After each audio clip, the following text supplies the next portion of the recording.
Beep. Hello everyone. I say as I try to do a very sort of self-characteristic rushed process here, because I am apparently quite bad at not doing that as a whole. But yes, hello. Hello Vern, hello Chopakeki.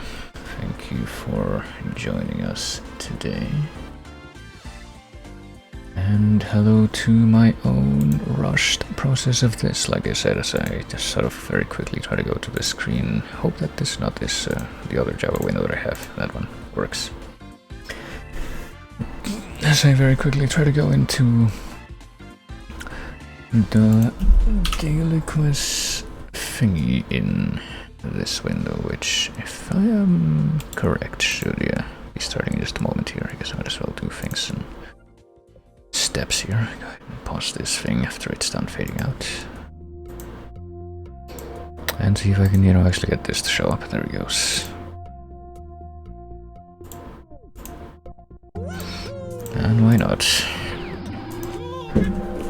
Since I'm apparently pretty consistently, at least at the start of the week, consistently bad at starting stream early enough that it doesn't really fit the time frame for this. Might as well just go along with it.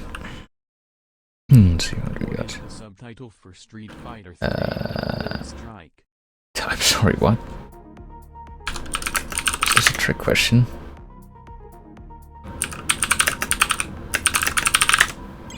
Sure, okay.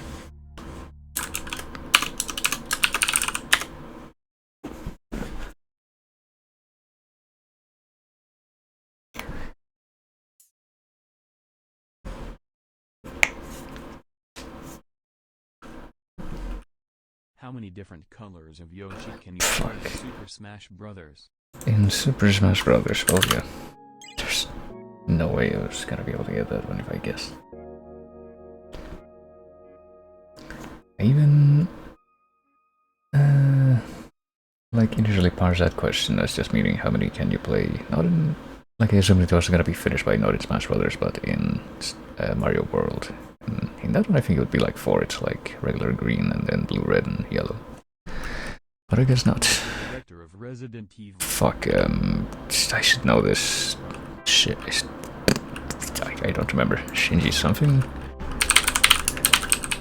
That's the part that I can remember. Shinji Mikami.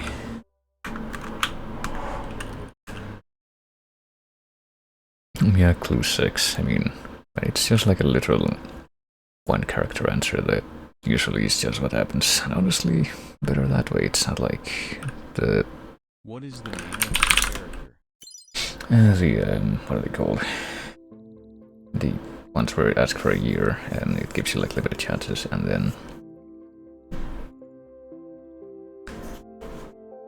it has to be a year between like 1990 and 2000, for example, and the clue that it gives you is like 19XX, so it's useless because you have like less than 10 chances. At least it's better than those. Which member of the Kong family can use a triangle in no wait, damn it. Almost got that.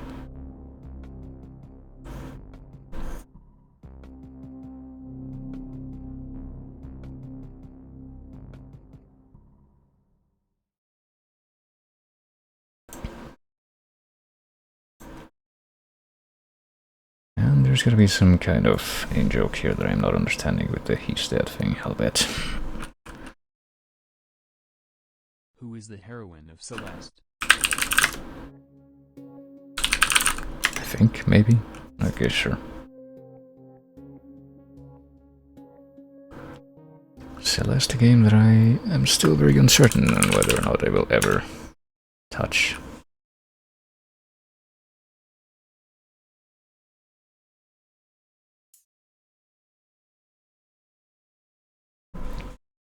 Just better chances than other games, though. What is the name of the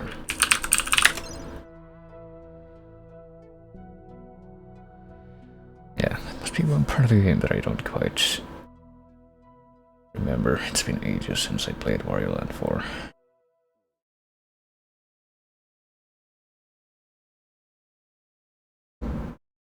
And I don't don't think I even remember playing it like quote-unquote the right way, which is to say without relying constantly on save states and a walkthrough, which is how I played most games when I was like a young teenager. I don't fucking know, how am I supposed to know?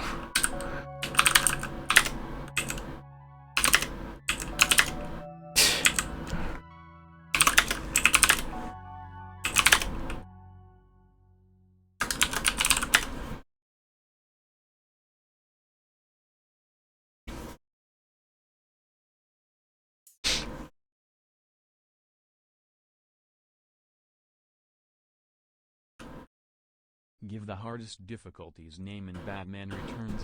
Okay. I don't know. Manic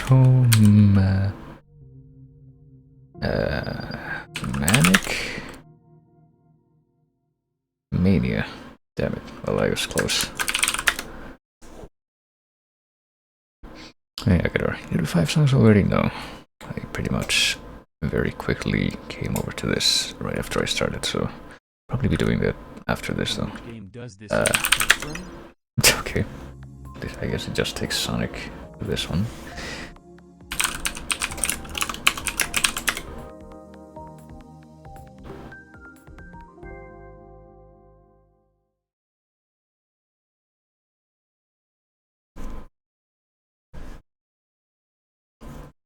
But yeah, since I know that I'll be doing Ace Attorney the whole week, I guess I'm not in as much of a quote-unquote hurry as I usually would be. Studio is behind the Age of Mythology series. Motherfucker. Well.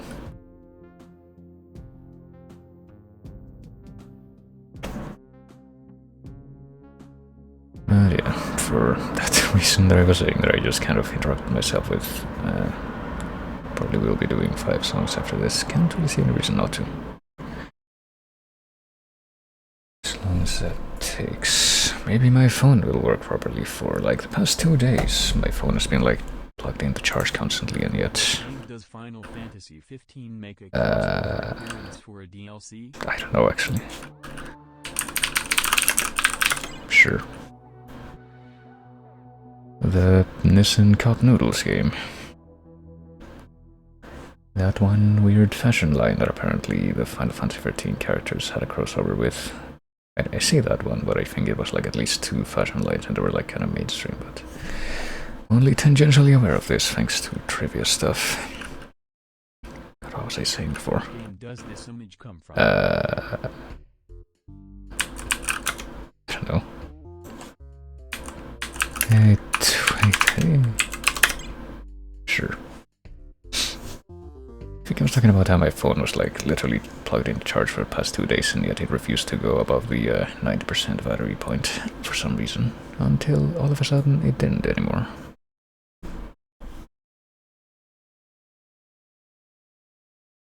Who is represented by the icon of Sin Boss in Doom 2? Who?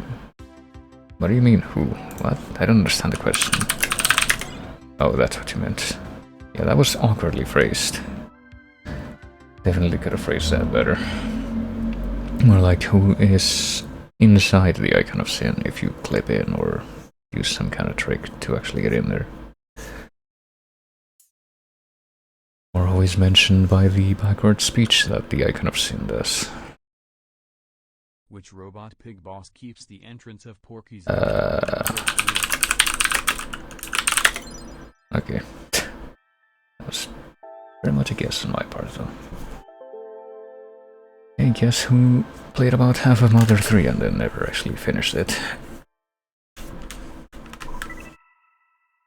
Wow, I beat someone's record. For spelling that long combination of long words. The advertising of which game does this image come from? Sure.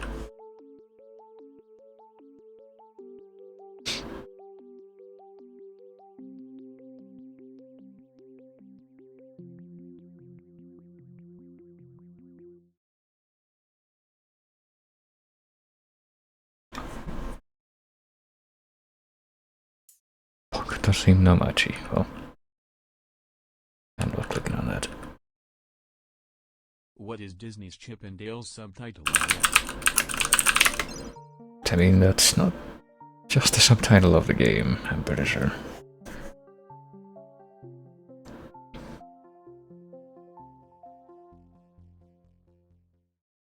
Pretty sure the show came before the game. At least as far as that name is concerned.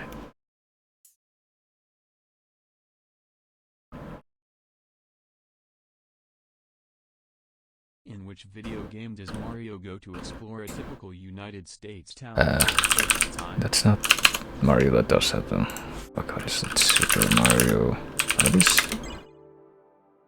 I mean, technically, Luigi did that before him and Mario is missing, but... yeah, this is a very awkwardly phrased and ambiguous question, I would say. And depending on which Mario games you look at, I bet you could make an argument against that being the first. From which series this game comes from?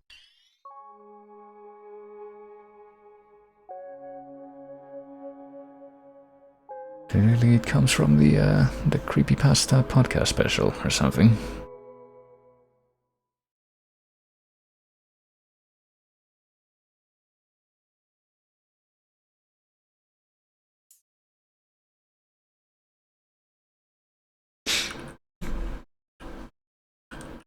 Give the name of the place where the souls of the dead end up in Demon's Souls. Demon's Souls, that game that has a much worse soundtrack in the remake. I don't know how that ended up in the Chase expansion thing.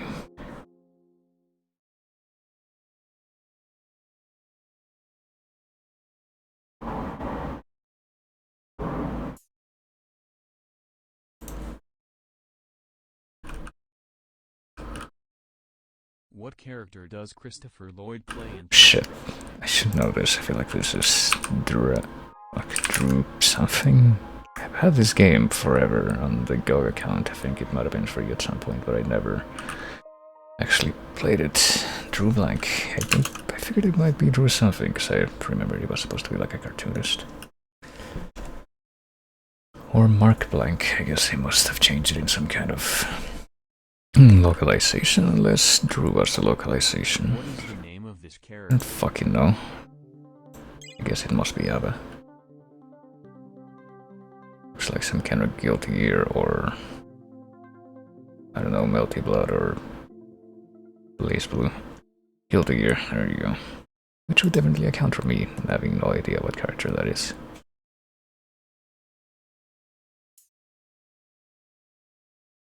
But I could say the same about those other two series that I mentioned as well.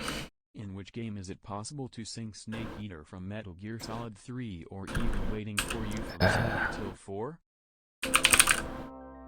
Something... I'm guessing karaoke is the first word, but I have no idea what the others could be. I give up. Karaoke Revolution Volume 3. Well, at least I got the first word down.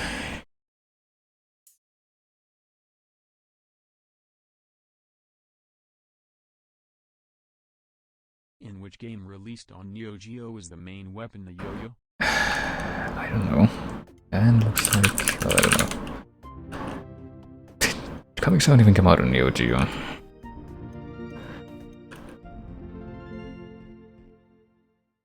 Spin Master. AKA Miracle Adventure. Yeah, I don't think I've ever heard of that one.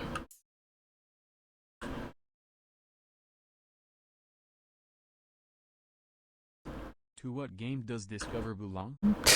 Not Pitfall, surely. No. Super Pitfall? Jungle Hunt? Yeah, I guess. Guess I'll try to remember that one.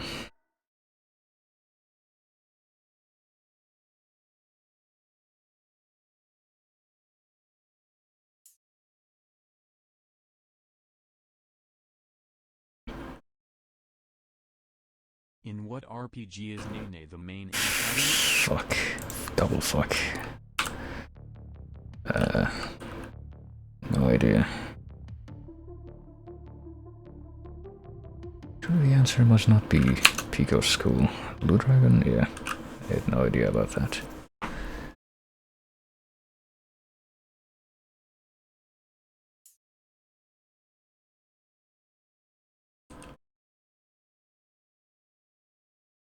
In what game series can you play as Cyrax or Sagacity? Cool. Wow. Well, I guess that's it.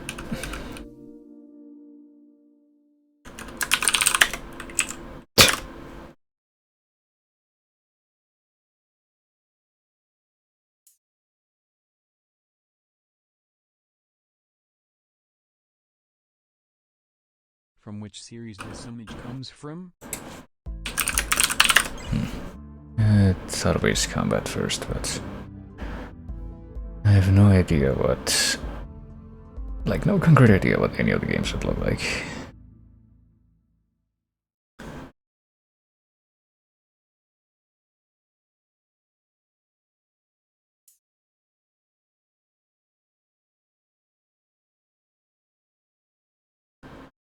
What is the name of the magic seal Shinoa uses to fight against enemies in Castlevania, Order of Ecclesia?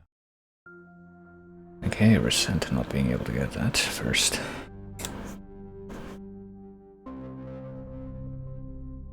I definitely smell pre-shoot on that one, or just having seen the question beforehand. Being able to fill in the rest of my memory, which I am not able to do myself. But let's see.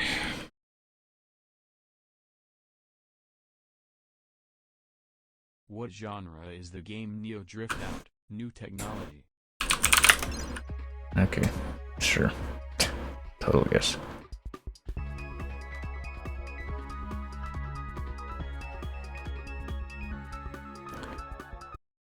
And once again, just like every other time that I stop at this place seems like my own not or lack of complete familiarity with the system forces me to be middling. Let's see. We can get like a couple more of these. And then just get the heck out of here.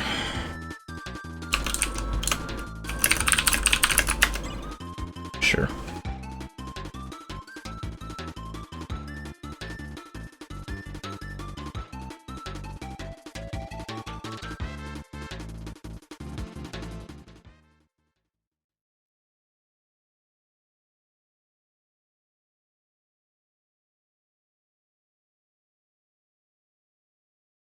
Well, that could be next.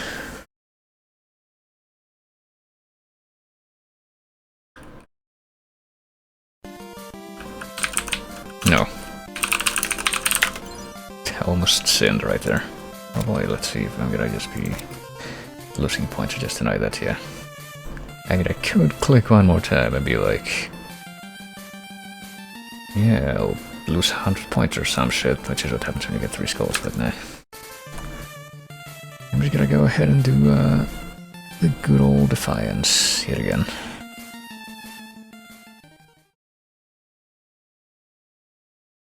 After all, you can't beat me if you never get your turn, right?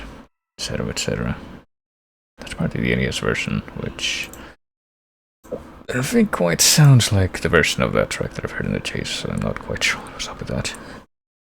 But yeah, there we go. Let's go ahead and bring this back for just a moment. Whatever this may be, whatever track is gonna show up after this one fades out and switches to a different one. Oh hey, there you go. A game that at least I don't think would have different versions of the soundtrack, given that it only ever released in one region. But let me see. I guess I better press this button as I head over to a different window. And reshuffle the playlist over here. And switch over from doing trivia stuff at VGM Quiz to doing stuff that's trivia but in a different way, I guess. These things are not entirely mutually exclusive. As I quickly scroll past whatever's at the top of the randomized playlist here that I can already see and see what's next. So that I can pull 5 tracks from whatever's next and guess them. But first let me take a look at what's at the top here. The first one that was gonna play there was Maui Mallard, Flying Duckman. Anything else that stands out? Skullgirls, the one... Well, I don't think there was any other tracks from like the samples from Skullgirls that I actually Did I actually recognize? How did I start that sentence? I don't remember if there was any tracks from the Skullgirl samples that I wouldn't be able to recognize. That's probably what I was trying to say, but anyway. There's Soldier's Chant from Rome Total War. There is Dual Destinies Simon Blackwell's theme. There's Monkey Mountain from Donkey Kong Land. Wonder what this one's like. Guess I might as well go ahead and play this out for a bit.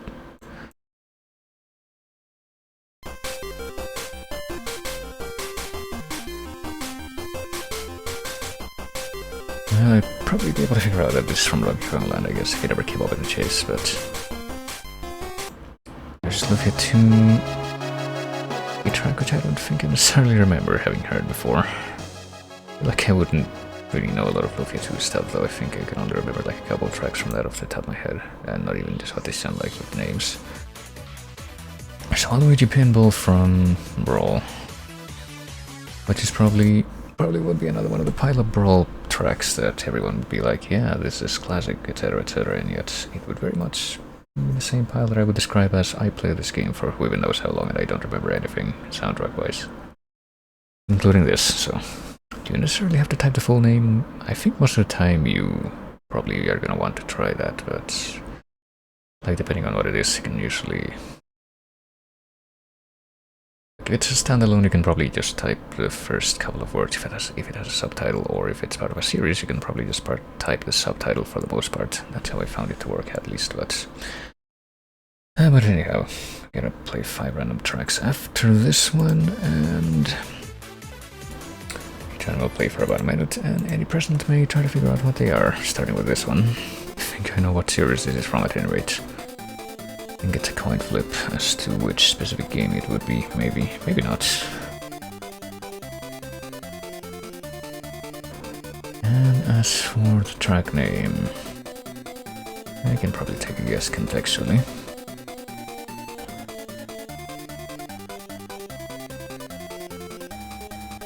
Oh yeah, I also didn't do a thing, because I was in such a hurry that to start the stream that I should probably do it now. It'll take a moment.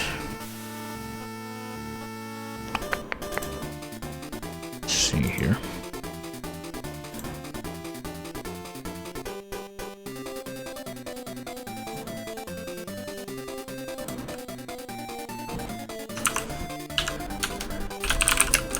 It's a bit of an idea though.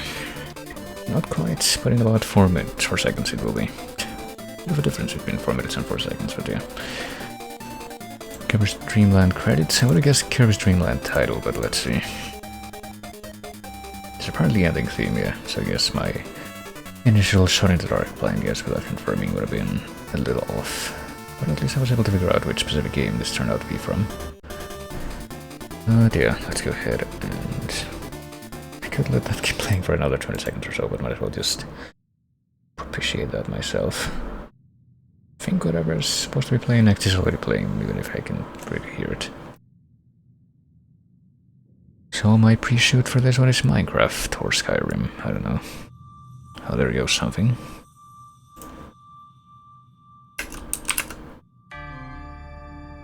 Okay, I'm not really sure what this is, but it's like a Toccata and Fugue reprisal, I guess.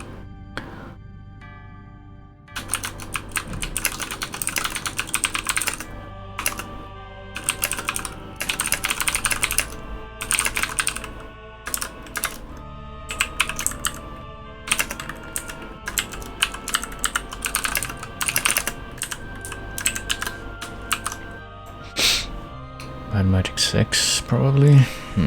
Yeah, I guess it could be. Had a very quiet beginning, so I think from what I've heard of Might and Magic 6, that's probably fitting.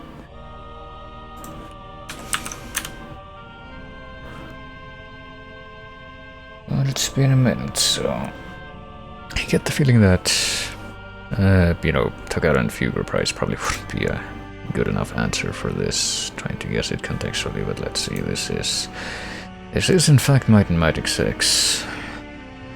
I guess I can use this as a mnemonic device, the one that has the Toccata and Fugue quote is further exploring the Temple of from Might and Magic 6, so there you go. I'll pop in here, I'll pop in here, and I'll pop in here, and I'll probably do a thing in there too. But right now I will also go ahead and skip over to the next track here.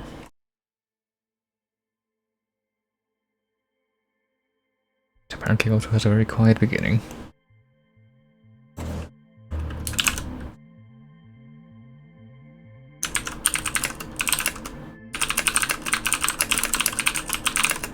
Surely couldn't be the same game that I finished before last week. No, it is. It's literally the exact same game that I finished last week.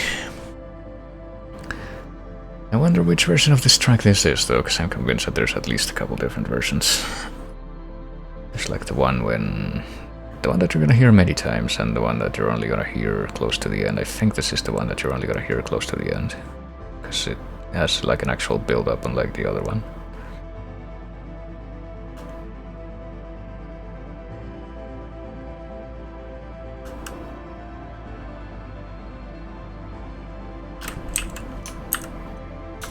I'll also pop that. There we go. And it's been a minute yet. Yeah, it has been. I guess this must be counted as two separate tracks in the soundtrack too, based on what I'm seeing here. This one says Final Voyage from Outer Wilds. I wonder what the other one would be called. The one that plays not when you're like doing the final trip between two planets, but the one that you hear at the end of every cycle before the sun blows up. Have a look at the samples. This thing is not in yet, is it? I wonder if the two different versions of this track would be, but honestly I think that I will maintain that after having actually played the game myself, this doesn't really strike me as the kind of game that the soundtrack really stands out, and yet it seems to be getting quite a few points from people with weird taste. Oh well, don't tell them I said that. There's End Times, Final Voyage, main title, Timber Heart, and 14.3 billion years. I have no idea what each of those would sound like, but I guess this is Final Voyage, so there you go. But that has been the middle track, so let's go ahead and skip over to the next one.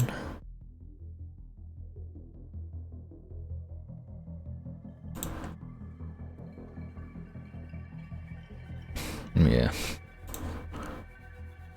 But in slow building aren't really good for the chase, and yet like half of what was on the off sample set was on the off sample set.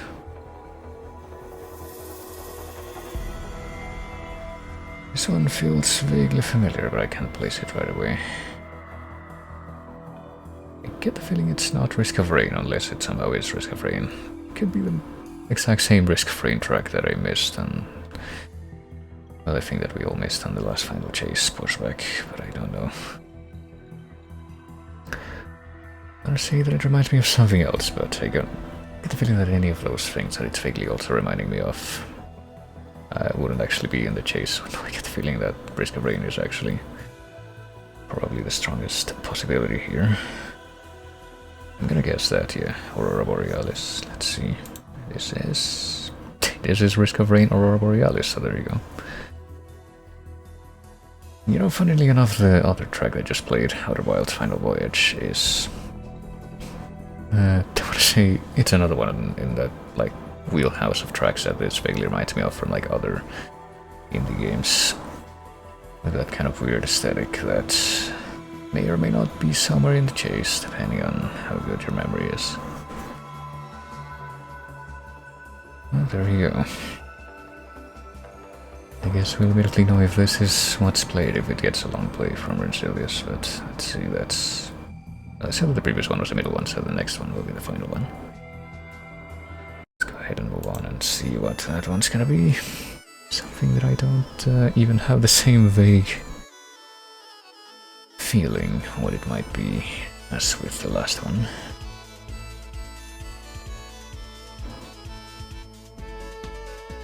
I see that maybe, just maybe, this could be from another old JRPG or something to that effect that I'm completely unaware of, but I have no idea. This really sounds completely unfamiliar.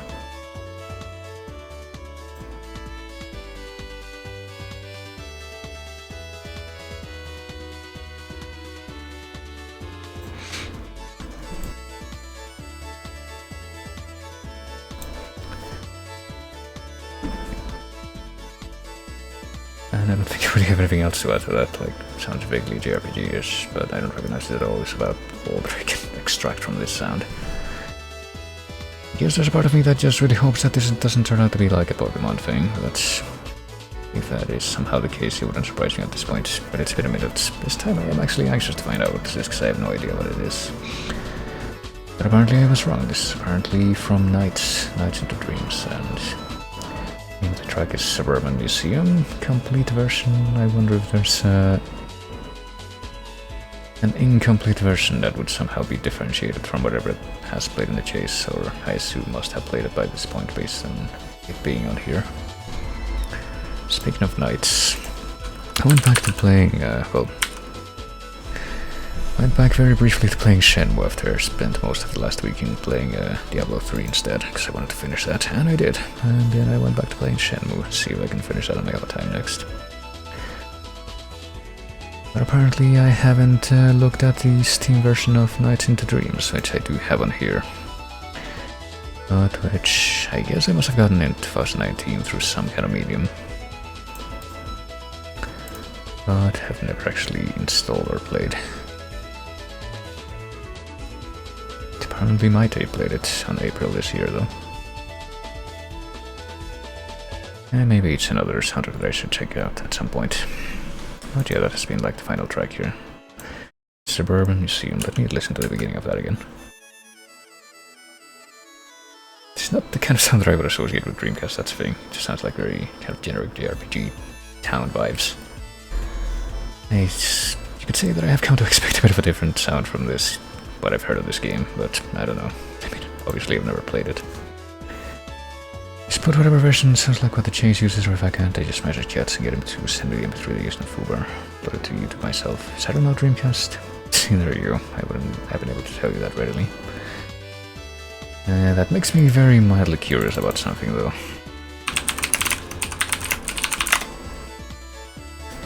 RPGs on Sega Saturn. Apparently there were a few of them around. Such as Dungeons and Dragons Collection and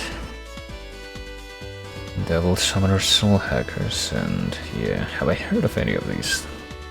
Maybe Genso Suikoden. I'm guessing that's not just Suikoden 1.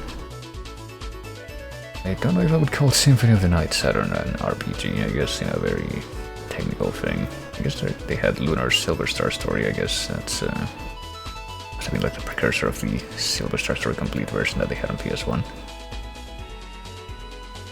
Everything else that's on this, I guess Panzer Dragoon Saga is something that I've at least heard of, but never actually played or seen played. And with Vandal Hearts... but that's about all that I can recognize from this indeterminate page that I found talking about Sega Saturn RPGs.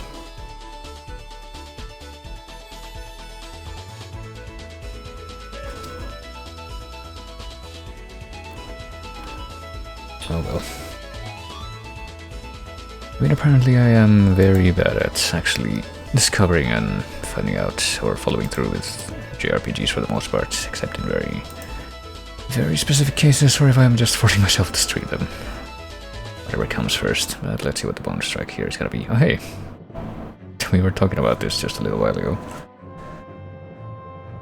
I don't even know how bad the new version of this track would be. I guess I can find out. I'll try them ones in Japanese, yeah. I think I've heard of Shining Force. But I think what I've seen of it is like one of those tactical RPGs like FF Tactics and Fire Emblem and stuff, which I feel like I am particularly averse to that kind of RPG when it comes to style of gameplay. Okay, so time to tempt fate.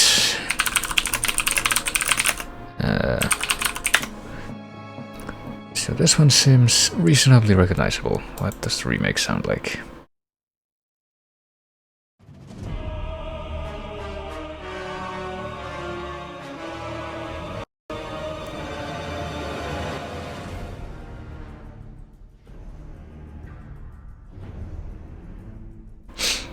Okay, I'm not hearing the one riff from the beginning yet that I would say would probably be the biggest giveaway for what the original track was. I'm still not hearing it.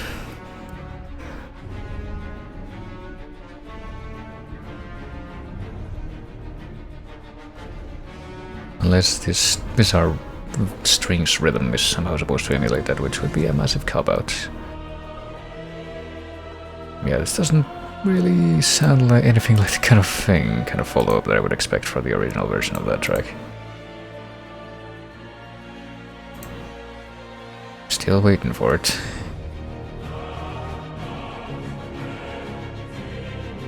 I'll wait like a couple more measures, and if I still don't hear it, I'll start skipping around.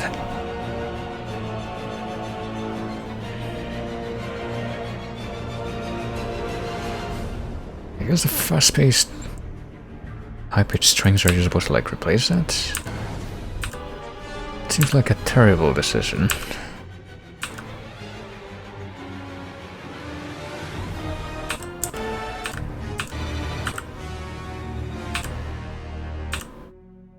Yeah, I mean, let's listen to the original again, right? You start up this one. You wait how long? 8 seconds. You wait 8 seconds, and it gets to this part, which makes it very easy to place and recognize, and yet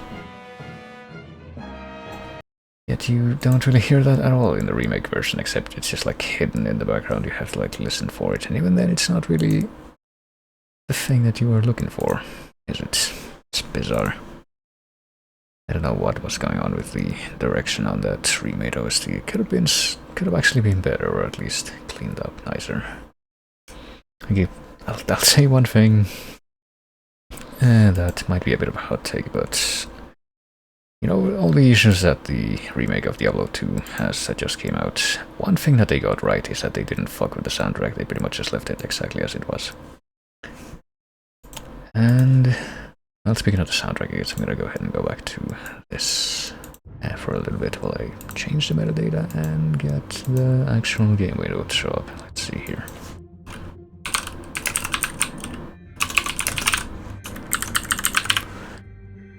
But I think one problem, if I had to describe it in like relativity to something else, I think probably the best way to describe the problem that the new version of the Demon's Souls soundtrack has is that it reminds me of the fucking Murray Gold soundtracks for Doctor Who, but not even just the Murray Gold soundtracks from Doctor Who, but also just how the writing changed in newer seasons of Doctor Who since it rebooted. How instead of just being like, hey, let's tell a neat story and let's make it memorable just by virtue of the storytelling itself because our special effects are shit, doesn't matter because the stories are good.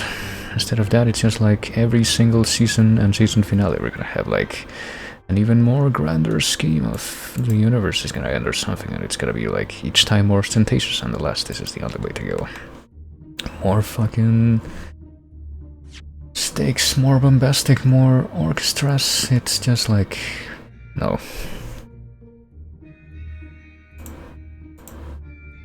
Like, that might have helped novelty at some point, but to just like run it into the ground consistently and predictably, it's just like one of the worst things you could do.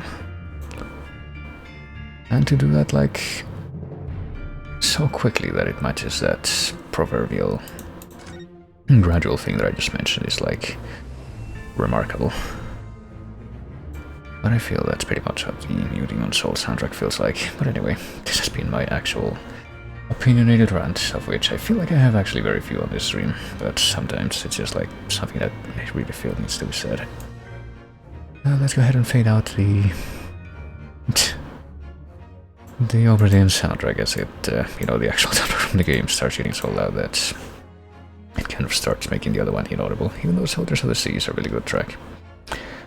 But yeah, let's continue with... It still says Trial Part 1, even though it's not the very beginning of the trial from Case 4 here, which is where we left off last time. It was during a recess, so yeah, previously on Great Ace Attorney. I guess Gregson got killed, and there was some kind of weird scheme with a Red-Headed League, which is kind of similar to the setup for the Red-Headed League in, you know, the actual Sherlock Holmes story, the Red-Headed League, but probably gonna have a different explanation, and now they think that Van Six was like the murderer because he was witnessed by people near the scene, but we're proving that that probably wasn't the case slowly, and I don't remember who else is like gonna be brought as a witness next, but I think we're about to find out.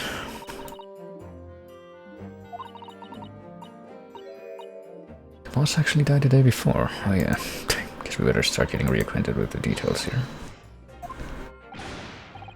They're saying that Gregson didn't come here, like someone was witness with like a broad red wig going into the building where they found his corpse, but they're arguing that Gregson was already dead like since the day before. And the watch that was being used to like determine the time of death wasn't actually broken. So it can't be used to determine the time of death. And also... well, the person that actually was witness going into the building with a wig wasn't Gregson himself, since he was already dead by that point, but probably the actual killer, who I get the feeling I might already know. Or have a suspicion of who it is based on what the investigation was before we got into the trial. But I don't think that we've really started to veer in that direction yet. In the day before Lord Van Six discovered his body, Gregson was investigating the Red-Headed League. I don't really know what the link would be between like all these characters and the whole Red-Headed League thing, but... Just came back and the first thing I saw was Sholmes' pretty face. Oh, there you go. That had been covered up by the Kitsune mask at this point. Even though it, I mean, it barely is, rarely ever is, since, you know, the costume just kind of replaces the hat that he usually has with the Kitsune mask.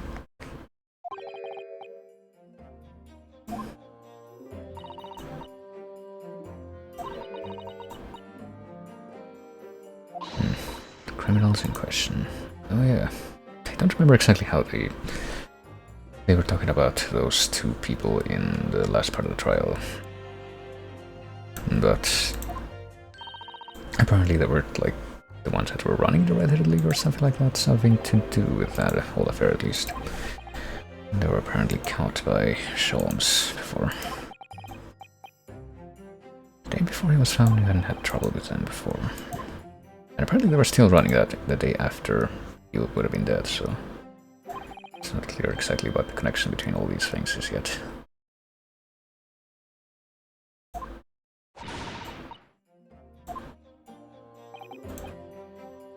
I think we really heard Gregson, or I guess we really heard, we can't really do it, have that anymore.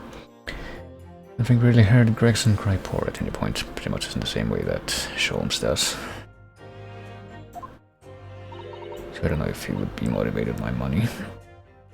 The Reaper, the Red-Headed League, Inspector Gregson and Van Six and Kazuma. Oh yeah, and we assume that this might also help establish like the whole thing with the Reaper as some kind of unknown party that kills the people that Van Six finds, like, prosecutes but are found not guilty. And it's not actually Van Six himself.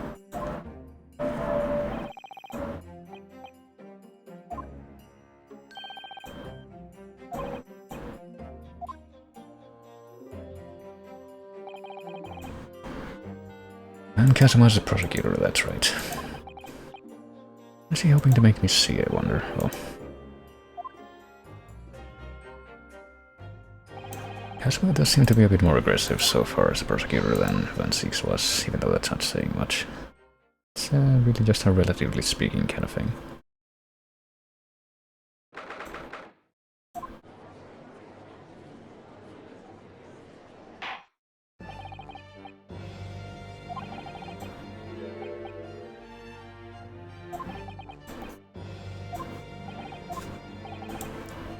Some of the witnesses as requested. Well, 2 members of the Red-Headed League who planned and carried out the deception. I don't remember if it was really clarified exactly what they did before, but I guess we're probably about to get some kind of recap on that at any rate. And yeah, I'm pretty sure we did see the 2 of them very briefly in the apartments before. On suspicion of attempted extortion.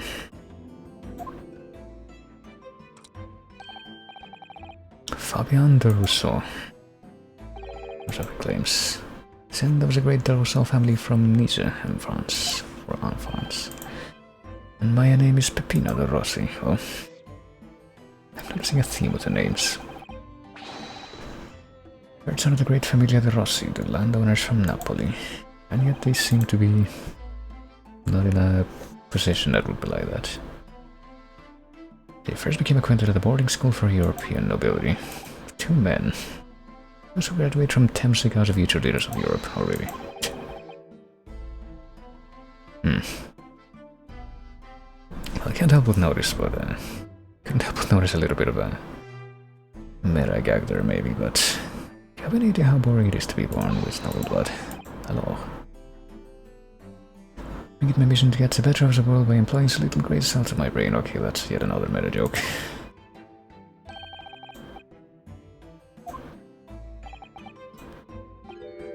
I don't think Poirot was quite as iconic as Holmes, though. Relatively speaking again.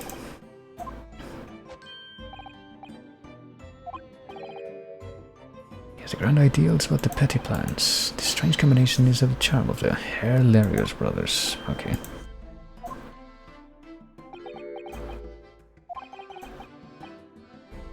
I have two things to say to you. Boy. Okay. You're about to tell me one of your grandi anecdotes. I want you to stop calling me this capo. And secondly, we are not the hilarious brothers. This is serious business. The furrowed brow. This deeper capo. Well, apparently he's not gonna give that up. You've conspired to swindle money from unsuspecting members of the public. Is this, well, that was easy. Let's hear the details, I guess. I honestly don't remember exactly how these two came up during the last part of the trial, to the point that they were called as witnesses, but I don't have the vivid red hair. I'd school or tease for this without pity. There was many times behind the schoolhouse crying like the Trevi fountain. One of these will respect us Reddits.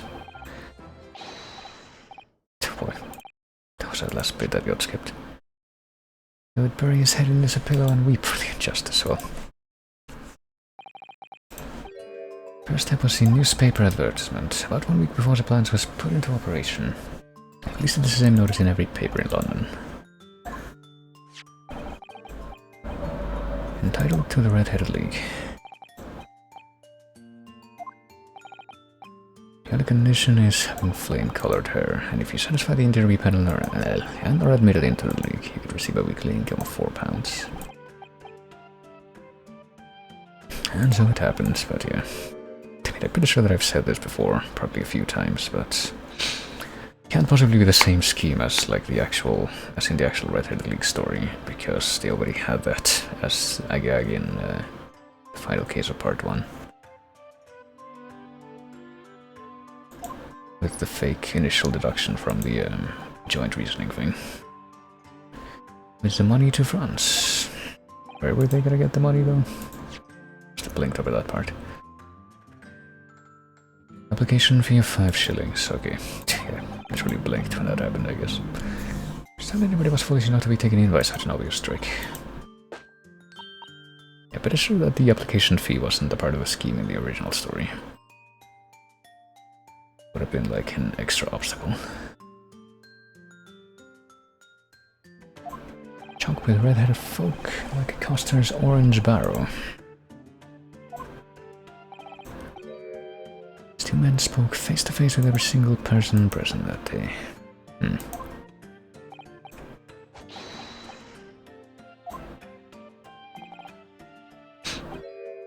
I'll be being summoned here today.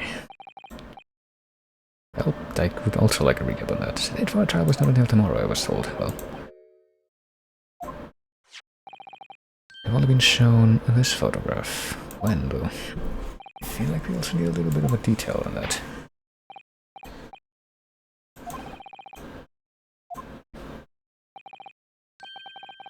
I guess they must have just made the connection based on the red wig and what they were doing.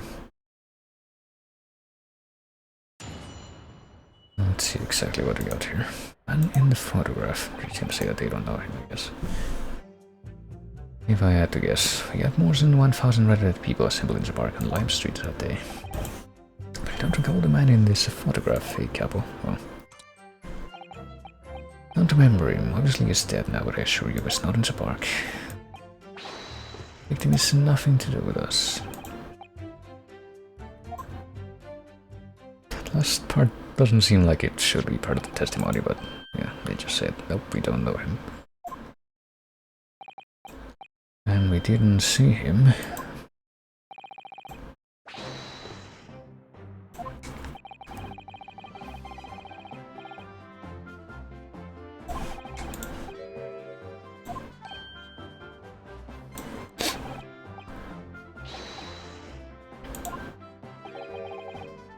He's really sulking now. Well, really not.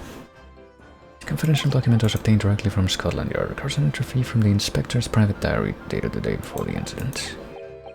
Lime Street Red-Haired League undercover. Maybe there was another similar event in the park on the day in question, which would be a pretty big coincidence.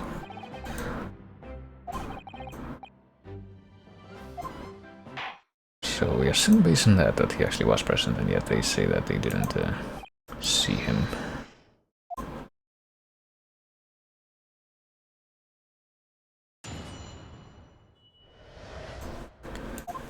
Something that I want to check though, probably before we, well, let's start with the presses, I guess.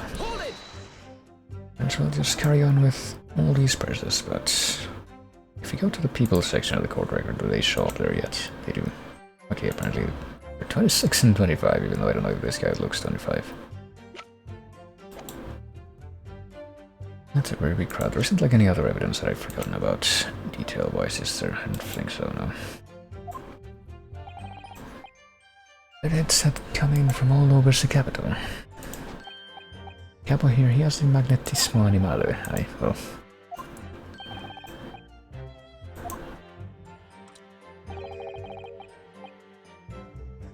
£1 per week, yeah. He spoke personally with all 1,000 applicants, well. He does seem to claim that he did, because every one of them's... Oh yeah, well, that would be a motivation for that. 5 shillings. We take their names and we take their money. And their addresses as well. Well. 2 minuti a person. We start early in the morning and we stop late in the night. So you earned 5,000 shillings in one day. What does that translate to pounds in this time? Whatever this time may be, I already talked about how bizarre and ambiguous that is, but... I'd have thought there were 1,000 such gullible redheads in London to start with. Well, one of whom was a great detective with chemically altered hair.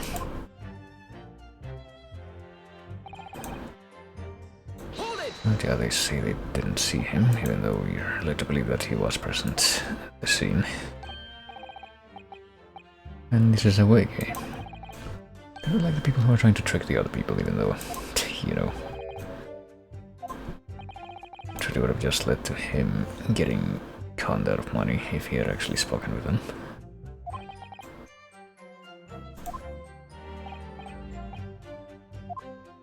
Maybe small, but my memory is very large, so he says.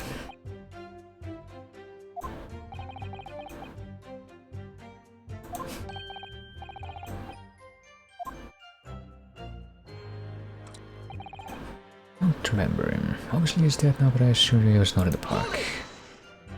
Well, I guess that they can get a pass on that just based on the fact that they were shown the photograph before.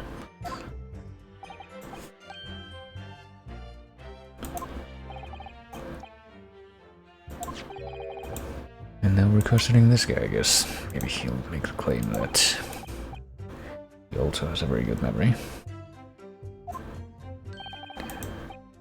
If there was some other information you could give us, then maybe we would recall. I mean, how would we do that? Apparently that is not the line, though. Do not remember him. We are sure of that fact. Yeah, this doesn't seem fishy at all. There's also a man with a red hairpiece, but his mustache did not match the color. And I do not think I could have forgotten him. It's some kind of weird genetic anomaly, you never know. So they've been shown the photograph and nothing else at all. I guess we need to do something in light of that. And they've noted that, so let's take another quick look at the photographs. So yeah, they've got the wig and then the rest of the facial hair that does not match the color of the wig. What can we... So I guess his fish and chips would be pretty distinctive if we start there. I can certainly appreciate that just knowing the man had red hair wouldn't help you remember in this situation. There's always munching on a packet of fish and chips. Bottomlessly. I was only looking at the heads of the applicants, well... It's a convenient excuse. They love the spaghetti. Oh.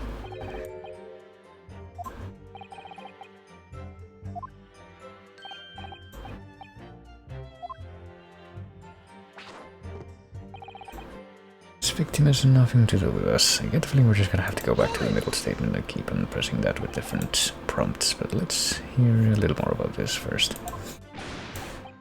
What else can we do? Well, with the lack of mass surveillance.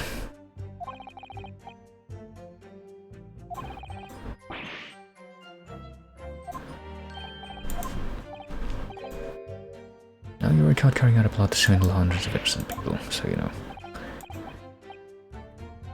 Not really the kind of person that it would be rare to hear would claim they are the victims, but just go back to this one and I guess go back to the prompt.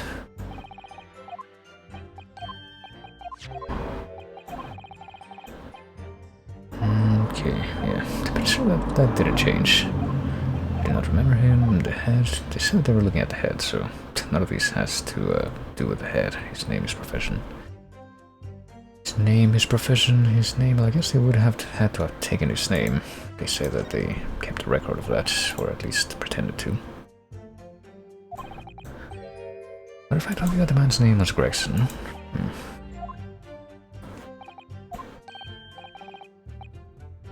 Did not listen to any of them. Well, even though they had to.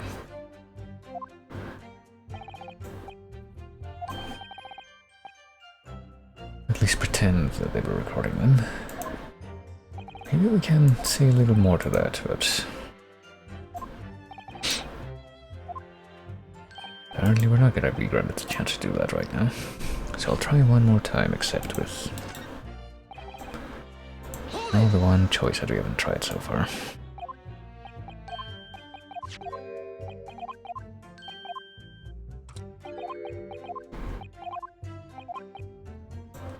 How about his profession? What if I told you the man in the red hairpiece was actually a detective? I could have, tried to remember Sholmes instead. It appears he found your notice in the paper suspicious and decided to investigate incognito. Or yeah, I guess we can bring this up to, put them on the spot, I guess. Because this very much implies that he was definitely present at the scene, at least. Excuse me.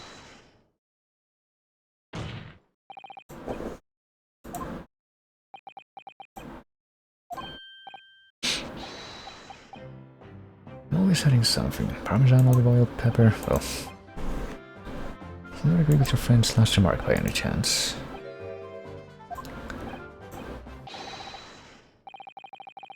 Well, there was a man who said, I am an inspector from Scotland Yard. It's gonna turn out to be Holmes, like I said, or Sholmes.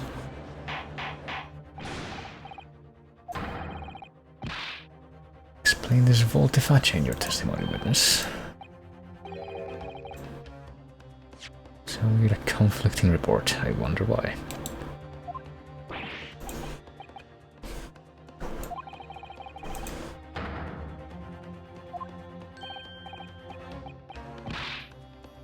Memory on the meals. Well, when it's time to eat the pasta, no one is faster. Of course. But you are inferior to me in every other way, so shut up.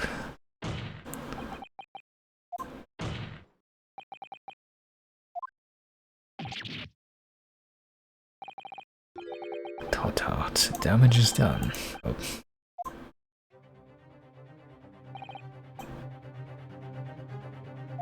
And apparently he's just stopping or refusing or not continuing to deny it. That's probably the best way to phrase it, yeah. Look nothing like the man in the photograph, he was someone else. His face was completely different. I mean, does this guy back that up? I guess he does. The man who came was younger. His face was clean-shaven, his eyes were sadder, his chin was thinner. So is he gonna turn out to be Sholmes after all? I took the obvious precaution and said to him, if you are really a detective, show us the proof.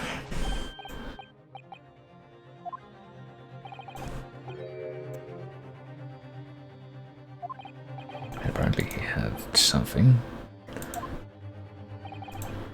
that is most unconvincing. Or so the judge says. No incognito inspector would offer his identification for inspection.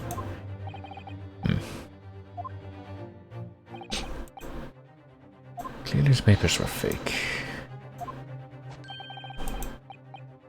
It takes a thief to recognize another, eh? Well, I don't know if they actually do say that, but... What happened after he announced that he was a detective? Did you actually look at the fake papers?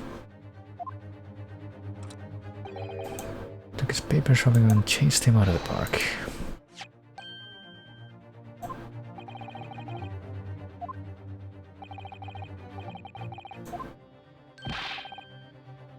It's not who he said he was.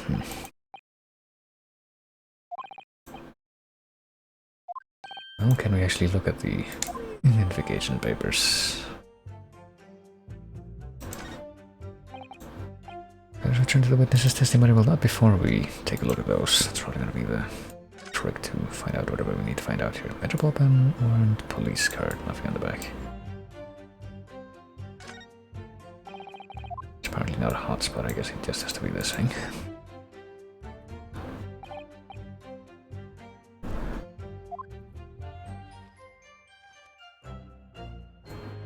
Well, I can see we can make out the number there, but probably not much else. I'm just trying to rotate this so it's actually right side up, but it's difficult. Police ID 997. Isn't that fucking what's-her-face's number? Gina's number. That she's shown us plenty of times. That name is given. It's Tobias Gregson. Does that mean that she was showing his badge that entire time? Scotland Yard insignia looks genuine to me.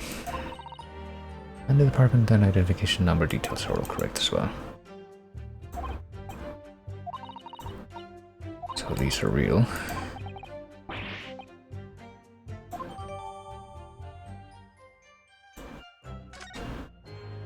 Is that all we have to say about this? Yes, that must be all that we have to say about this. So I guess if we get like an amended statement when we go back to the testimony. I believe he's dead now, but I assure you he was not in the park, even though... We present the updated papers to this. I mean, I guess we must assume that he was in the park if his actual official papers were left there or taken there. Which I don't think would necessarily have to be true, but we need to talk about that regardless. What happens if I do this here? Okay, no, apparently we do need to do this.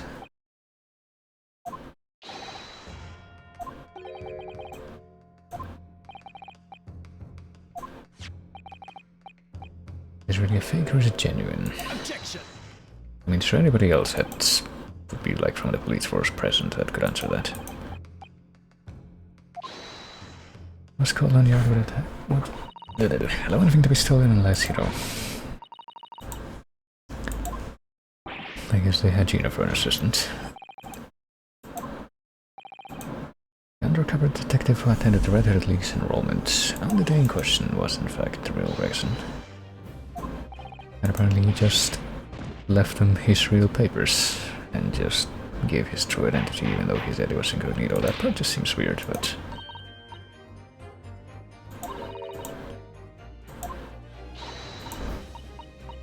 Unless it wasn't actually him and we just said that to say it.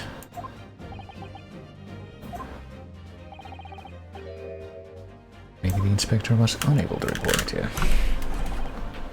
Maybe he was already dead by that point, or he was killed at that particular moment or time.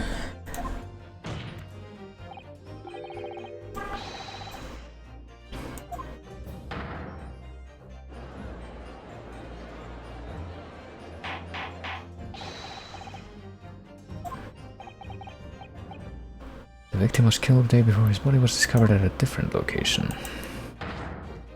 from where the body was discovered.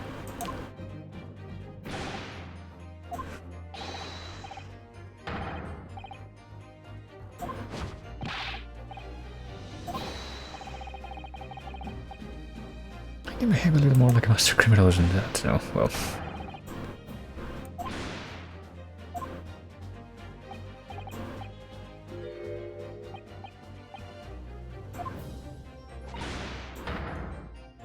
Lumme? I'm not quite sure what that word all the way on the left is supposed to mean. I think that's a bit of Cockney slang that I've heard before.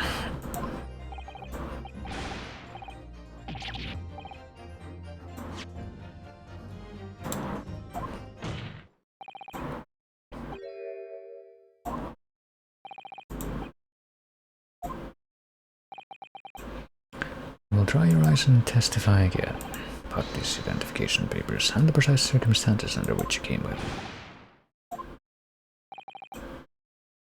For crying out loud.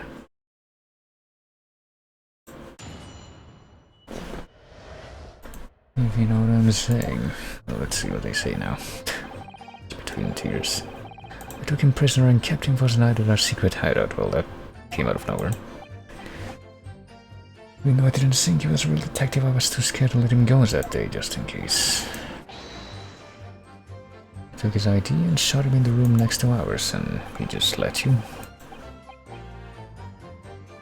And the next morning we let him go, or so they say. So was that just 4 statements that time? Yeah, apparently they openly admitting to, well, I guess they were told. Like unlawfully detaining an officer, I guess.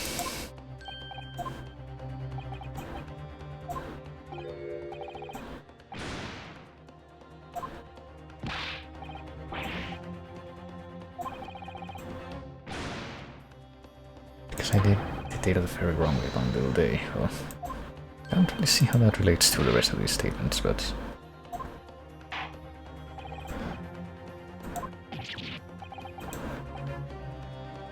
how could he have been a real detective? Well, I mean, the whole situation, the whole setup also seems fishy to me. How they were able to, like how all this was able to happen to Gregson. Looks like we're gonna need to know the whole story. And let's hear more details. I guess I see 5 statements though.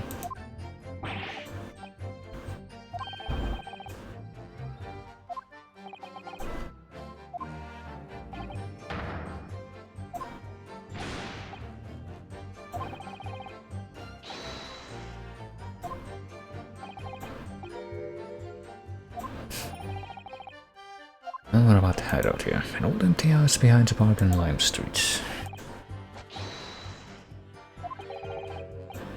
An impulsive idea, well, or not.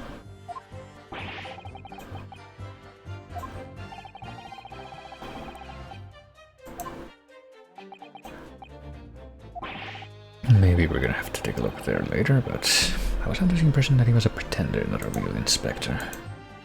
Doesn't quite add up though. If he didn't think the man was a real inspector, there would have been no reason to take him prisoner, would there?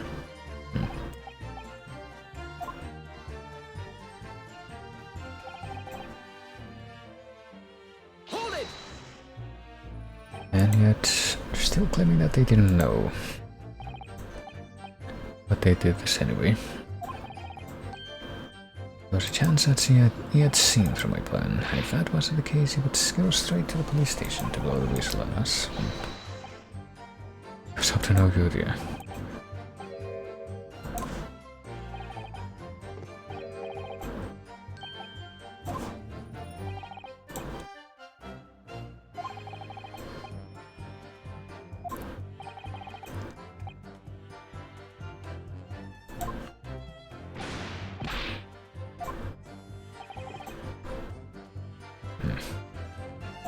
So I did write that down. I've forgotten what name he said, but the address, it startled me.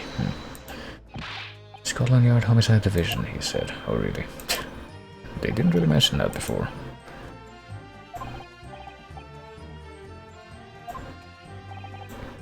That's when he started to say he was an inspector. Not long afterwards he took out his identification. It's really not clear what he was trying to do exactly, if that was his approach. That would be the more interesting bit of information at this point. We took the man's identification from him and shot him in the room next to ours.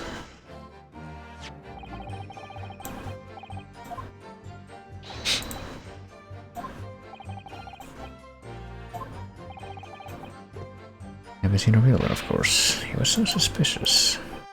It must be falso.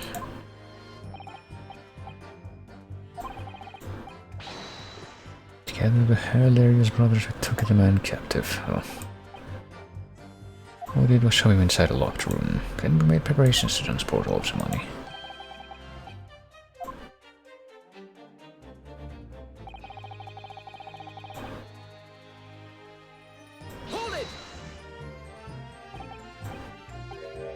A little tussle here. It's not very clear exactly how they would have been able to get him into a room without problems anyway.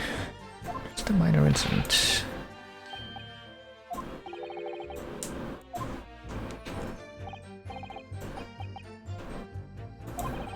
In the middle of the night he tries to escape through the ventilatore.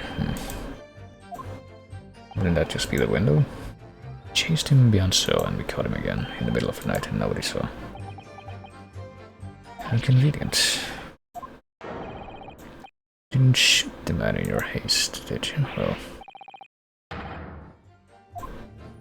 guess we don't know if they had weapons or anything like that.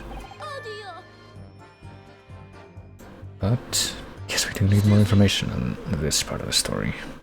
How did this pursuit go by?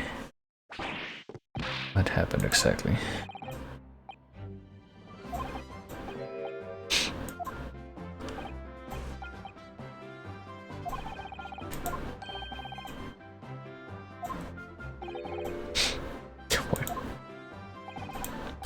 The night before we put the Red-Headed League plan into action, I was scared. It was not fair to the capo, but I tried to run away.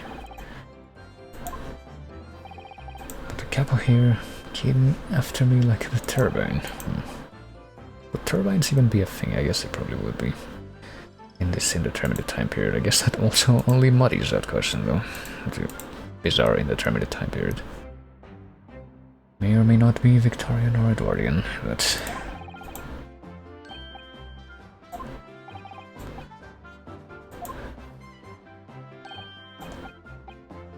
You wanna see my fantastic bruises? Well,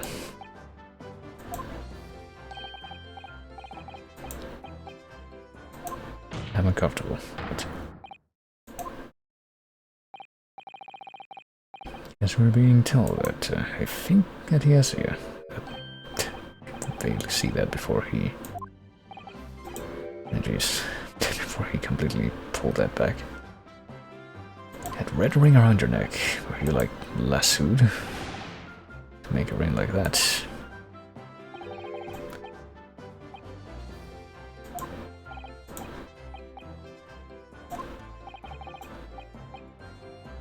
I'm gonna say that it's important because otherwise we don't really have anything else to go on from the rest of the testimony.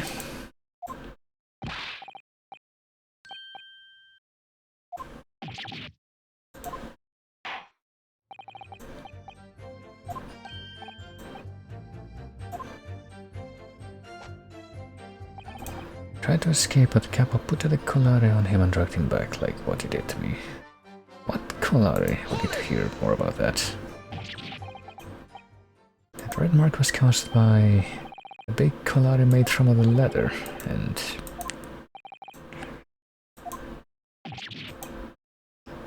We had a Saint Bernard at home when I was younger. Oh. Souvenir from that time with a very strong chain. And you put it around your friend's neck. How did you do that anyway?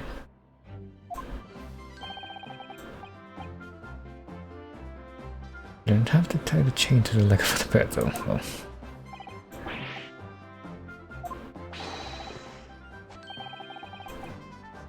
Next implication is that he did exactly that. Well, it started to sound a lot more like a prison all of a sudden, and not even like Well, I don't know. I feel like prisons wouldn't really be all that great.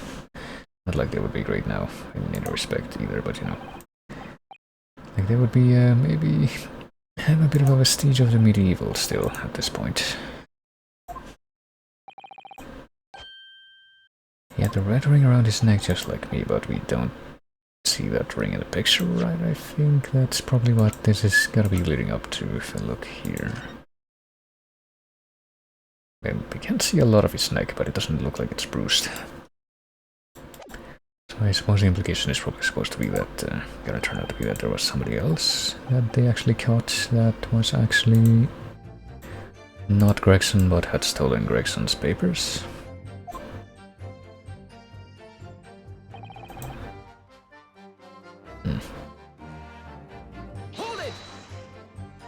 I don't really see how I could bring that up with, because I don't think I've actually gained any new evidence beyond the, actually no I have. I haven't gained new evidence, but I have gained a new statement, so that's probably going to be the trick. I will get to that.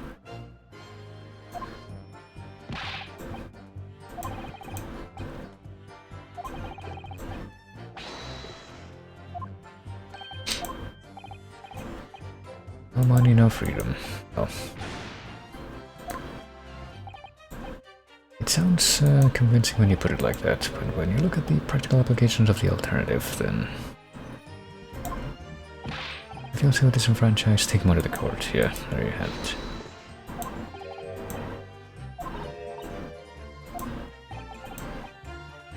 All we did was to give the man a comfortable place to sleep for the night.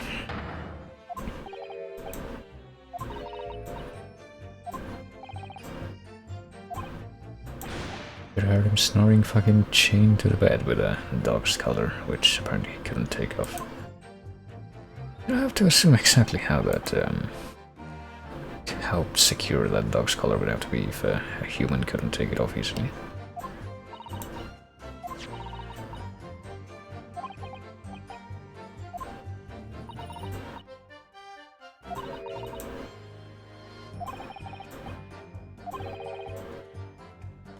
Inspector Gregson did actually die while he was being held captive by these redheads. Yeah, I don't think that's a conclusion that we're gonna have to come to because, you know, of the whole bullet situation on Gregson's body.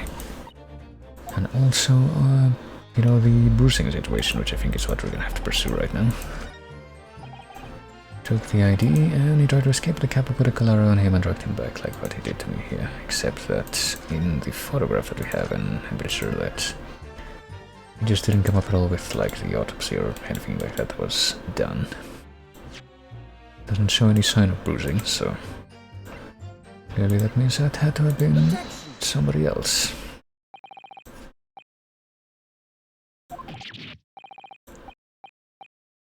There's an invitation to stay, but only. We're still pursuing this.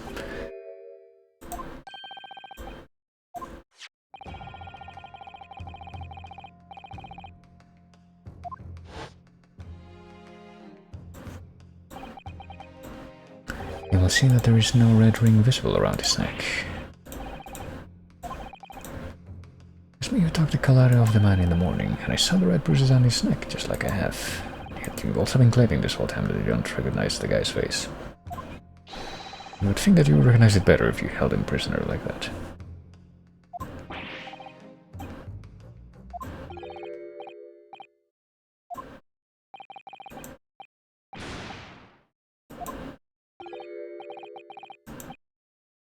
You know, that's right. The man in the photograph is someone different to the man we held captives that night, and yet they couldn't just spell that out before just now.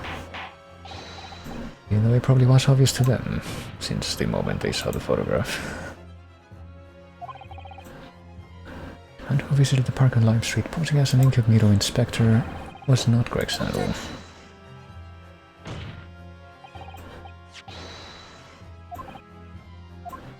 But yeah, there's still a question of how his ID was stolen. And if that wasn't him actually present at the park, then how did he end up with the red wig?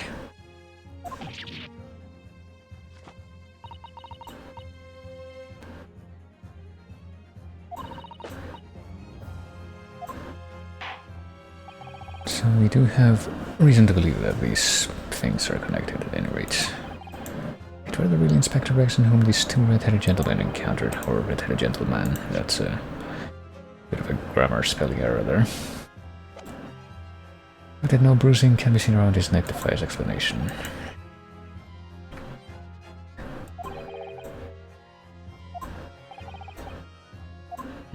I mean, do we have to explain it?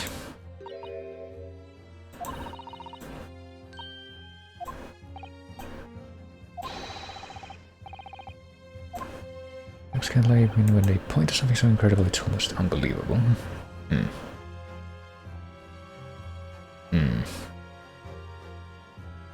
Now they did describe the guy, didn't they? That actually turned up, and he didn't actually look like that guy, but they didn't really bring up the explanation again. Reveal any information in the court record. Okay, so maybe it wasn't the guy that I was... yeah, it could be that guy that I was initially suspecting, which would have been Holmes. We don't really have any other... what should we call it? Do we? Any other photographs of people that we could show except this one, but I really don't think this is going to be relevant. And I think something that is going to turn out to be relevant is that this one is a monochrome photograph, because it's probably going to turn out that this guy has red hair and we just didn't know because it's in, you know, sepia black and white.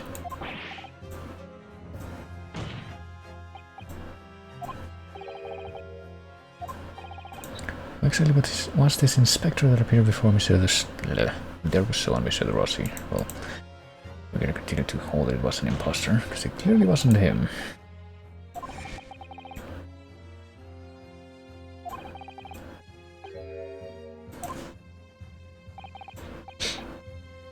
Objection. Well, I mean, even if it does turn out that... I guess we were arguing that... What were we arguing before? That made it important for us to establish that Gregson was at the park, that he was killed before. I guess before he was brought to the other house, but he didn't have to be at the park to, like, for that to be true. Brushing at the victims next, so the question immediately posed next is, who exactly was this man here? And how did he come to carry the real ID from Gregson?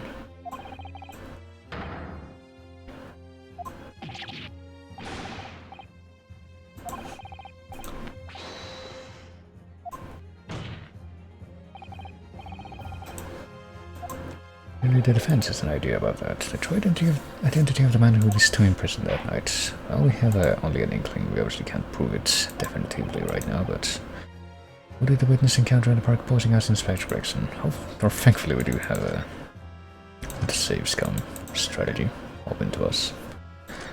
That I fully intend to take advantage of, so let's see if this guy shows up in the court record. He does. Okay, no, apparently we have a picture of him, and he didn't, in fact, have red hair, but, I mean, there was also the wig that came into play. Yeah, right now I don't think that anyone else that we could point to would be a better fit than this guy, so... Take that!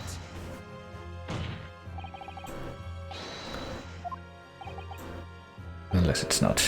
On what grounds? Well, let me tell you. Is it really gonna turn out to be the other one? The first one that we, well, that I thought of.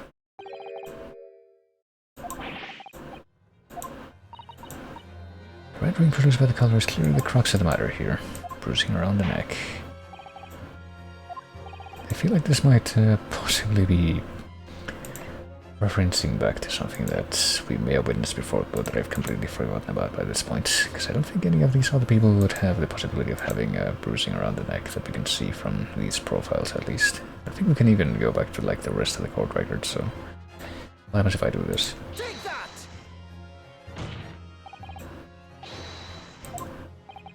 That's not it either.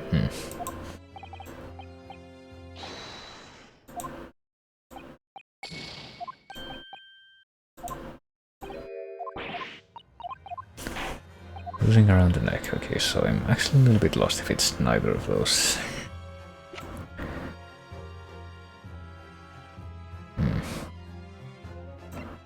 Oh, shit, I forgot about this guy. He did have bruising around the neck. It's probably gonna be him. We just confirm it real quick. Take that! I don't remember why that came up or how that came up though. Let me go ahead and go back in time a little bit, now that I am armed with that information. Yeah, I forgot about this completely. Take that! Yeah, that's one of the witnesses who we heard from earlier, and yet the Englishman whose only occupation appears to be peddling hearsay to passers-by.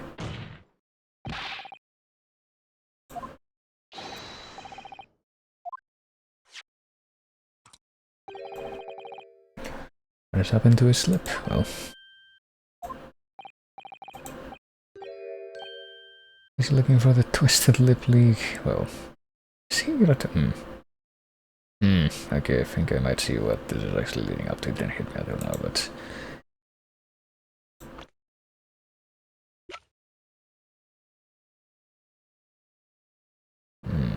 maybe.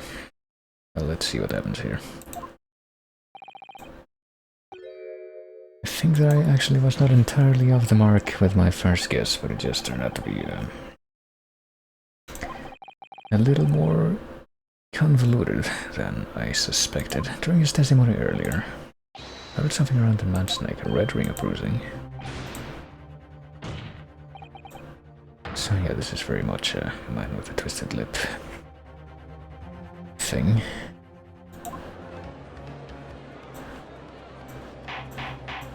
More than one respect.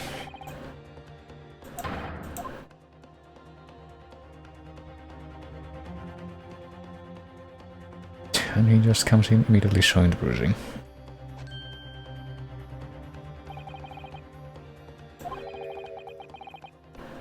An undeniable ring of bruising indeed, identical to that of the witness beside him.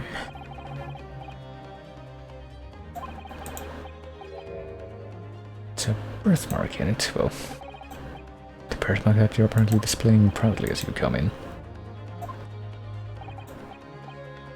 Somewhat about an inspector again, but I'm telling you, you got it all wrong as usual.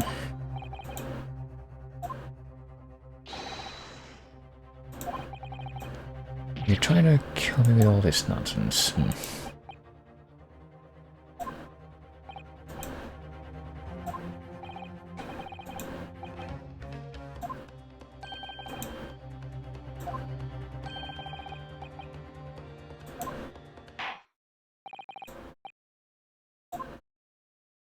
Well, let's see what he says, even though, I mean, it probably helps that I actually, know the story, the home story that he's probably drawing from, and what happens there, but I get a feeling I wouldn't know exactly where this is going. Someone who claimed to be an Inspector Zate is definitely not this man. Or so they think. I think we're going to forget these grand lips. I have no interest in any red-headed league. All alone in the world, me. I have no kinfolk or nothing. Why would I be involved in something like that? Should look like I could carry off a disguise with a face like this. Well, that's probably gonna turn out to be more of an ironic statement than he realizes. But he's probably doing that on purpose.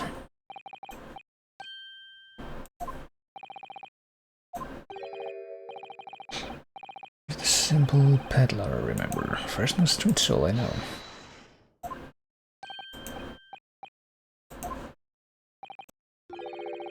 Brief cross-examination, I think. Very brief.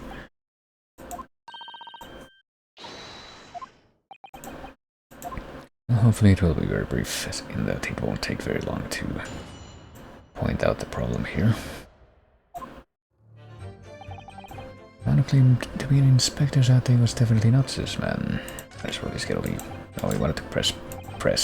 Hold it! Before we move on here. Get all the information and all that. Can you be quite so certain? Because I've never before seen lips like this. But you have seen the red mark.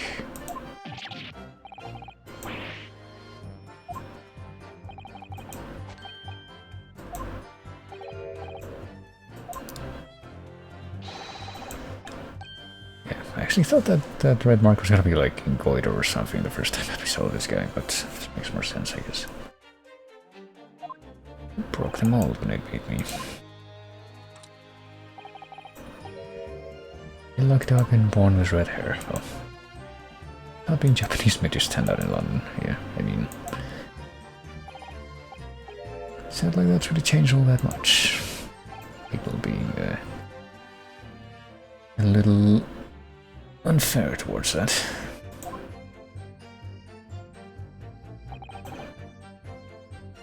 Hold it!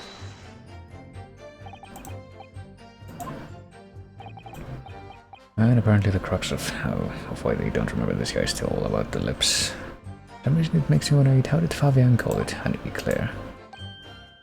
Never seen the hair as black as yours before either. Well, apparently there are no redheads in Japan though. Maybe it's a nationality trait too.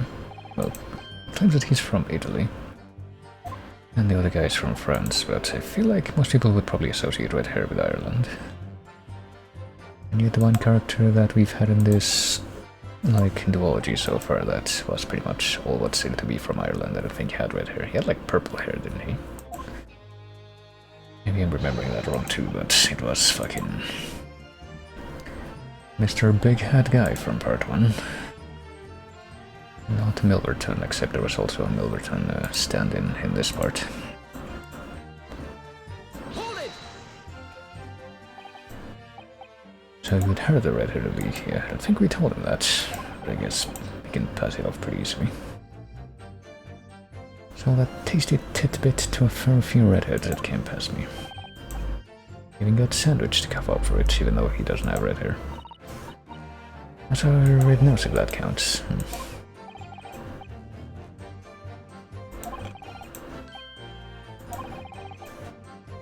Is that so? Okay, apparently this is a problem. Excuse me!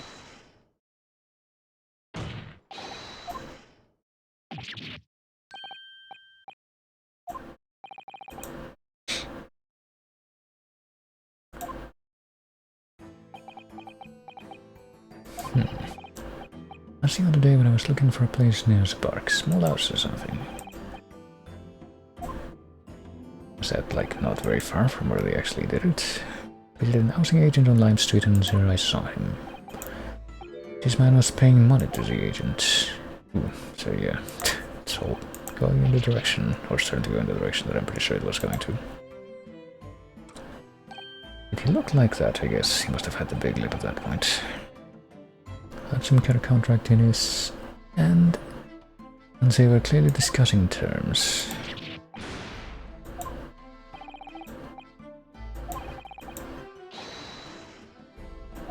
Mistaking me for someone with the same face here.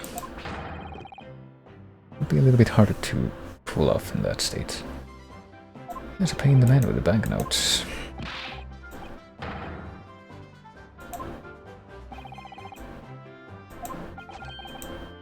So I looked at the name on the papers, and I guess nobody else noticed that was present. What name was written, Mr. Gossip? It was Hugh Boone. I'll bet you. Or the other guy. Yep, Hugh Boone.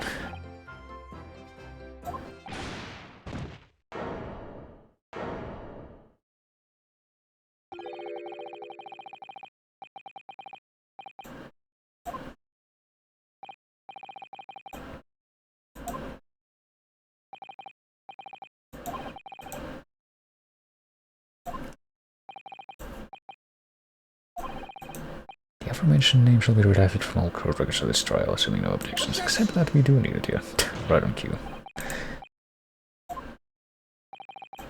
Because the name just mentioned has a very deep significance to this case, because, yeah, that's the name that's on the letting thing for the house that the corpse was found in.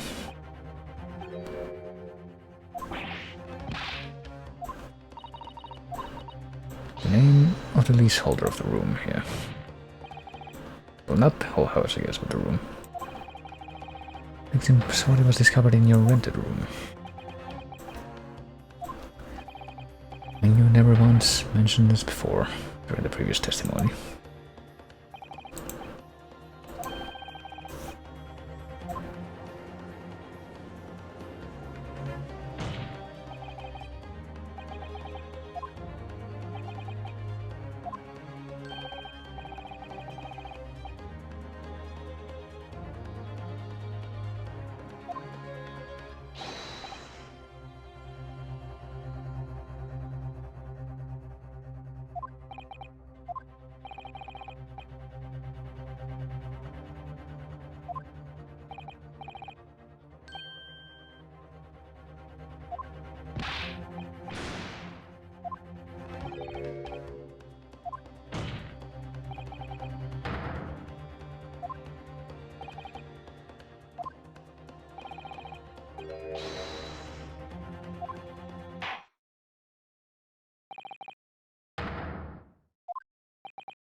Objection!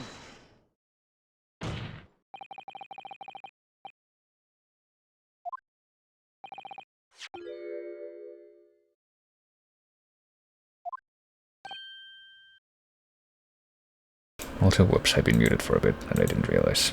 Well, we're just talking about whether or not, I don't know if that was caught, but I was kind of wondering how easy it would be to figure out that you have to point this out, like to figure out the whole situation if you didn't have prior knowledge of the whole story that this is drawing from.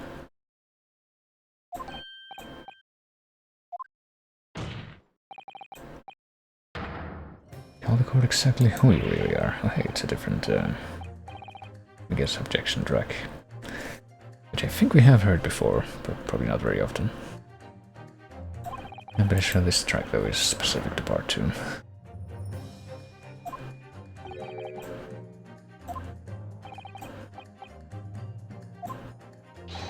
I think it's important to figure about the show how it's important, so this might somehow turn out to be like a shorter case than the previous one by a considerable margin. Why do these guys gotta hide those unmissable features? Well, that's a thing. What if we were to look at this the other way around? It took us this long to get here.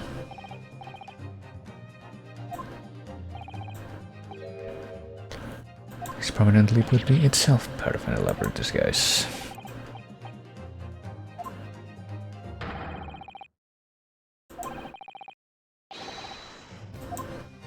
Mr. Hugh, do you even know that's also a false name? It's like 2 layers of false names.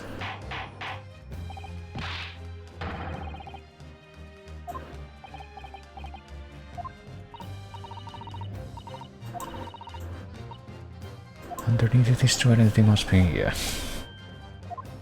So yes, I literally made the right choice a while ago. It was just a roundabout technicality that kept me from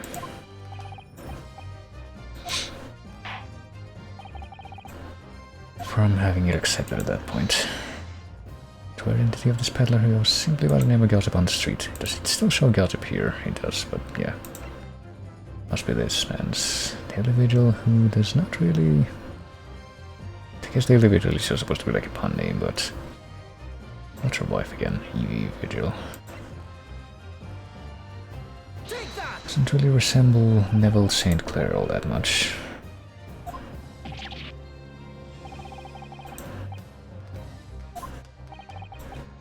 It's a name I encountered yesterday, my lord. It has to do with a certain client of Mr. Herlock Sholmes, who is reported missing right now, but I guess he's not missing anymore.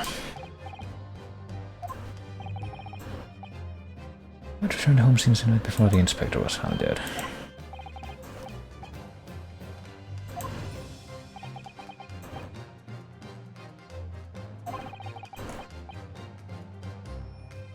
We've been led to believe that you, Miss Venus, and Mr. Sandwich were all homeless.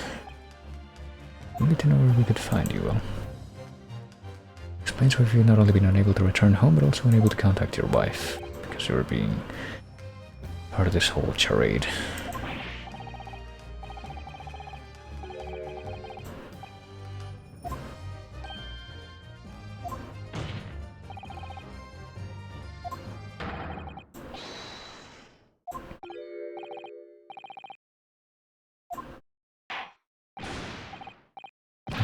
Soap, a sponge, and a washbowl at once, and also some tweezers.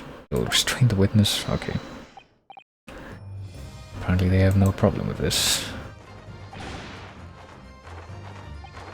Don't remember how it was described that St. Clair was like keeping his lip twisted in the story, but guess we must assume that this is the same thing.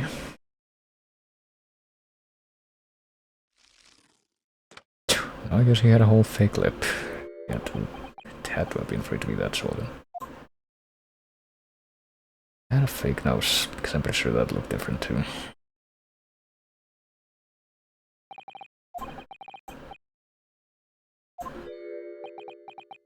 And his clothes also changed. That was quick.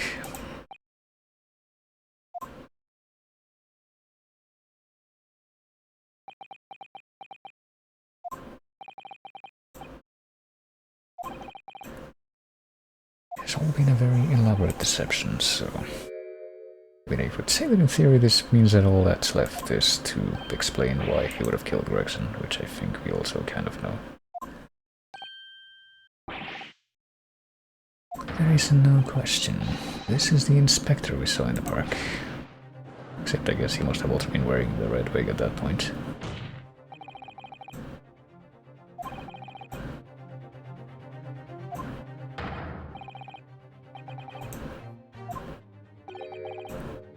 Posing as the inspector in no disguise at all except the red wig. Has to be brought up at some point.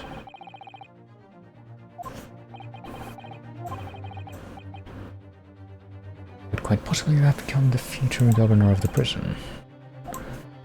So, why have you done this? It's been 10 years since Mr. Vigil worked at the prison, even though apparently his wife was not aware of that fact.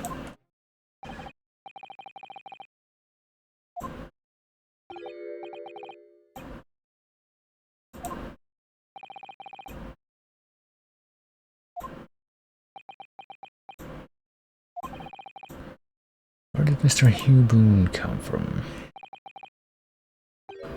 Boone is the other me. It's a name I invented. I suppose for a different reason than that name was invented in the story, though. Instead of just saying, hey, I can literally make more money by pretending to be a beggar on the street. It's gonna be a whole other thing. Well, let's hear it. It was 10 years ago that my employment as Barclay's chief warder came to an end. Having left the prison service, I searched for some new occupation by which to earn a wage, but times were hard in London and I found no suitable engagements at all. In desperation one day, turned my hand at selling wares on Fresno Street. And yet your wife never knew about this. And apparently she was never able to, like, look into it herself or have anyone confirm it for her. And he just fed that deception, opened an account at the bank under the name of Hugh Boone, and rented the cheapest room I could find on Fresno Street.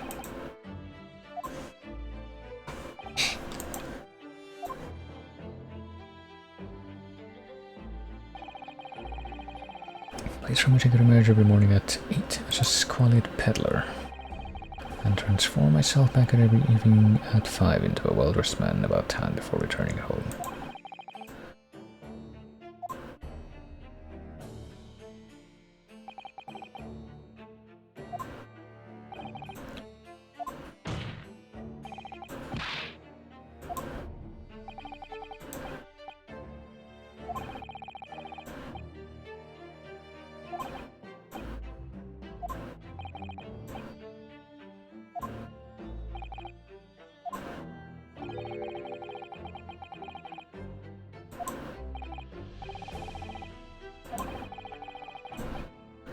I wonder how many tidbits of information you could sell to passing gentlemen even at 6 pence apiece.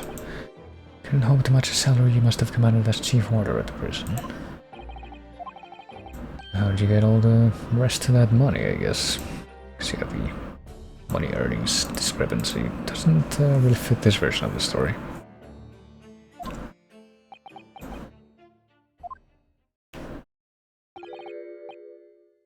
Was all thanks to Inspector Gregson. Okay, so maybe didn't have a reason to kill him, and it's gonna be an entirely different story. Well, some years after I invented Boone and began my other life as a street seller, he, the inspector that is, recognized me one day, in spite of the disguise.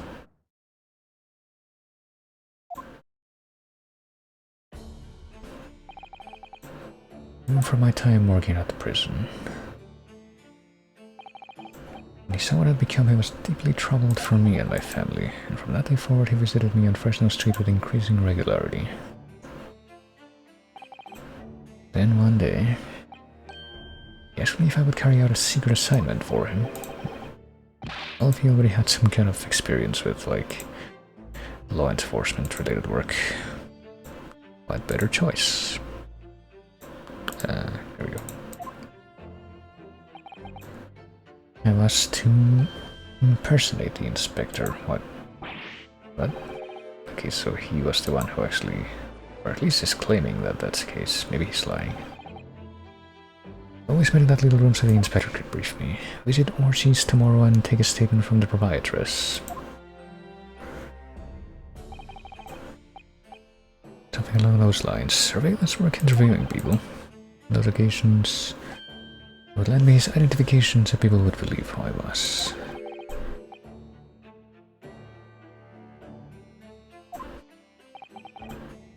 For those services, he compensated me financially.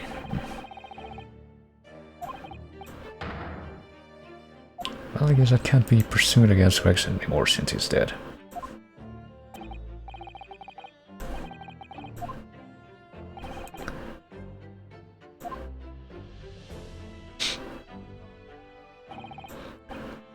And your solemn word, you don't blah about this to anyone. Even if I end up a Kroger, well, I guess it's a little late for that now.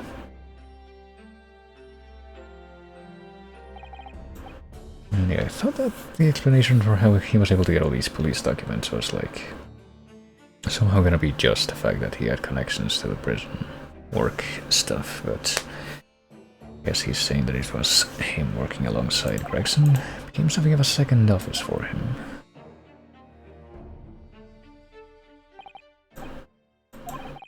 The person who declared himself to be Inspector Gregson at the park on Lime Street was really this guy.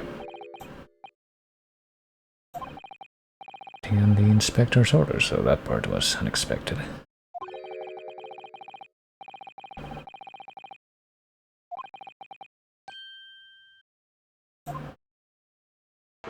Probably also never occurred to him that he would be fucking restrained in a dog collar.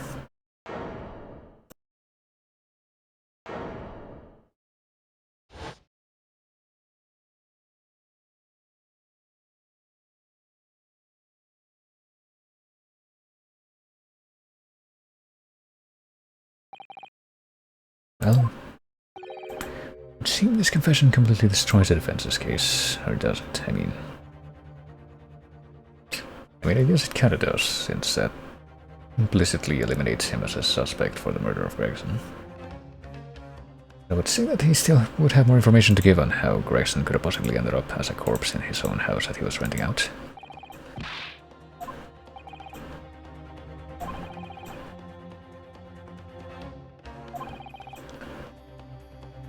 I mean, we still don't know where Gregson was before he gave the papers to that guy. So we probably still need to address it. Wasn't the inspector who went to the park that day? It was me. I mean, where would the inspector have been at that point?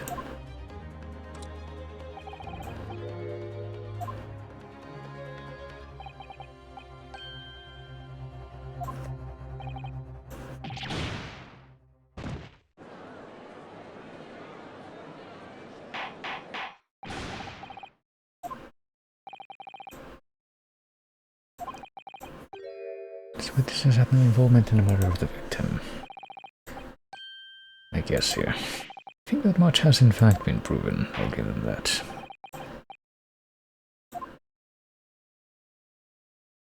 And there's no jury here. If there's no jury, can we do like something like a summation examination, but just for the judge, or Caswise somehow stopping things now, even though he's the prosecutor?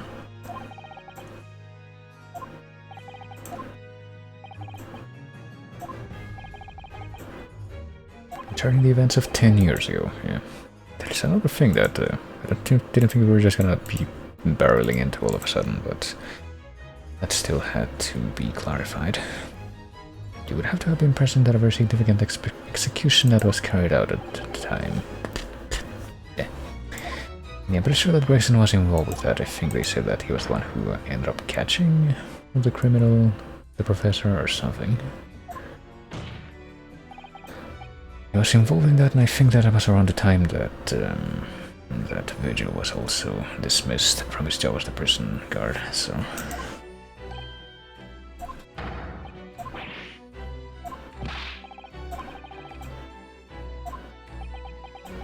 Well, this may be.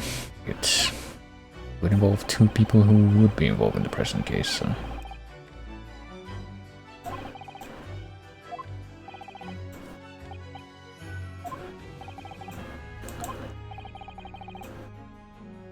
But this is very convenient for their defense, so we see no reason to object.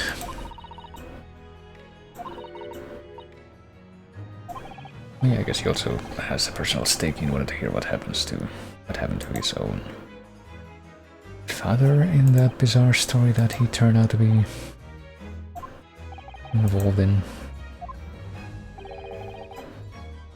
genuinely believe that this question requires an answer in order to learn the truth behind Inspector Gregson's death?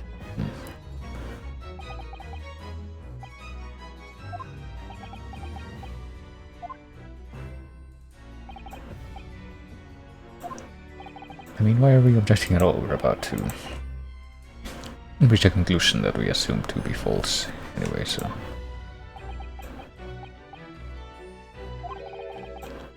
I remember very little of that time, even though... I mean, how old is he supposed to be in the present? Do we know? Surely if he had a job as a prison guard 10 years ago, he's apparently 40 now. He would have been 30 at the time, so he probably would remember fairly well, I would say, especially if for an event like that. I resigned, quote-unquote, from my role. My memory of the events leading up to that moment is extremely hazy.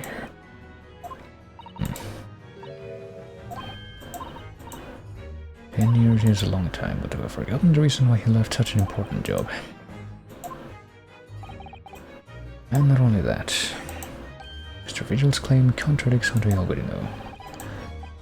Human spirit is a fragile thing, it's broken all too easily, which is why we have a tendency to wrap it up for protection. Whatever that may mean in this context.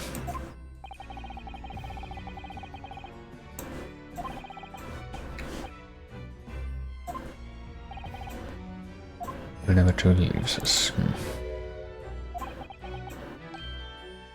It seems like one of those weird abstract diatribes that Holmes might actually have done in the original stories. That doesn't really necessarily make sense.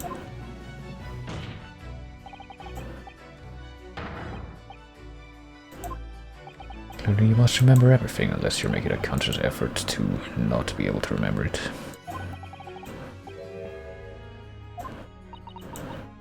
Except in this case he's saying you must definitely remember everything, somehow.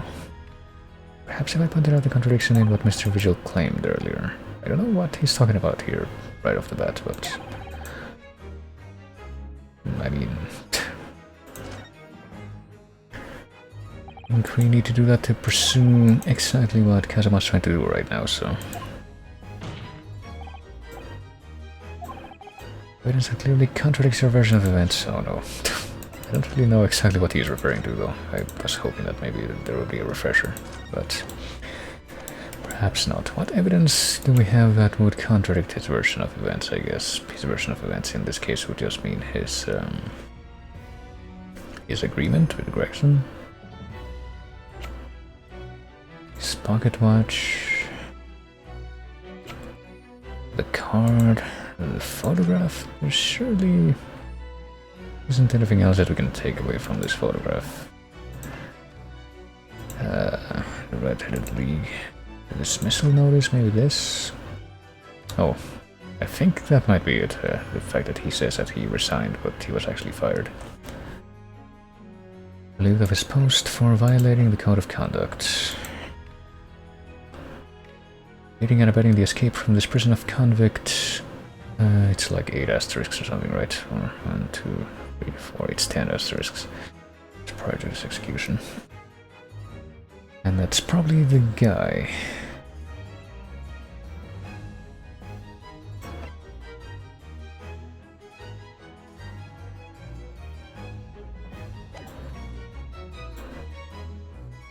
It has to be that, surely.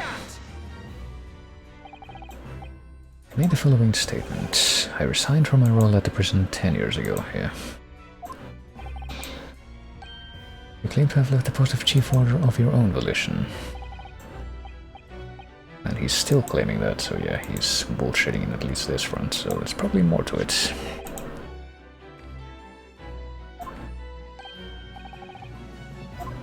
He says he doesn't know what it is. I mean, maybe he lied to himself and he actually believes that lie at this point.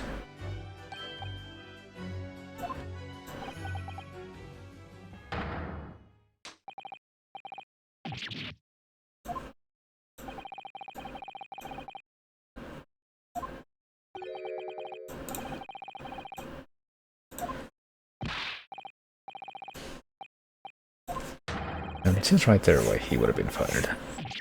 Should I tender my resignation? Or so he claims. But apparently it's really bothering him. Clearly you did something. It's time to break the seal and have you remember, lest you just keep doing this weird neck stretching exercise.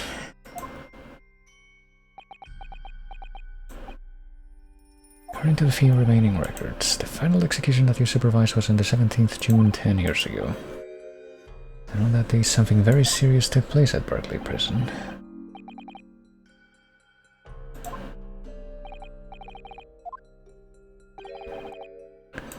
That would have probably been, yeah, the professor's execution.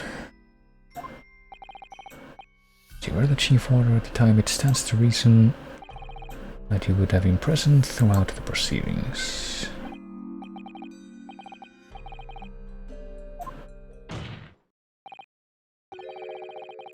And yet that execution never took place.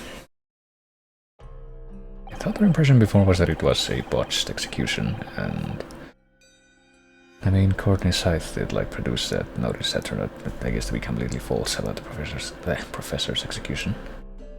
But he wasn't actually dead, because he apparently came out of the grave just in time to be witnessed by Enoch Trevor, and apparently shot by somebody else, and it was at that point that he died.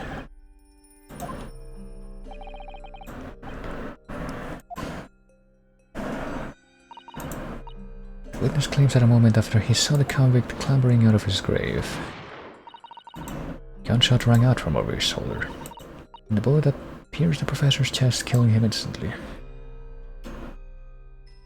I don't know if we're gonna get the full story behind that right now either, but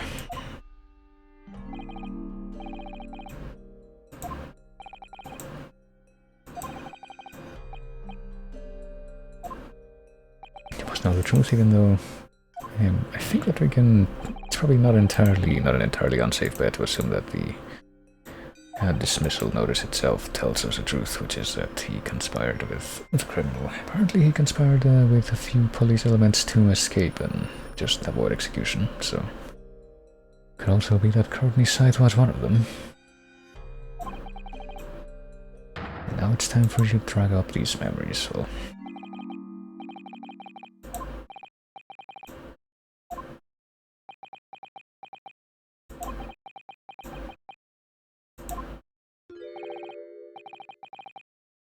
The whole prison, it was complete chaos.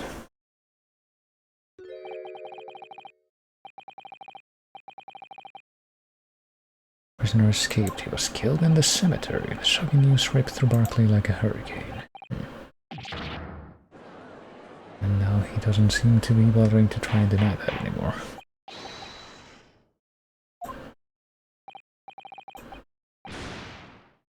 I meant to say that your memories of the time have returned.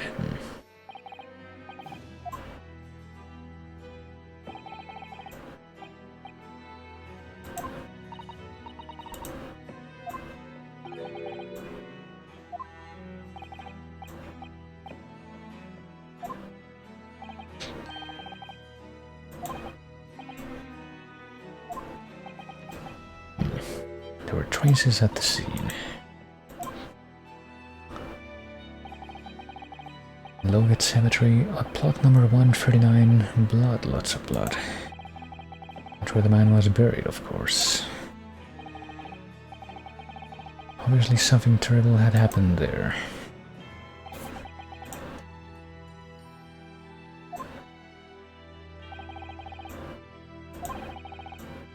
Our investigation was conducted by Scotland Yard to ascertain how the convict managed to escape in the first place. The conclusion reached by the investigating team was that a member of the prison staff must have been involved.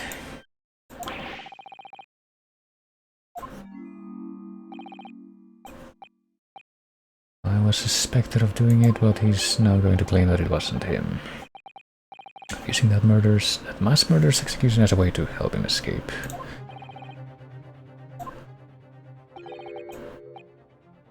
Boy, and now he's spinning a little bit faster, I think.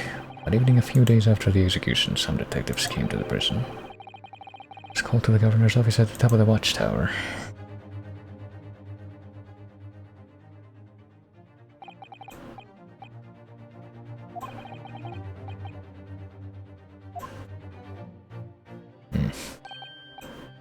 The fellows at Scotland Yard want to have a few wee words with you about it. Well, Scottish also supposed to pronounce about like that, like it would.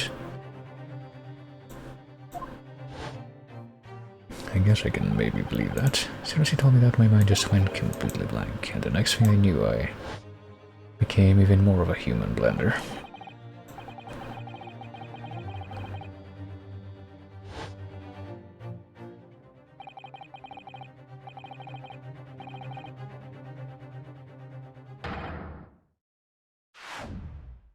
Very well.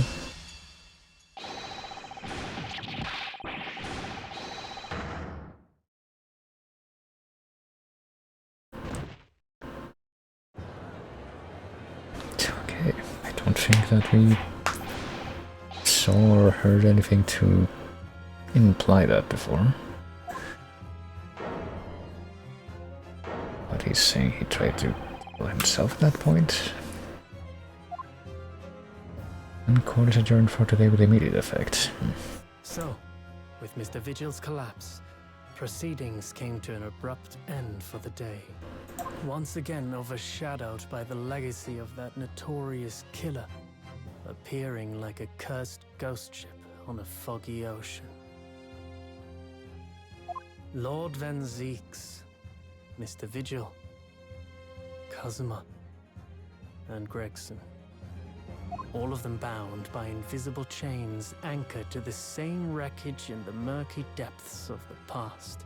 But the miraculous light that had been trying to cut through the gloom and shine on those tragic events was playing on the edges of the truth at last.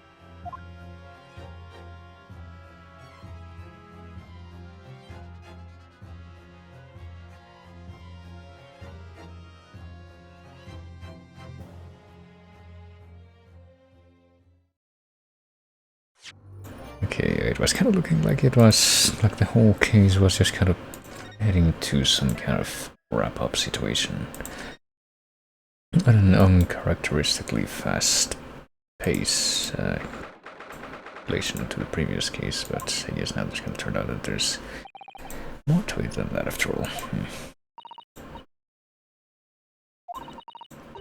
Seems Mr. Vigil was taken to hospital to recover.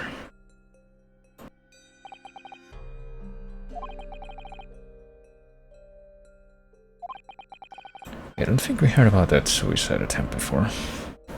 Ever since then, he's completely blocked the memory of those events from his mind. Until we dredge them up again.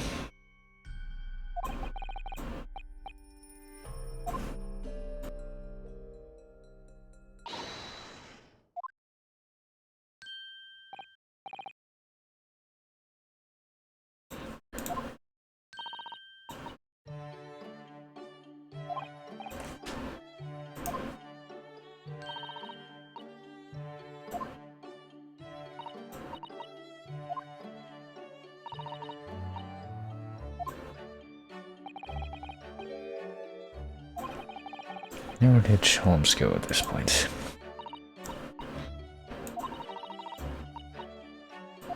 All he said was, I must leave. I wonder if he's pursuing the mystery of Inspector Gregson's death.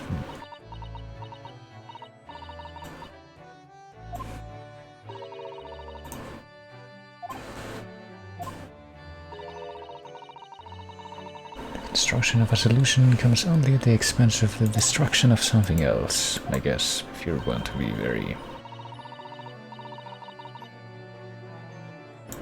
very poignant in the way that you phrase that, but it knows very well that when you open someone else's old wounds, you often open up your own too. But apparently he's not listening to his own advice.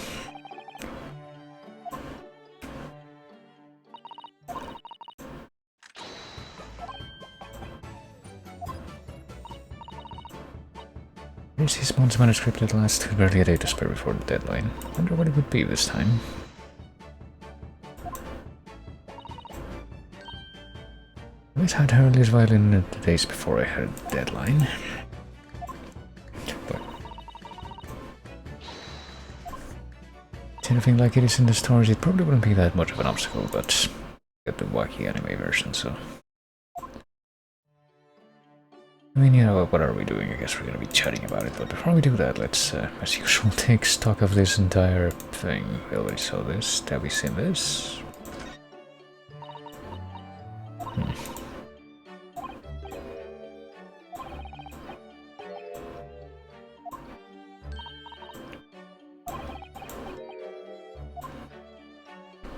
So we can't get anything new from the blackboard, which is like usually the thing that you want to check if it's updated.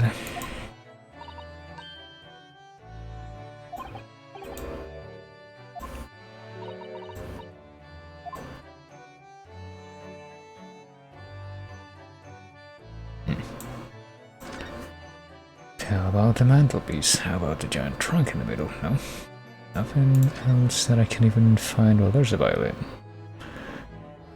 Giant mess on the analytoscope, since I guess since I didn't check this earlier in the case, might as well go ahead and do it now.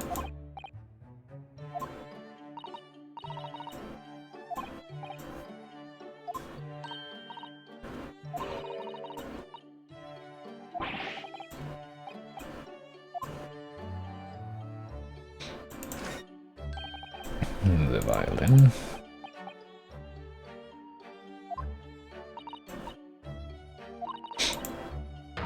I don't remember if it's mentioned very frequently outside of the first story, but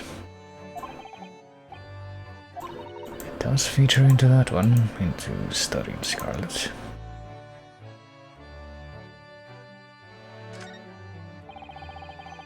And I think it's just like the carefully balanced box.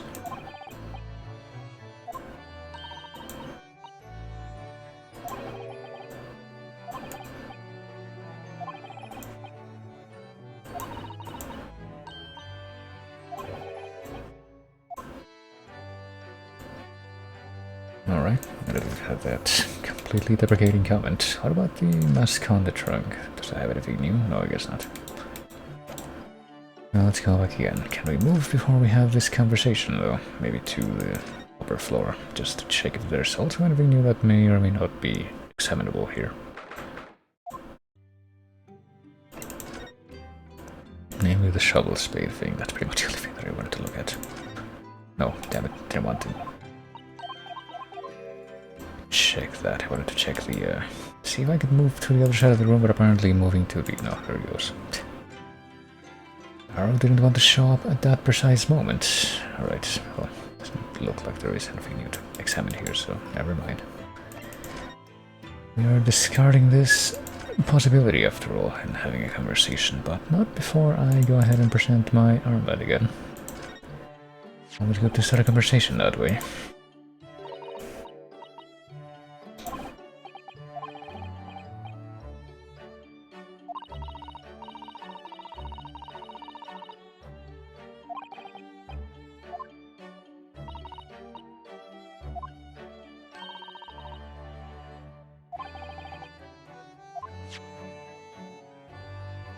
Also, I'm pretty sure there was an in-joke with Apologistus. Armband that squeezes your arm when the person you're talking to tells a lie. Yeah, even though I thought that whole thing with that armband that Apologistus has supposed to like do with his family or something. Well, let's actually speak now.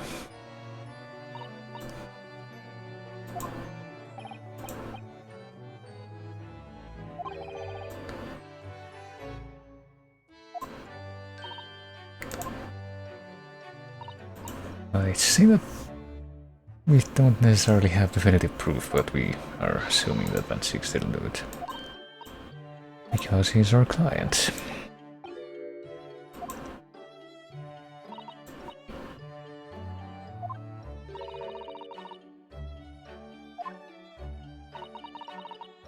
And Kazuma is not himself.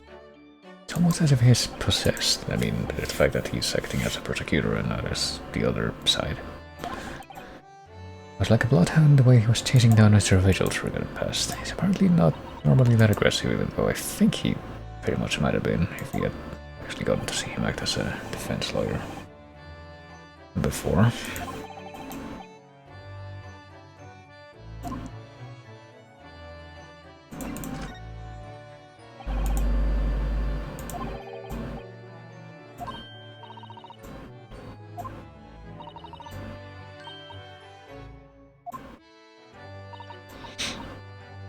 Curiously, no time of death was included on the autopsy report, and that makes him wonder why. Does it not? There are still unanswered questions about Lord Van Zieks, though, aren't there? What was he doing there on Fresno Street that day in the first place?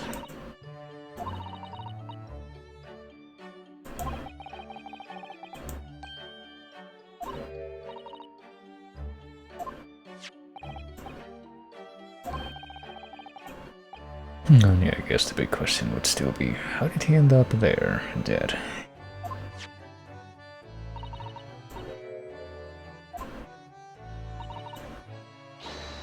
Must start by looking into Inspector Gregson's movements of late.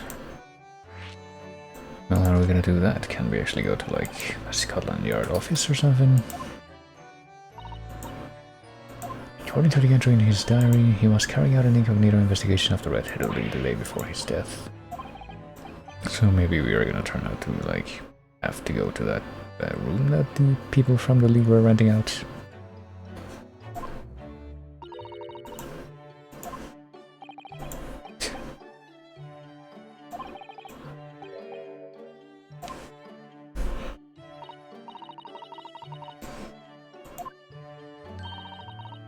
Establishing an alibi.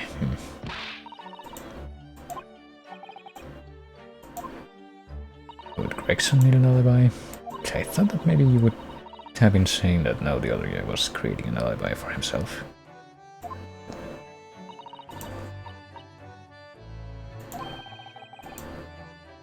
Perhaps they were seasoned with something a little more potent than salt and vinegar.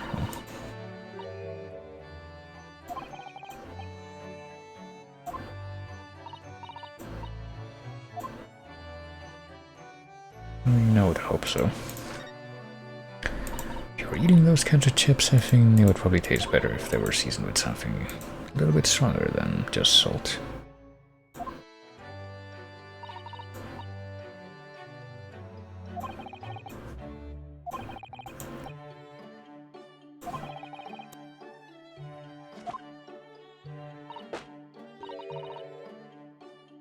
Saint Sinners. Is that the same that we went to before?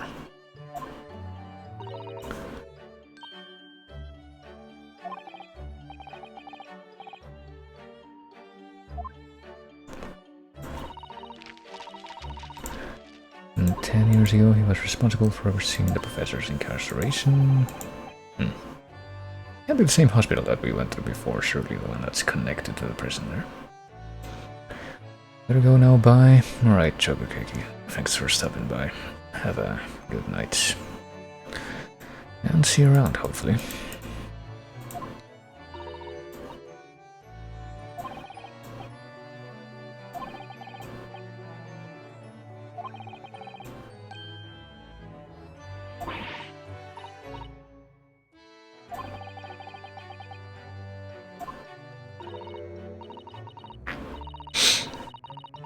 Trying to think how adults are up to no good now, well, including you. Somehow count as an adult. Does she count as an adult? Isn't she like 16? Wait, is Naruhodo even like 18 at this point? Can we even check that? How old is Kazuma? He's 24. Okay, so they probably are around the same age, so they're technically adults.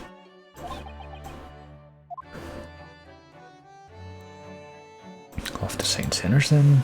Was that an option that we had to move to before? Can we not go here? I believe we have any business that would require a visit here just at the moment, but can we go there if you want? No, we can't. Okay, so we're locked out of that. Go to visit, what's his face here? We can visit the prison. We can go to the room, or we can go to the hospital bed. Oh. Well, apparently we can't leave him in peace because we have to go and pester him for more information or something.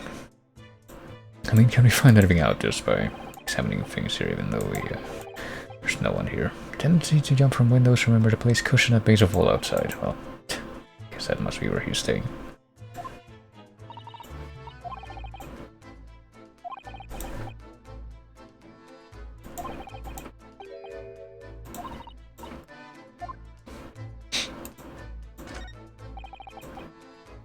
I just got my eye before, actually, so I got a slogan for the ward. Pay with good cheer, live with good cheer. Well, I wonder how many discharged patients pay their medical bills with good cheer. Well, I suppose some things never change.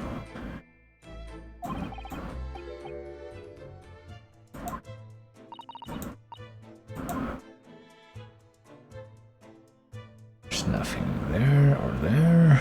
There's a little thing with medicines that's just above the hospital's bed, or the patient's bed.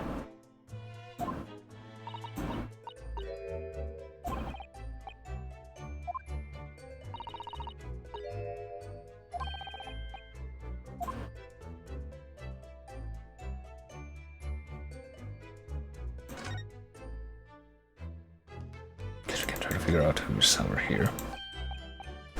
Before we came to Britain, I hadn't realized that they were used here as well.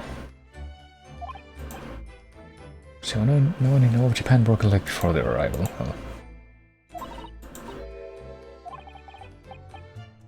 they looked fun, so I borrowed a pair to play with. Then I slipped and sprained my ankle. They contain powerful magic, those wooden staffs.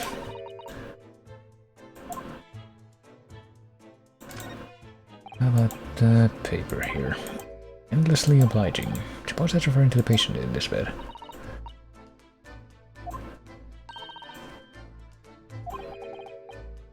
Endlessly part is a little worrying, though.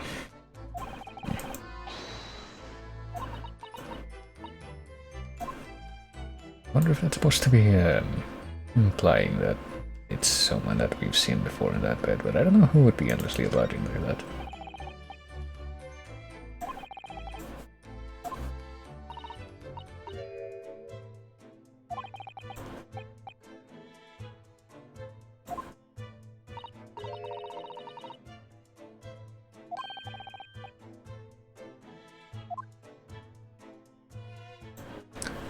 Yeah, doesn't really look like we got anything out of coming here when there's no one around. So that whole thing where we have to go visit the hospital and get for more information from there didn't actually turn out to yield much of anything at this time.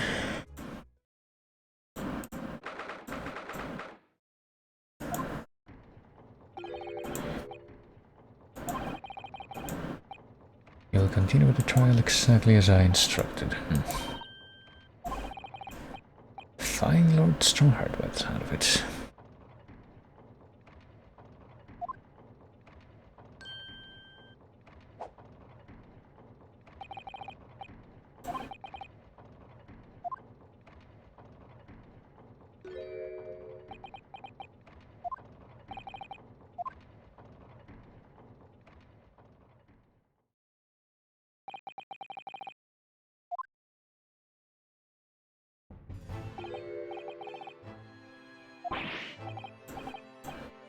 What are we doing here? I guess we just thought it would be nice to drop by.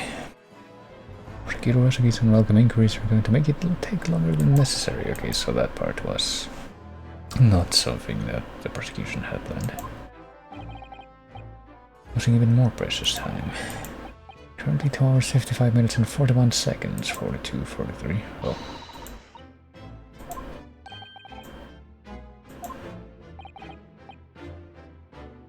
Can't let the man's hobbies bad and would put me off. So.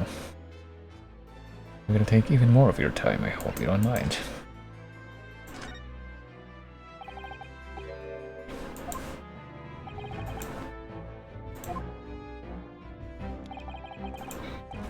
Because 10 years ago in that fateful close trial that Lord Van Six made a name for himself among the judiciary. But the next trial he fought, he lost. Mentoring leader of a criminal organization was acquitted thanks to all the jurors being under duress. Was that one, Hold hold on, I need to like look over that again. Lasted just 3 days. He died in a rock slide at his place of work, I believe. Okay, no, I don't think that they're talking about the guy that I was thinking of. The ringleader was acquitted thanks to all the jurors being under duress, like in the Adventures of Sherlock Holmes movie with Basil Rathbone and George Zuko. And the rock slide might be a bit of a... Maybe I'm reading too much into that, but might be a bit of a sideways nod to the final problem and how that's how some of Moriarty's henchmen tried to attack Holmes. That was the inauguration of the Reaper of the Bailey. People believe Lord Van Six was responsible, I guess ever since then. He was brought to trial himself at the time, but it was shown to have been an accident. I think we still believe that he didn't really have anything to do with that directly. In total, 16 persons perished in unusual circumstances, ostensibly at the hand of the Reaper. That's a long run of coincidences.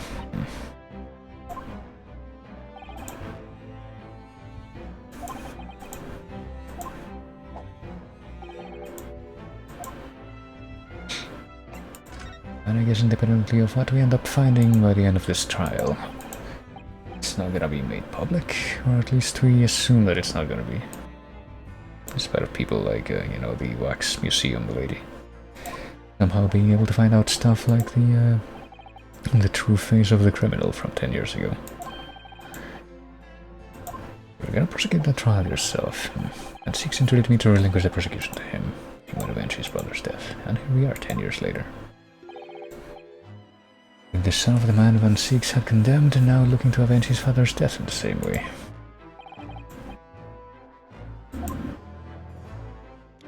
It's all a very roundabout business, but it would seem that the new young prosecutor is harboring some ulterior motive as well.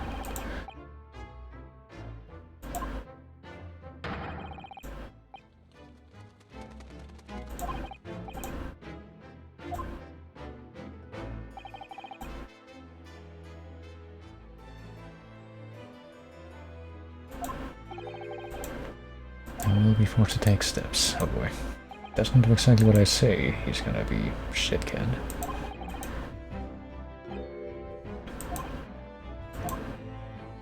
I'm making myself ever more sympathetic the longer this story goes on.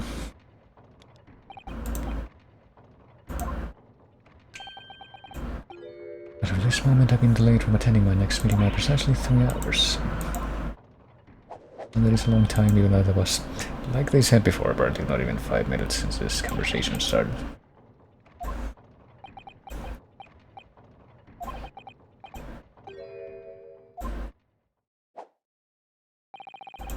Discussions between the defense and the prosecution outside of the courtroom are generally frowned upon because this universe does not have discovery law, but also make an exception in this case. His office.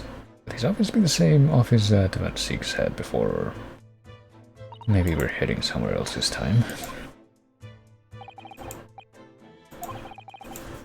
I'm not all sure I know how to talk to him at the moment. Well, we're gonna have to figure something out. Oh, apparently we do have a new location also. For some reason, some kind of honk thing going on. At 10:34 at night. I guess this is the same office though. I thought that it was gonna be a different one, but I guess not.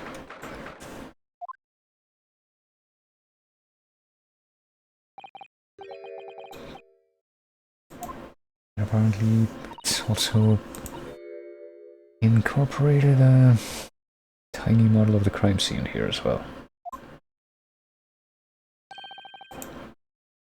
Always forced to kneel on the floor, Japanese style, in that dark corner, next to apparently where the bats are hanging overhead. That seems very comfy.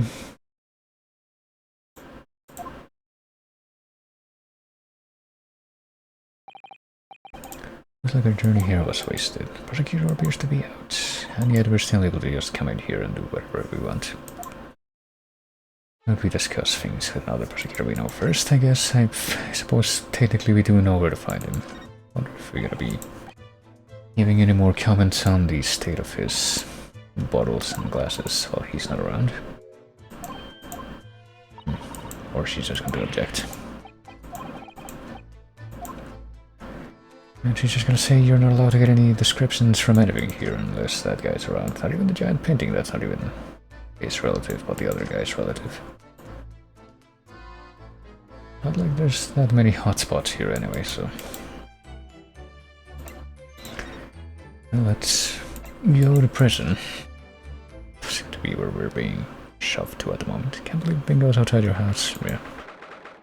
Very loud honk-honks apparently need to ring and echo through the night. Can I guess Iris changed her clothes while we weren't looking?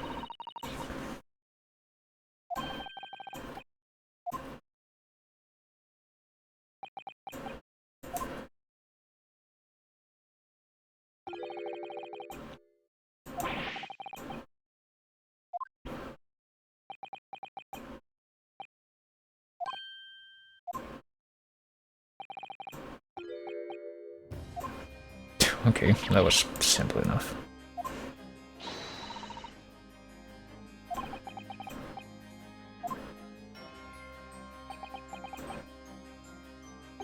Wow, he's an actual person.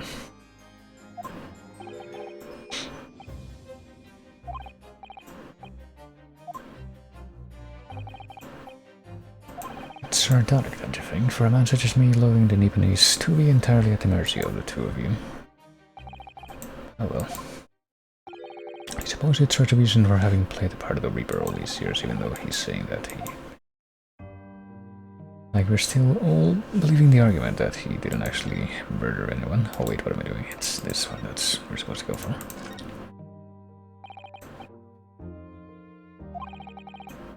Help reduce the amount of serious crime that took place in London. If keeping quiet and playing the part benefits a cause I myself am committed to pursuing, then sure, why not? Let's play along.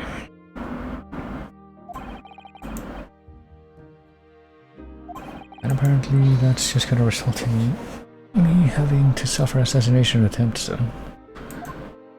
Someone's clearly profiting from this silence and using you. Ever since the Reaper first appeared, I've been doing my utmost to expose him, or rather expose the organization. That we believe, so it's inconceivable that all those accidents were orchestrated by one man, so... I guess the implication is that it is gonna turn out to be something like how I suspected all that time back. That it might be like a Yatagarasu kind of thing, like in the first Edgeworth game, where it's actually a group of people working together to, like, take down criminals or something. Always appears to have very accurate information about the accused in each case, which can only mean somebody at Scotland Yard is involved.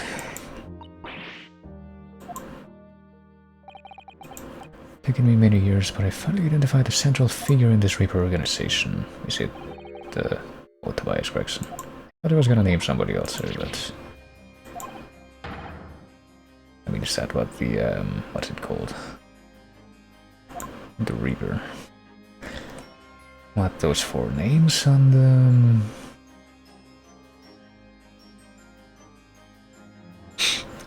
On the telegram at the end of the first game were about, like, the... Who were there again? Or who were they again? They were Gregson... Kazuma Yasugi specifically, I think he was mentioned, and was also, like, not Watson in this universe, Wilson, and also that person that I think was eventually found out to be the true name of the woman who called herself Giselle Brett. So maybe they're all somehow involved with each other in this. The Reaper of the Bailey is now a single person. It's a highly secret organization with close ties to Scotland Yard, but there's no doubt that Gregson was a key member of that organization.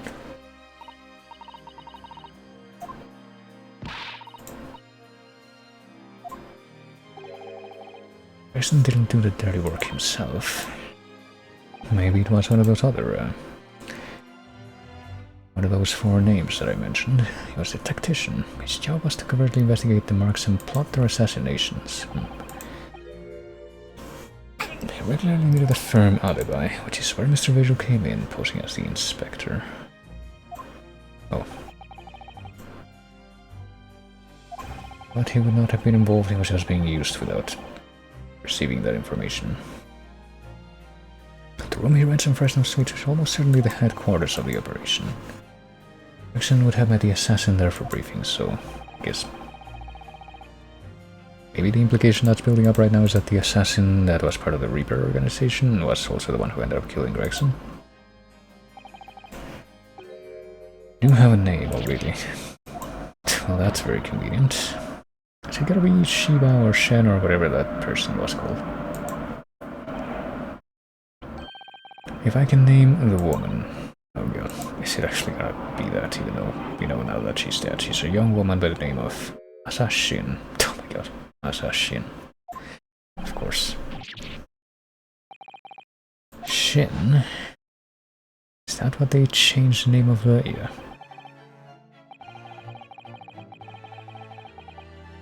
The true name of a terrifying killer I know only too well.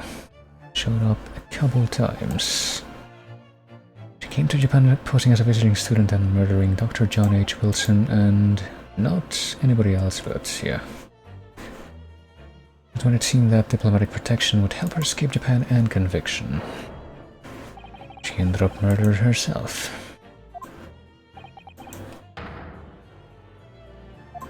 And that woman was actually the Reaper of the Bailey.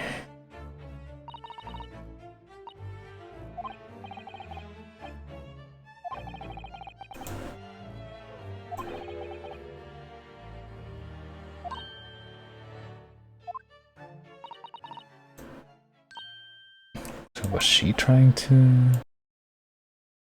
do the same thing as a traitor within the group in the Yatagarasu and fucking kill everybody else that was involved in that organization, maybe? Because she had some kind of greater scope corruption that ended up buying her out or something. Say he's a friend of yours. The reason I got to come to Britain, it was on his merits. I may have pretty much usurped him in the role that was initially meant for him. Only the very best students are selected for such opportunities, so I mean, apparently only one has been in this entire time so far, except for like the 3 people that came here beforehand. I assume that they were part of the same kind of thing. Flawless performance very much reminded me of his father. This murderer. We still don't know why he murdered, but... they were abusing their power, playing with the common man as pawns in politics, in economics, in war. In many ways, Sasagi was carving out a canker from society that we British couldn't deal with ourselves. Well, that's precisely why it makes no sense. Clint Van Six was a noble and upstanding man. He wasn't corrupt. He was also my brother, so... clearly I can't have any kind of bias when I say this. But apparently he also saved his life. There's not like a lot of information kind of coming out of nowhere.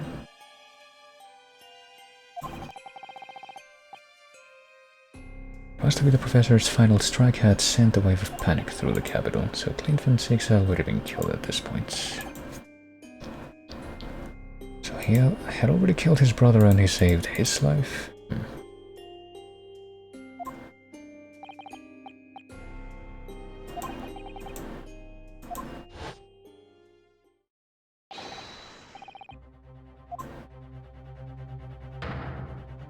Oh boy. All of our assailants were armed with pistols, their faces obscured by scarves. Clint was not only from noble heritage. Okay, no, he... okay, so this isn't Baroque here, this is Clint. Oh, he had a link. Okay, hold on. I need to quickly check the log here, because I think I'm confused.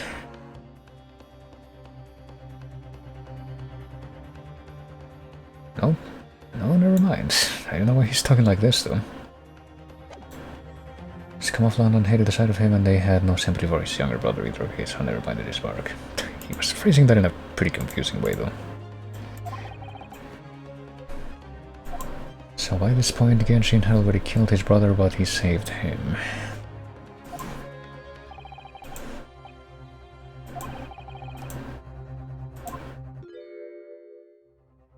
Let them kill you, Clint would never forgive me. Oh boy.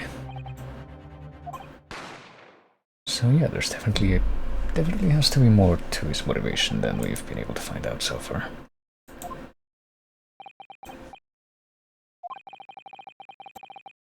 Genshin lay on the cobbled street. Blood was seeping from his left hand. It shielded me.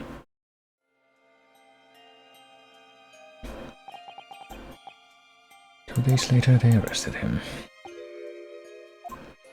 Maybe he was also framed, or maybe he took the fall for some reason. Still need a lot of answers in that case, but I guess we'll only get them at the end.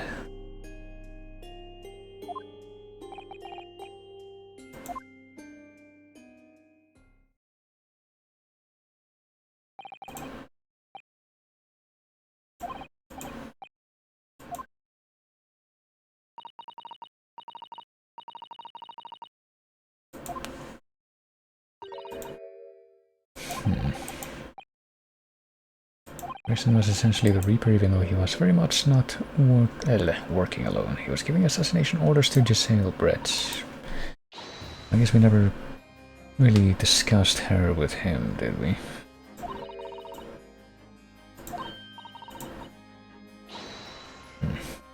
But now we're just gonna blab about all this to the officials from our government. Was he told was in confidence? Doesn't really sound like he's told any of this to anybody else, but... Alright, let's just immediately go and do that then. Now we go to the hotel.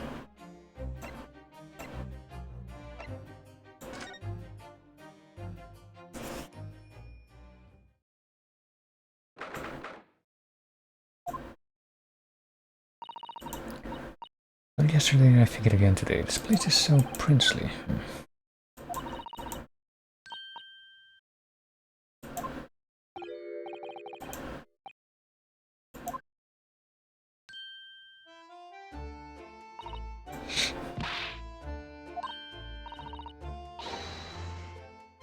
Yeah,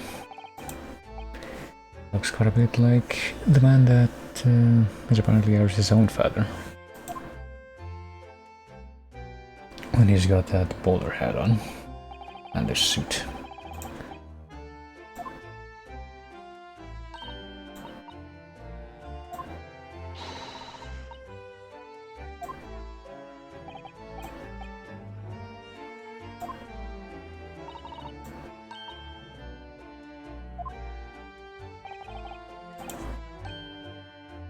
Perhaps that goes some way to explaining that bright look in your eyes. What's that supposed to mean?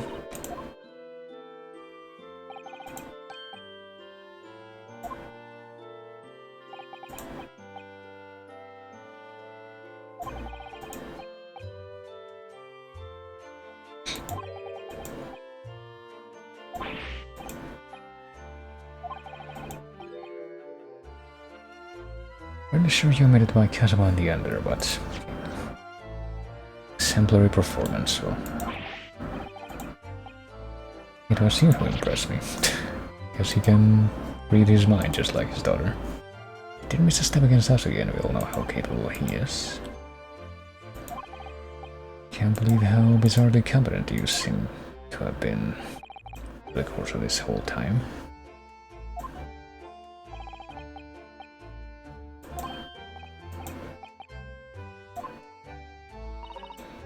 And favor.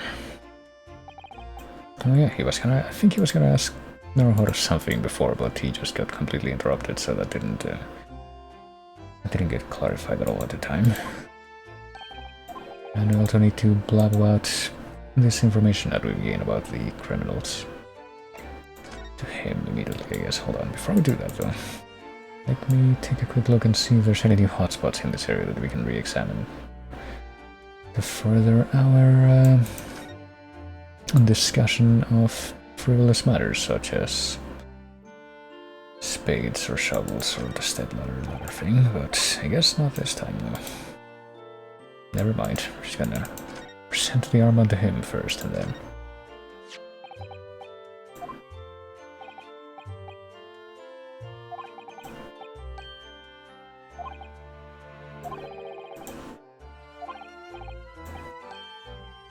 Has his name on it, but I mean, he doesn't seem to be working as a defense lawyer anymore.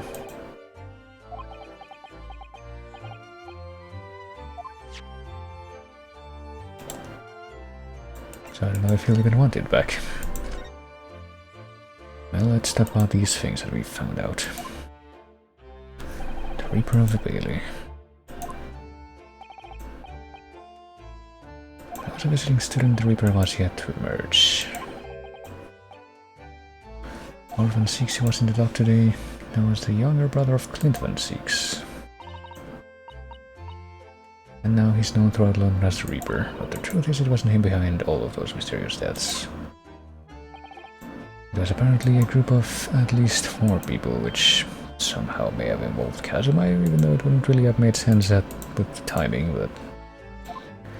So he's been a professional killer at work, someone by the name of Asa Shin, in fact. Apparently the full name strikes him, given that the jailbred woman who was responsible for killing my great friend. Which, of course, has to be said in front of Iris.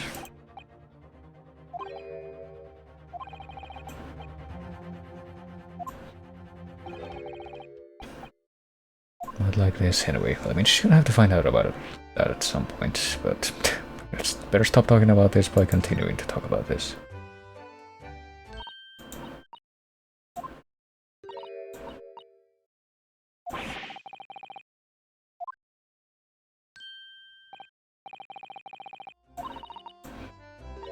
I think I'll go and see if I can purchase some. I wonder if you would like to come too. Oh, okay. So it's just... using that as an excuse so that we can actually have this discussion.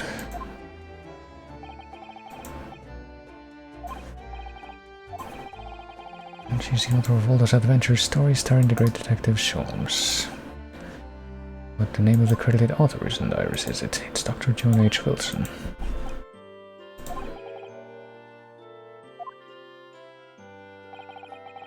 So you understand the situation. So I have a scheme to reciprocate and invite him to the Imperial University 4 years ago. But he was murdered last year by Giselle Brett. Which is bizarre in and of itself. But I guess now that she's dead, that means that what's-his-face at Sasaki, who also went back to Japan, doesn't necessarily have anything to worry about. Maybe that's why... Maybe that's why Giselle Brett and Sasaki were, like, in that case, together at the beginning of part 2.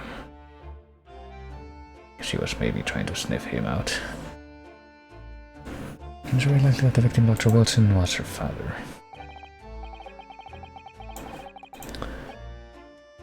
I don't know if he had a daughter or not. I can say with some certainty that he was never the great detective's partner. Wait, really? That kind of came out of nowhere. John and Wilson are both common names. Probably best not to mention this to the young lady until we can be sure.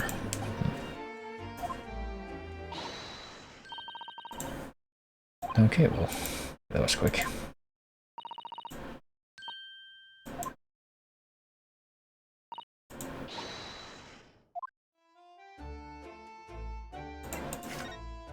Well, what about the judge?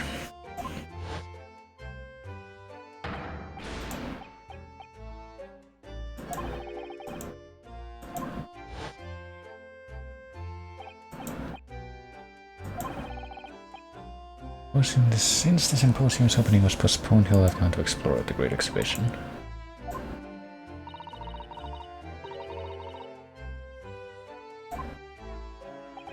Wait, did he mention that he was once in the dock himself? The close trial of Kazuma's father. Seishiro was trying to mitigate Genshin's guilt, so he took to the stand to testify, but he got a little carried away and actually managed to break the witness stand. Well. And said some contemptuous words about the British Empire for which he was charged. Oh, really? That seems like it may have been a bit of an overreaction, but you know. I think that if you can only consider that the last person to be executed for treason in Great Britain was like in the 1940s.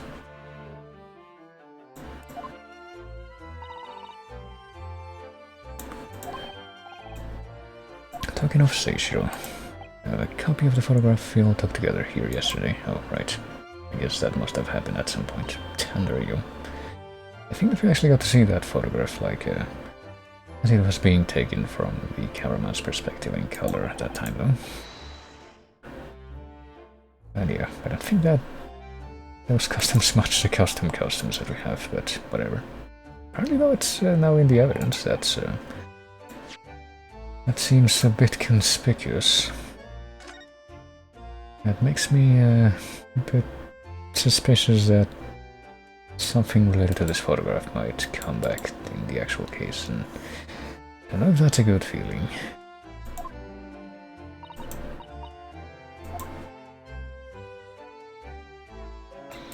And yeah, the Faber that completely cut off before. It's a fateful trial that you're fighting. It will be over before long. Like you to accompany me back to Japan? Really?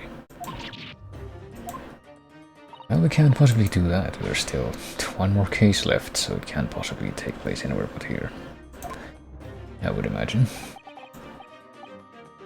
I've seen how our courts work firsthand. Japan's judicial system is in its infancy, especially when it comes to defense. We don't want it to turn into that weird kingdom from Spirit of Justice, do we?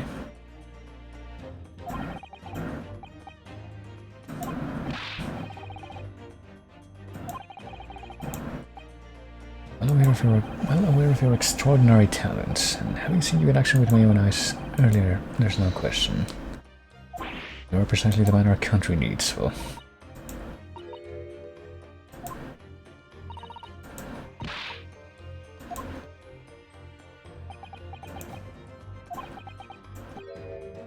Came here to serve as Asugi's judicial assistant.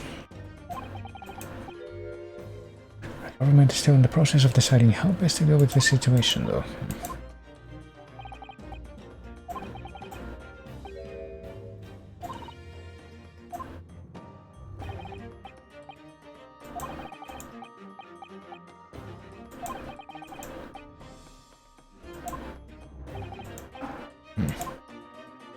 So it's not an implicit command like Gregson trying to take Gina to France would have been.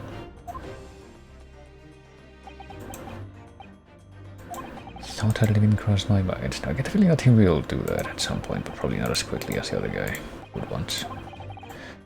Turns out that he's still alive, so where does that leave me?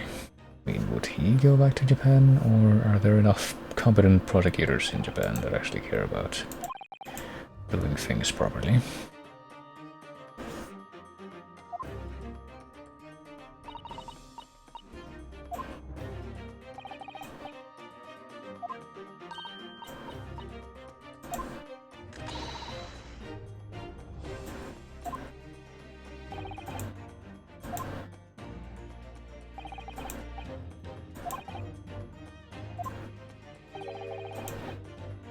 Give my suggestion your full consideration, won't you?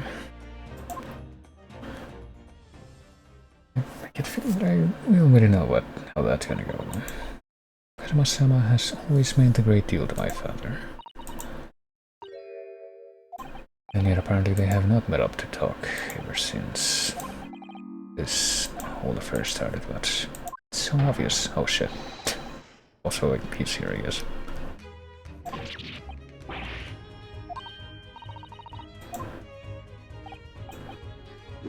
I joined you all for tea, of course.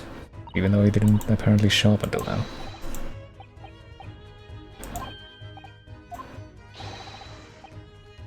Dispatch a telegram to your country at once. Or so he claims. To whom can I entrust a task? What task? Father has now just left to send a telegram to the Imperial Police Bureau of Japan himself.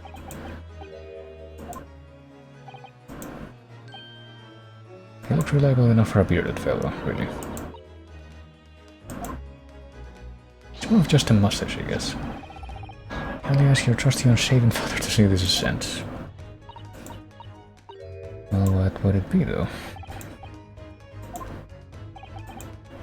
All we can do is spray. For once, my deduction is awry.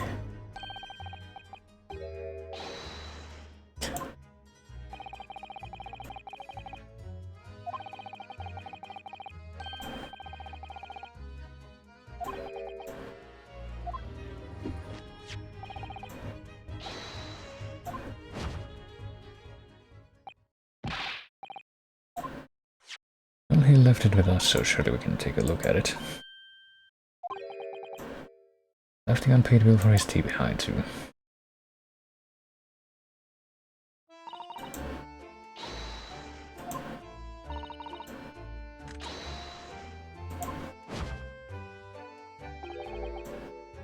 And there was me thinking everyone would be clamoring to pay Mr. Holmes's bill. Well, I mean, at least we're not in a position where we have money at this point. We're also not allowed to look around, it seems, when we're on our own.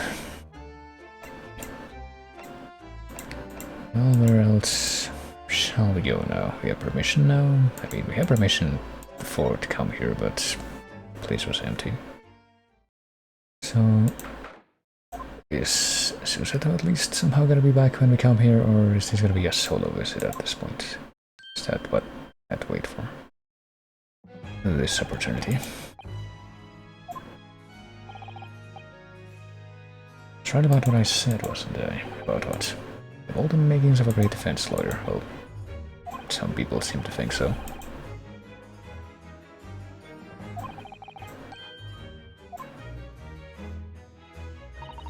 Well, apparently she's here too.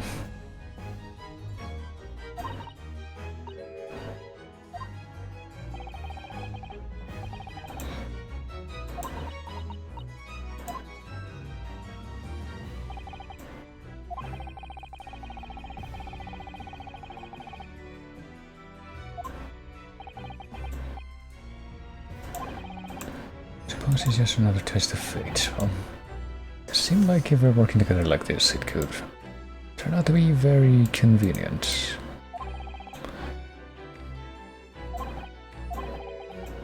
But what happened with your father?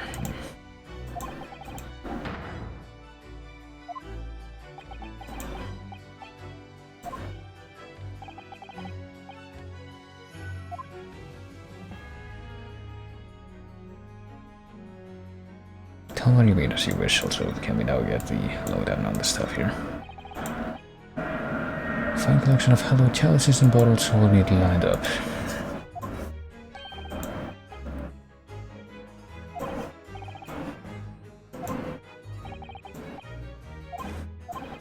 He's so particular about it all, he refuses to let anybody else touch any of it. Well, it's been quite easy for me, in fact. Well, what about the chessboard? What could the symbolism there be?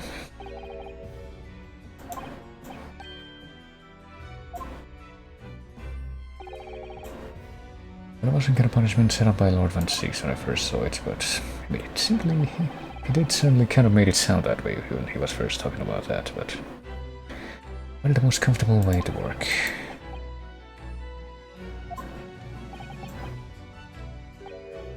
Both know you can't even manage a minute, well.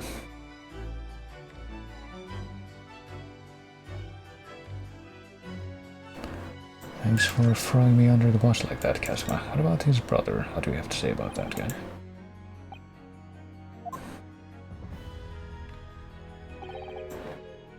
Apparently he doesn't know anything about him. His apprentice, not his friend, and even though my father killed that guy, I still don't know anything about him.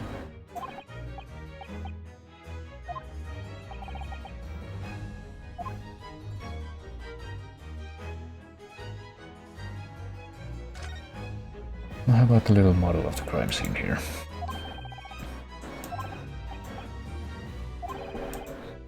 Is prosecution of his mark make him model the scene for every single case? Well, maybe they recycled parts of them. Sometimes it helps to visualize things better and notice things you hadn't spotted before. Well, assuming that it's accurate, which... if it's a thing that you hadn't noticed before, then how could it be represented in an imitation model, you know? But nature noticeboard is my work. Boy. How accurate is it to the real thing? And can we get some more comments on the wine here? The casks.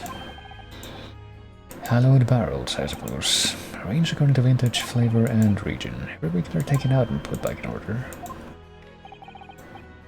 Can't seem to settle on the perfect way of arranging them, you see. Vintage, flavor, and region don't neatly coincide as a trouble. Considers the task too important to entrust anybody else, so he does it entirely on his own. Yeah. Also bats.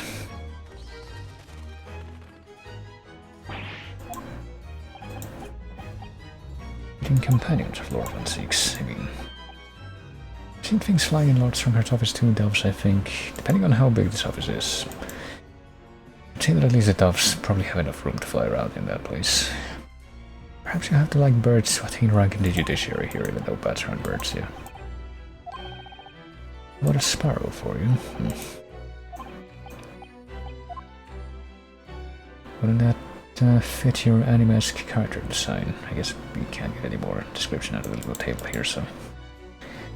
Hey, look, do you want your armband back? I have it.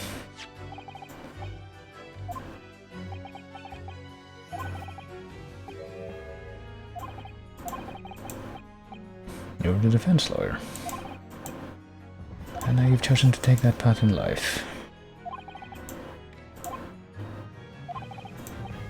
So I don't want it back.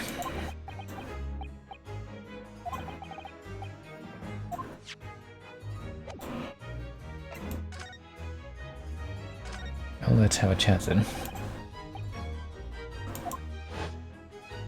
Yeah, since what happened on the USS Buria, since you were pushed into a bedpost by a Russian teenager.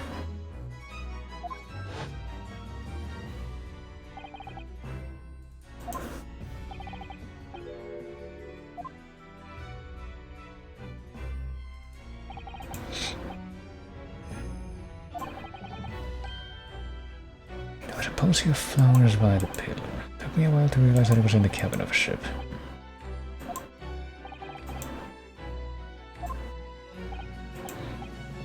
I had amnesia, but I was still somehow able to be conscious of this. Go to Great Britain, well, I think the ship itself was going to Great Britain, but I guess you couldn't necessarily know that at the moment.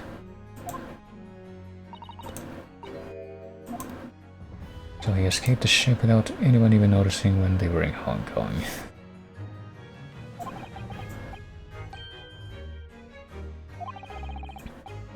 Concealed myself among the disembarking passengers and went ashore. I disappeared into the crowded streets of that foreign port city. I would plan my onward journey to Great Britain.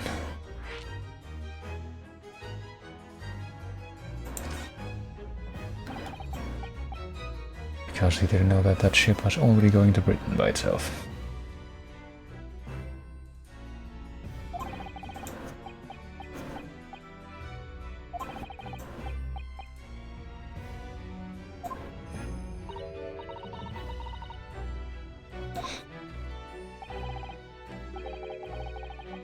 Though I had two feathers in my cap.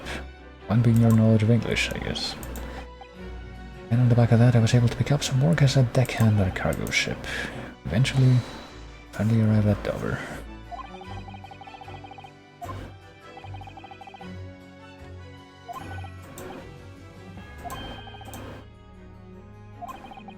Of course I had no idea why I'd moved heaven and earth to get here at that point. Apparently, though, I was picked up by Mr. Justice Minister. I was stopped at the border because I had no papers. Took me straight to Scotland Yard. And by sheer coincidence, Lord Strongheart was there to attend a meeting. And I guess the second feather was knowledge of the law, even though I thought that they had said that the second feather was something different before. I was curious about an Easterner with intimate knowledge of British law. Took me back with him to the Supreme Court and assigned me to the prosecutor's office, just like that. Oh.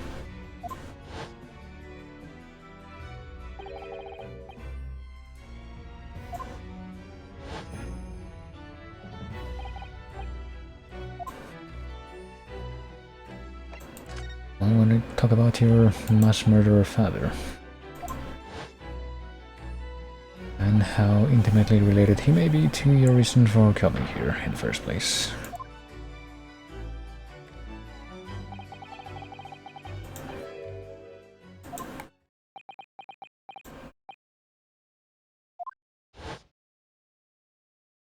Years ago when I was 8, I guess. Yeah. When my father left on that exciting trip to Great Britain, I was just a boy. And apparently we took this nice photograph, but what I remember most about my father is his unswerving sense of justice. 6 years after he left, a gentleman called our family home. He told me that Genshin, my father, had been taken ill in England and passed away. It was Professor Mikotova, your father. Ever since then, the professor was very good to me. He had even helped fund my university education at UMA. I'll be forever in his debt. Nevertheless, I just couldn't bring myself to believe what he told me.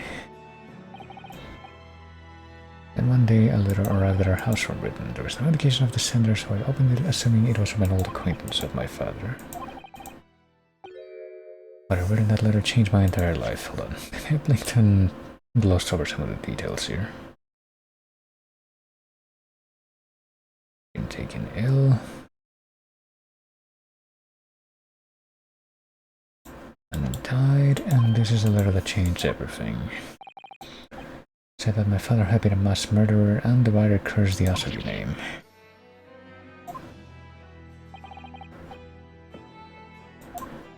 But we don't know who the actual author of that letter was, that hated the Asahi family so much. Presumably sent from a relative of one of the victims. Couldn't have been Van Six, surely. I don't think he would have done something like that even at that point. If whoever it was had been a member of the judiciary, he could have been present at the closed trial. Been sentenced to death, but we know all this already, but I guess he found out about that a lot earlier. I imagine the British government did its very best to silence whoever sent that letter, but someone who knew the truth and couldn't bear the resentment was always going to be a problem. There was a newspaper cutting included with that letter. Apparently about the professor and his killing spree. Well, did Mikotova even look at it? I guess not. Deliberately concealed the truth from me by telling me my father was taken by a fatal illness. Instead, I showed the letter to Judge Chioku already. I guess we assume that he didn't show it to the professor. Told her for the briefest of moments, but then he just left the letter off already. I was undeniably shocked, shaken momentarily before recovering his voice.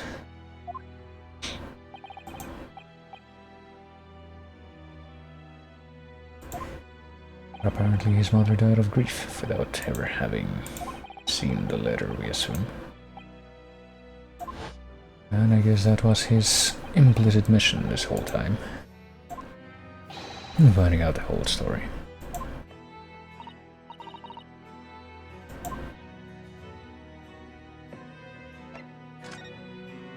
I guess we're getting that much closer to it now.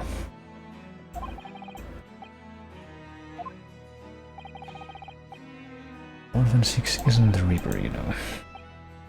Inspector Grayson himself said that the Inspector was behind the Reaper's activity all along, and apparently he knew about that before. The question is, who's been giving orders to the Inspector? Orphan 6 is the real Reaper, or so he believes at this point. And I know that 10 years ago it was him who sent that letter. Maybe? Well, I guess he would have been the prosecutor in the trial that ended up sentencing him to death, but... What?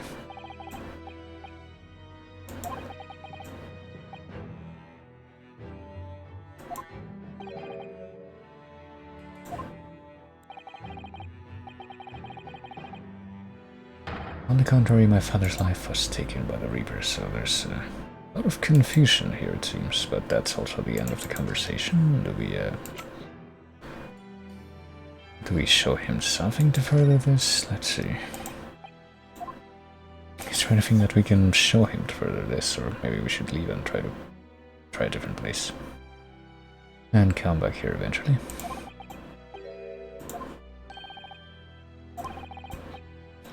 Yeah, we can't discuss evidence outside of the courtroom because discovery law doesn't exist in this universe. We've been over this, but... Well, maybe now we're gonna be able to talk to Vigil in his bed. Maybe he'll actually be present.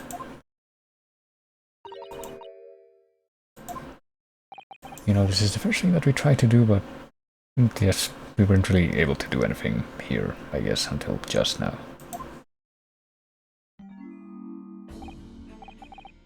But I guess he's finally shown up. Here we are.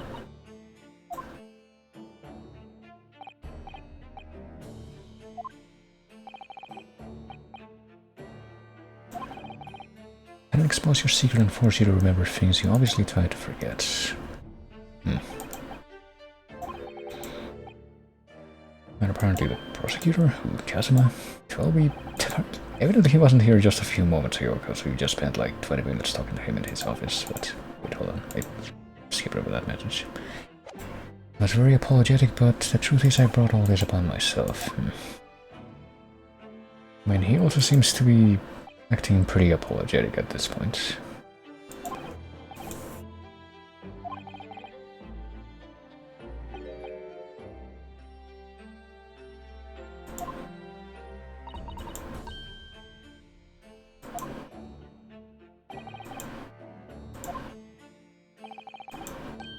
I need to think that perhaps Inspector Rexon didn't stumble across me by accident at all.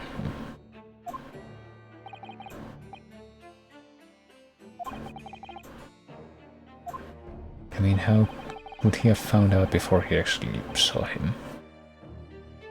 This is just deserts. I'm pretty sure that's the correct spelling for this term is with 2 S's on that word, but you know.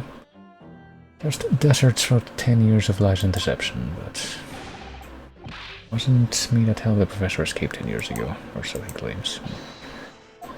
Well, who was it then? I guess we're gonna have to find out. Couldn't be the other guy that's the Scottish prison governor, surely. That would be like an entirely unforeshadowed thing at this point.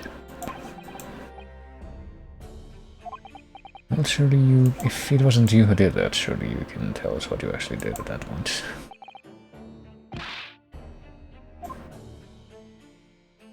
Well, that sounds good. We can have a nice chat, but first I'm gonna show you this. Surely you won't be opposed.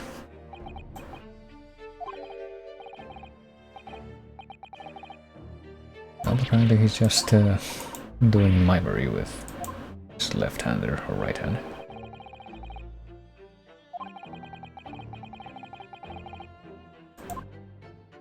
Oh, no evidence. Not right now.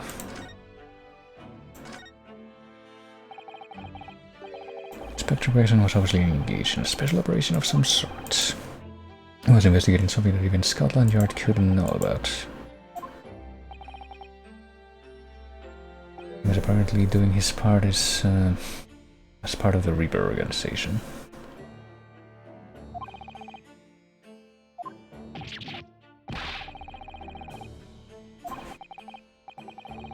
All I would do is go to the specified location and make a little hoo-ha. Well, just something to leave an impression so everyone there would think a detective called Gregson was here. Even if it's not really clear why Gregson would want him to do that and to leave that impression, but...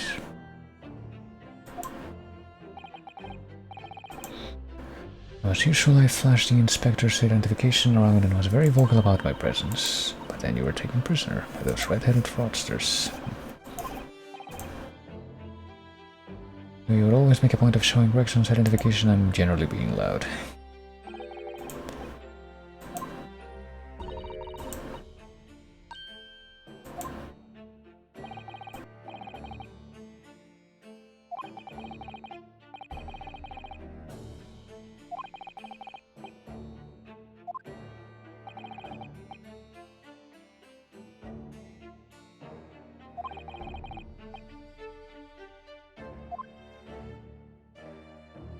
So I heard the gunshot apparently charged right in, and I suppose he's acting as a street peddler.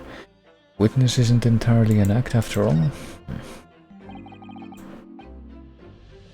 And what about this prison escape from the past? The professor's execution never actually took place. Well, the execution itself must have been used to effect the plan of escape, but we don't have any details on the execution itself right now, do we? And all this time, and we haven't heard any kind of great details about that. Barclay was renowned for being the highest security prison in the country. It there was one notable exception, or rather one notable loophole, something that was never questioned. The coffins into which the bodies of the executed convicts were placed. So it's like in Les Miserables when Jean Valjean smuggles himself out of the convent in a coffin so he can come back later.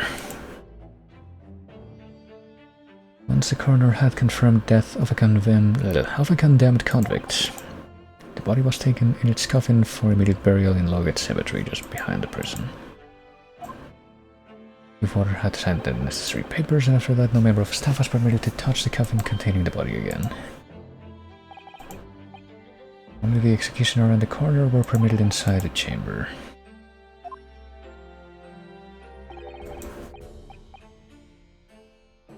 Once I had that confirmation, I went into the mortuary to find a lone coffin as usual. Procedure was that I would sign the paperwork, having checked the coffin, then nail it shut. But for some reason that day the coffin was already nailed shut. So he provided the confirmation without actually having that assurance, and he was framed, I guess. Assumed that my deputy must have checked the coffin and nailed it shut before I arrived, and didn't actually confirm it even though he knew it, but you know what was at stake with that particular individual's execution. I can only imagine that Asogi, having escaped his execution, somehow was alive inside the coffin. It was taken out through the main gates and deposited in Lowgate Cemetery. Presumably there wouldn't have been enough air inside to breathe for long, though. If it was like a wooden coffin, maybe it wasn't airtight. So in the early hours following the burial, somebody dug up the coffin again to set Genshin free. But in the end, he was fatally shot in the graveyard anyway. What on earth really happened in Lowgate Cemetery that night, I wonder?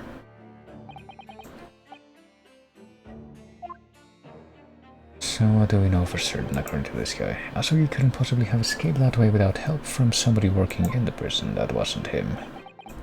And that somebody was not me. I mean, he said that there was an executioner and a coroner that had to be present at that, so I guess we assume that both of those people would have to have been involved. Would have to have been in on the con, maybe.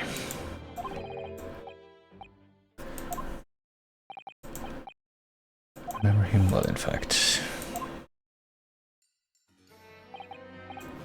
Having been condemned to death as he was, any contact I had with the man was short, obviously.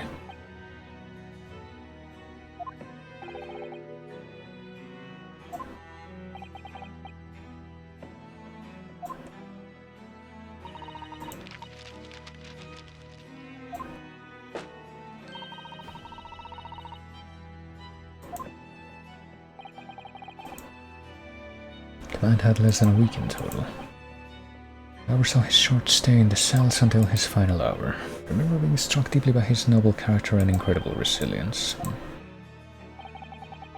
He was a killer of many men, but he was always quiet and polite. I couldn't bring myself to believe what he'd done, so I asked him one day. Oh boy. Those 5 members of the aristocracy whose lives were taken, were you really responsible? I'm guilty of the unforgivable crime of ending another human's life, yes. But I guess the implication is I did. He's saying that he maybe killed someone, but he didn't kill all of them, or that he's maybe speaking metaphorically.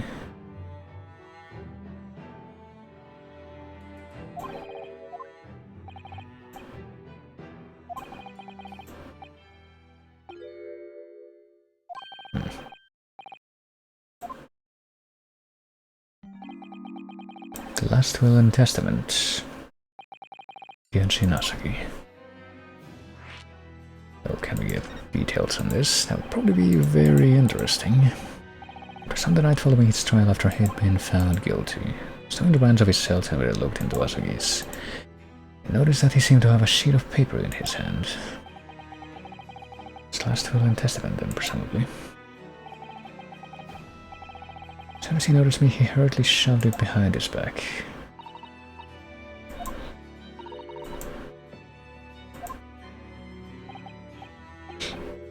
There were special conditions to Asogi's incarceration. Even though he was held in a cell designed for condemned inmates, he was allowed to keep his personal effects with him with one exception.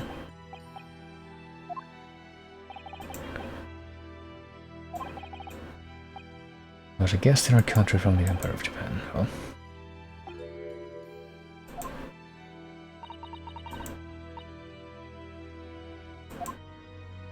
the one thing that I guess he was not allowed to keep wasn't permitted to have writing materials, really. Specifically no pens or paper, and yet he was able to do that. He was prevented from leaving any written record of what had happened to him. So he must have gotten the paper from somebody else. Any writing materials would have been confiscated from him upon his incarceration. He hid the paper behind his back and then he pleaded with me. Don't tell anyone about this.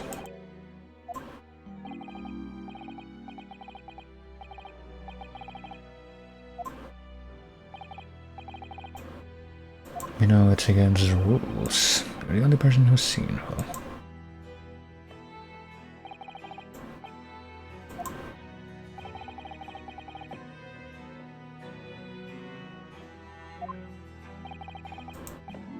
This will is the only weapon I have left now. That will was never found or mentioned by anyone except this guy right now. So you gotta wonder what the deal is with that. But then later, it just seemed to vanish without a trace. Unless it's still hidden somewhere and it has yet to be found.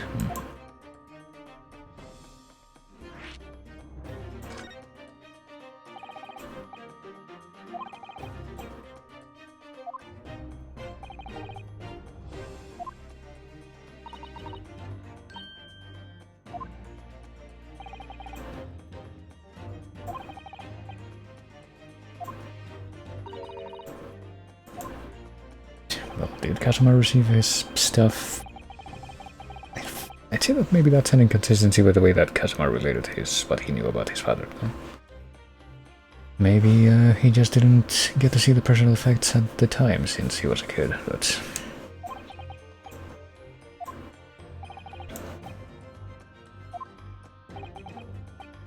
What Governor Kading was livid. Kind of disappeared completely. Okay, so I guess at some point somebody other than him must have learned about the will. If the governor himself was asking about it.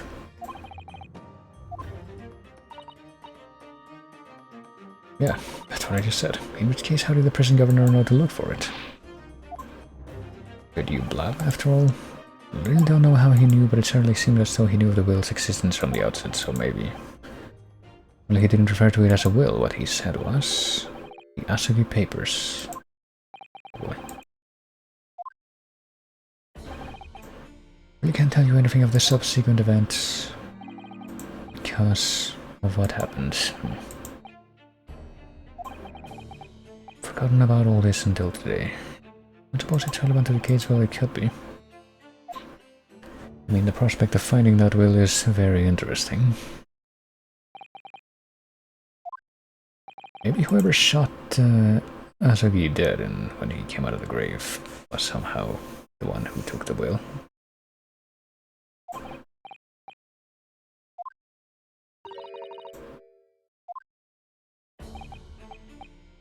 Personating a police officer is a criminal offense, of course. Imagine that once I'm fully recovered I shall be arrested.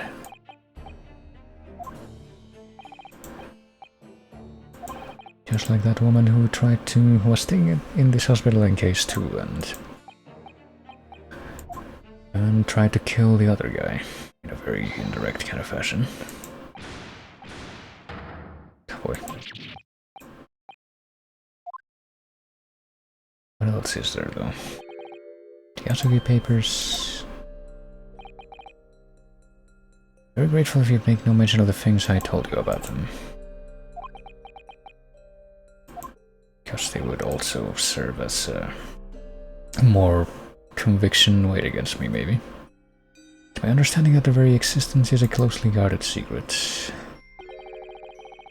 It became known that I'd remembered. That would be bad news for me. Yeah. But hey, now you know about that too. Some sort of will that Genji Inazaki penned just before his death, with the man, which the man himself claimed was his last weapon. Perhaps it had something to do with his plan to escape, and if the prison governor knew about that without the warder having told him. Does that mean that he was one of the people involved in the conspiracy that, yeah. The conspiracy to let him escape. Well, I guess we know exactly where we need to go now. Gotta leave this guy alone.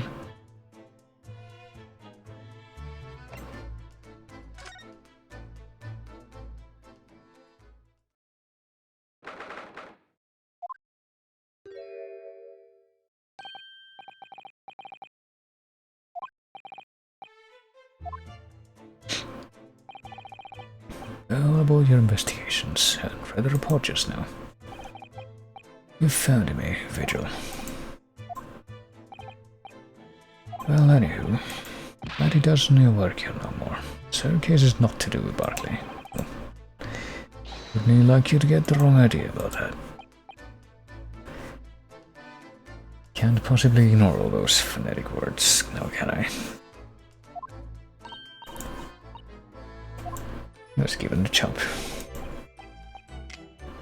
How about a handcuff biscuit? Well, and as hard as irons too. Well, maybe that would be what you would have to dip it in hot tea. But we need to ask you about your own indictment in this conspiracy plot to let the professor escape. With the Azagi papers, and you yourself would know about it, well. Even though we were told to keep that secret. Did I not say? Gregson said it's not to do with things that may have happened at Barclay.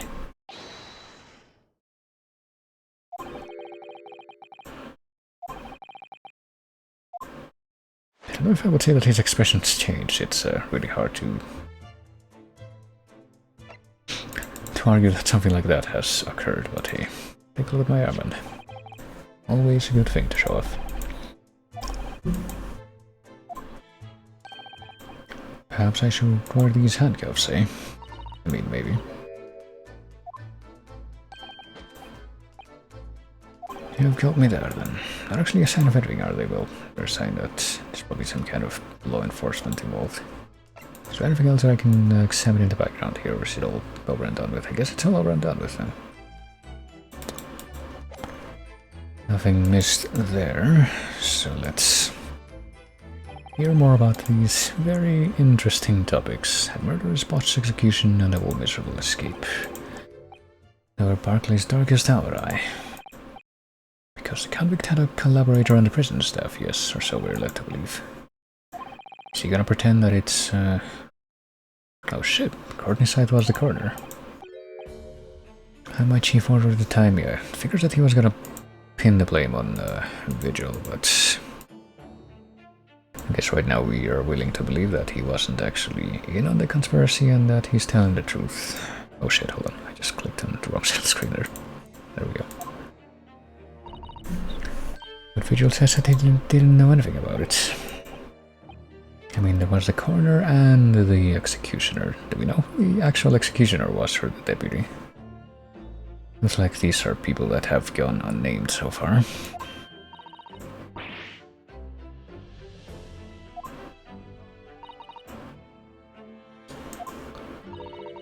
They could be suspicious. And yeah, apparently he attempted suicide by jumping out of the office window here. Do you not think he wouldn't have jumped from the shock of his crimes being exposed? Well,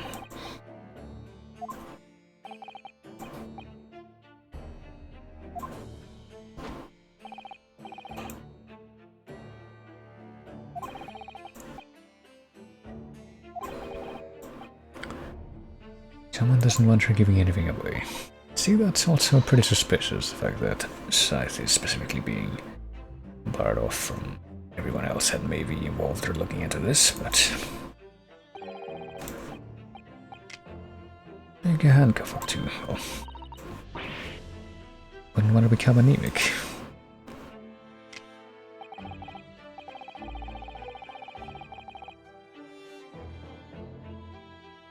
there's anybody who might still care about what happened back then. It could be that last from the Forensic Division, Maria Gori. Wait, what? Isn't that the same name that was on like the present case's autopsy reports? Yeah, Maria Gori.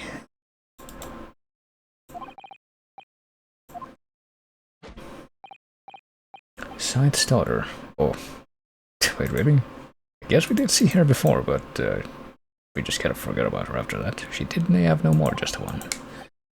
Well, the wee bairns followed in her mom's footsteps. You didn't ever see her without a scalpel in her hand, even though she's... How old is she supposed to be? I thought she was like very small.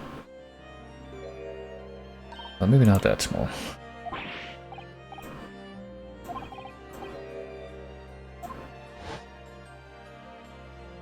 But yeah, she was the chick with the plague doctor mask looking thing.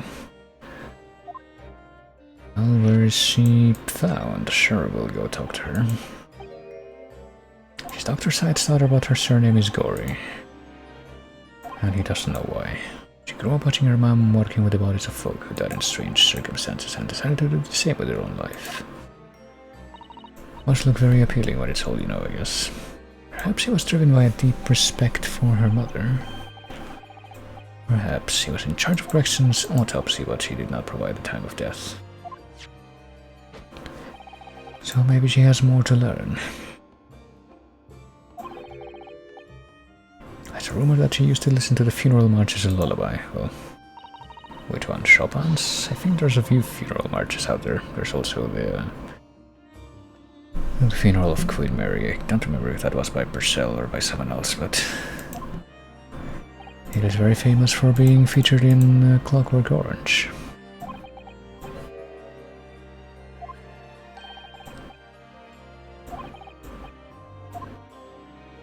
But we're not done talking yet, are we? Not happy about any part of this. Took years for Londoners to finally forget the whole professor business, and now it's back. Surely we can't be silenced now. Can you not just stay away now? Leave me alone and do not come back, Harry. Well, we can't do that yet because we haven't finished talking about this disappeared will. How'd you come to Canada with that laddie? Well, that's a secret. There's not many folk even here in the prison who've heard of those papers. I mean, does that mean that there's other people than yourself who know about them now? I'm afraid our sources must remain confidential, sir.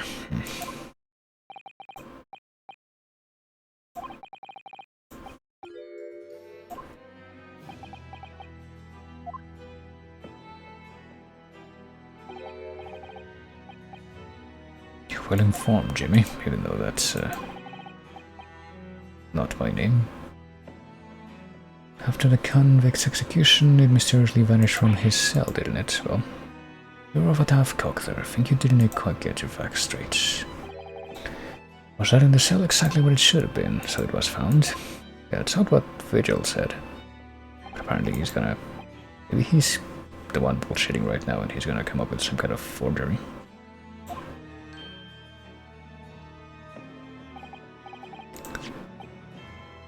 Well, we'll take a look anyway, I guess. Last will and testament of Genji Inazaki written with a calligraphy brush. It would be pretty convincing if that's the case, and also if it's written in Japanese.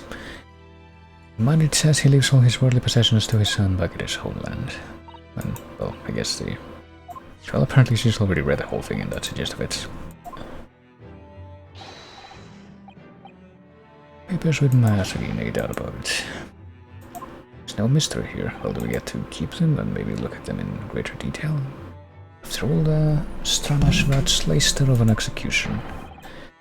He sent the man's possession back to his clan in Japan, and that was the end of it. The only weapon I have left, though, he called it. One thing afforded you on your way, Mr. Narholder. Those papers are not to do with Gregson's death. Prefer it if you didn't make no mention of them outside his office, or rather. Wouldn't you just prefer? Consider it an order from the highest levels of the government, which I surely represent in this moment. So let's see if they show up in the court record here, if we can put them in greater detail. I, Genji Inazaki, hereby request that upon my death, any and all material possessions and wealth belonging to me in London be delivered to my son Kazuma Asagi. In the Empire of Japan. It is with deep sadness that I accept my fate in this foreign land in the knowledge that I will never see my homeland or family again, but I regret nothing about my chosen path. Alright.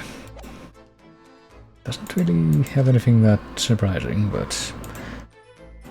Well, where do we go to, Where do we go to talk to the daughter? Do we go to the Portuguese office first? Jesus, that is loud. At least it's not as shrill of a sound as the typical echo that we get from aircraft that goes overhead. Hey, do you have anything new to say to me? How about these papers that your dead father left at the prison? Check it out. No, he doesn't want to discuss that now either. Well, shoot, do we go back to the hospital and show them to the guy? I mean, he's still here. But he also did say that he didn't really want to be bothered anymore. This guy says Mr. Gossip was really quite masterful, wasn't it? Yeah. Imagine not even his wife would have recognized him. Perhaps, but did he really have to take it so far? Well, yeah, I mean... I don't quite remember all the details about the man with the twisted lip, which is the whole story that whole situation was taken from, but... does the gossip part of it still show up in our court record here? It does, yeah. It's got like the eye makeup, the curls that I guess are slightly different color, and the nose is like scrunched up, I suppose. And he's got like more of an emphasis on the cleft chin, maybe. Doesn't look like the ears are that different somehow. And they look a little bit different, but I don't know how you would even accomplish that. And the eyebrows. I feel like the eyebrows are also not that different though, as a whole, on the whole. But yeah, where do we go now? Been here and here. Do we go back to this room? Is that where the... Is this where we look for the corner? Is there even anything new for us to look at here? Well, I suppose so. History of Lord Van Six's defeats in court. Well, I mean, if you want to sum that up in just a few words, that'd probably be quite accurate. All these people had a background of dubious dealings, and the report itself did not show the inspector's own death. It was doomed to be incomplete, and also a photo of Mrs. Vigil.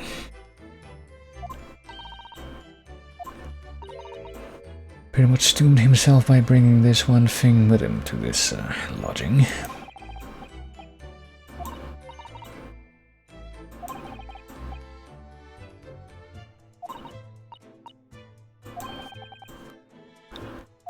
Almost as if that was Mr. Vigil's true character. Oh. I suppose you never know, but is that all that we have to glean from that's new from the scene? Well, now there's also the... I guess the pieces of evidence that we've learned more about. Using a candle as a timer device.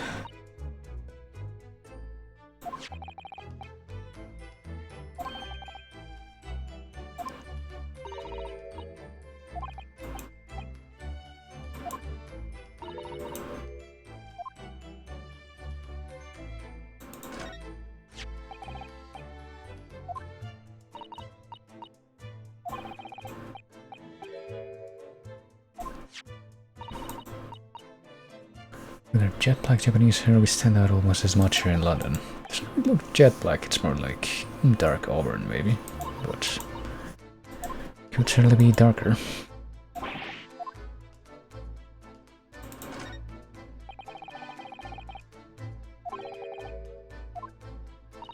I don't know if we can see that he wasn't killed here just because of the bloodstain, but yes, there is a non-zero chance that that could also have been somehow faked. I start thinking it all through, I conjure up some horrible images in my mind. Your imagination is a culprit there then, well. Never have imagined that this little figurine would turn out to be a watch winding key.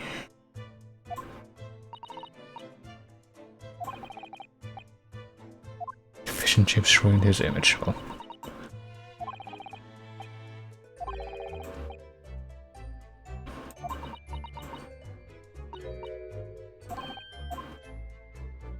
mean, it's not like fish and chips. I don't think fish and chips were ever even mentioned in the original whole story, so, you know, it just kind of came out of nowhere.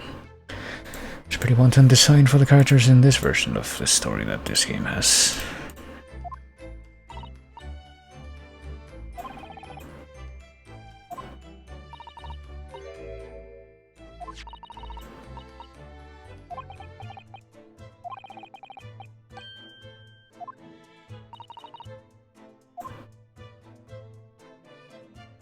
Alright. That does confirm the fact that we didn't really learn anything new from here either, so... I mean, where do we go? Do we look for the...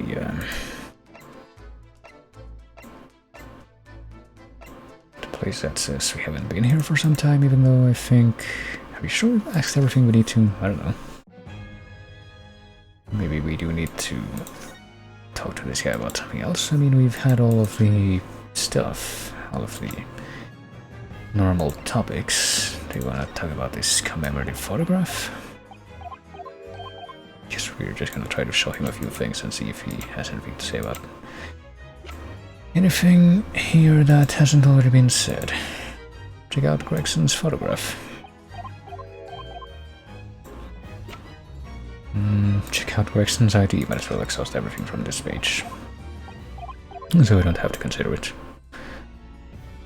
Wait, what? What was the last thing he said? Was it the same thing? That's what I make of it. I think that is the same thing that he said for everything else, so that's not it. Okay, so we've already shown him the armband. Didn't want it.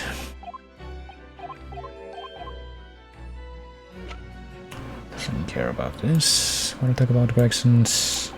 Oh, I guess you do, kind of, a little bit. More than 6 is not the Reaper, so we say. It's a close trial now too. The conditions are exactly as they were 10 years ago. Even if it ruffles some feathers, I have a plan to show that man for what he really is. That's all that we got. How about some firecrackers?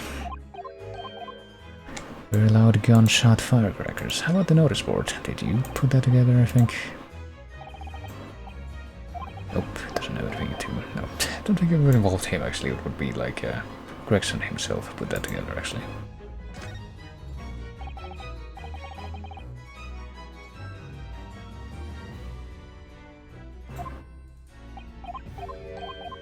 Nothing else to be learned from that. How about the autopsy report? Can you tell me where to find Maria Gori? No time of death was recorded on the Inspector Gregson's autopsy report.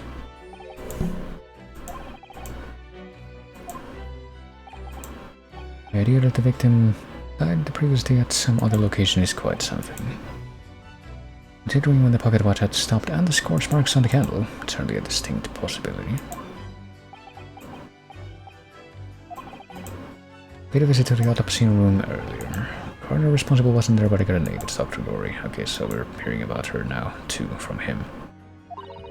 Very much like to speak with the coroner, too, yeah. Scotland Yard's autopsy laboratory is behind Lowgate Cemetery. So, all those places are apparently quite close to each other.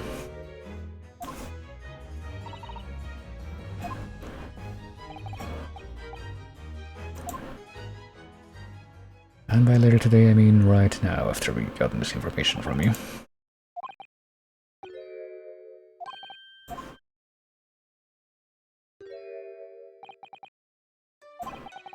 Safeguarded the soul of the Asogi clan.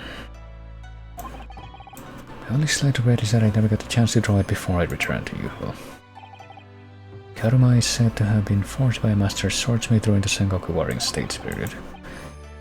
Came from a long lineage of warriors, many of whom were expert swordsmen. This blade Karuma is the symbol of the Asogi clan's honor and might. Apparently one of my father's apprentices even took the blade's name for a surname. Oh, really? Oh, God. I don't think that reference necessarily works, and given that, well, I don't know. I mean, it's said to be... It seems... I would say that it's probably fairly obvious what that's supposed to be referencing. In a sort of roundabout way with the main Phoenix Wright timeline, but... I mean, the U in Karma was romanized and removed in the localizations for those games, so... Let me read back that statement real quick. He said, one of my father's apprentices, so one of Genshin's apprentices, took the blade's name for a surname, so that's how that family started. I guess they also came from Japan, even though that was also localized away in a very strange way, but anyway. 16 years ago, when my father was a visiting student here in London, he had the sword forever at his side. And now it's doing it again.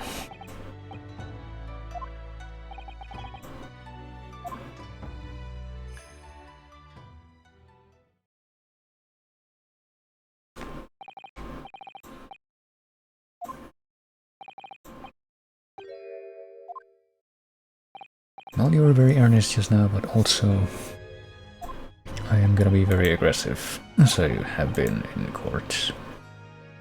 I can completely understand your resentment of Lord Van Zieks, but the fact is, those events in this case are unrelated. I don't know. They might not be. I don't think that anyone knows that for sure right now.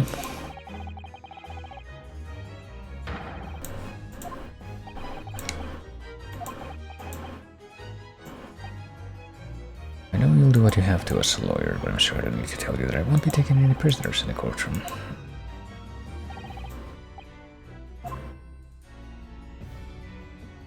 I'll see you tomorrow then, even though you're still gonna be hanging out here.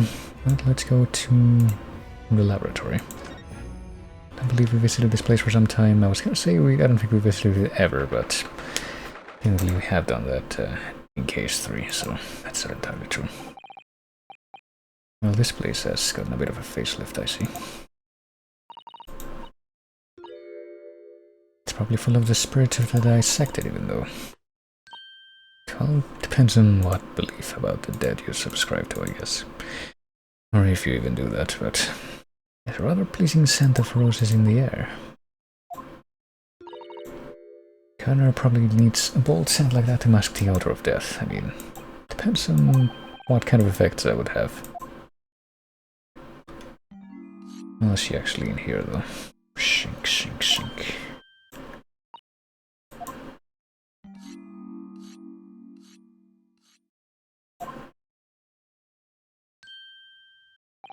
Apparently we just didn't notice her until now.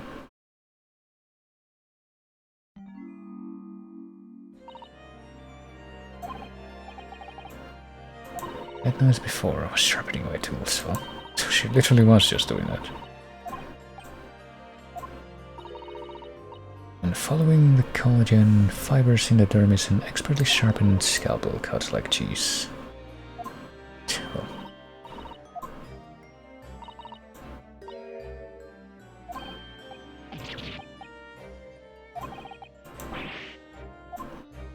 maybe some other time when I get shot dead. No, that wasn't a tut, that was a tusk. These two things are very clearly distinct from one another. Well, let's take a look around. We can't not do that after all. Pale things floating around inside them. Fruit liquor stuff. I think we had this exact same conversation before. The jar you're looking at up there contains monkey brains. Well, and I can certainly see why I would want to keep something like that here in a lab. Just to look at. Composition is similar to the human brain, so they make for interesting study material. Well, at least she actually did say it.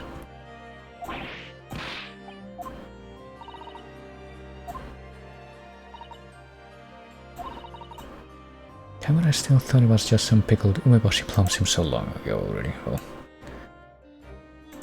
how about the tools back here? I mean, but parapliers seem like completely innocent in any context. But I would ask, that's almost a dissection table, it's too high for me though. Really.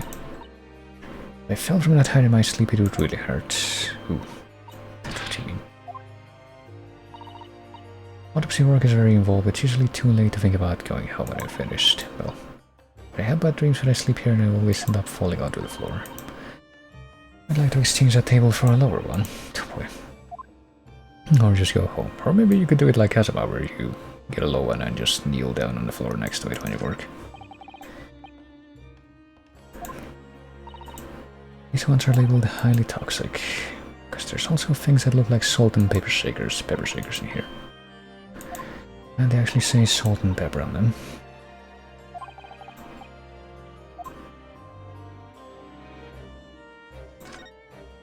What about this one's here? Unless we're just looking at like the main workstation here. Yes, all sorts of charming little dolls and the like around her place of work too. Or how I practice, so I'm gonna go full Tim Burton here with my ammo. Take out my needle and thread and stitch 3 new dolls every day.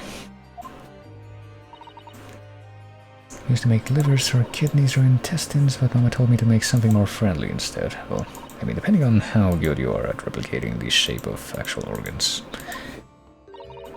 you could maybe look into prosthetics. That could be interesting. And probably lucrative.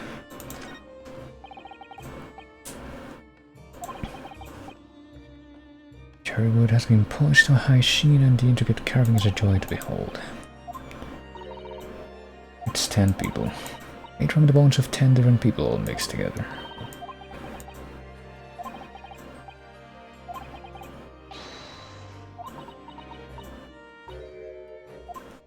Wonder if we're ever gonna be able to assemble a full skeleton like that in Chrono Cross, or if that's gonna be something that we are not able to pull off. And also the birds.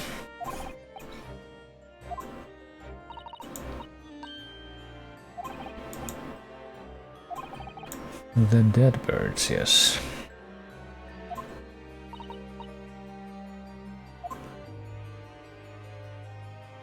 That's all we have to look at here. And there's also the table, but I guess we already looked at that whole area, so that might actually be it.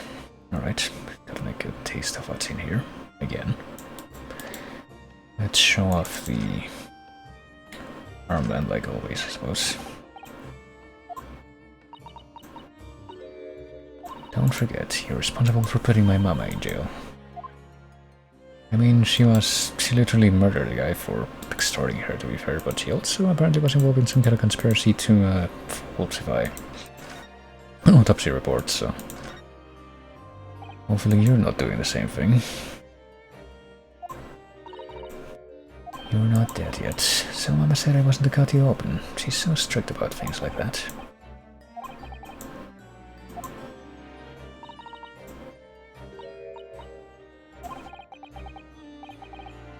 For the time being, until we die. Well,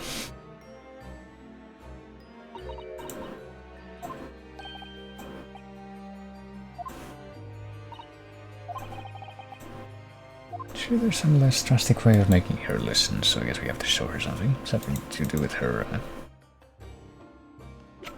work or her family or something like that. Or I mean, we could just show her her own flawed autopsy reports.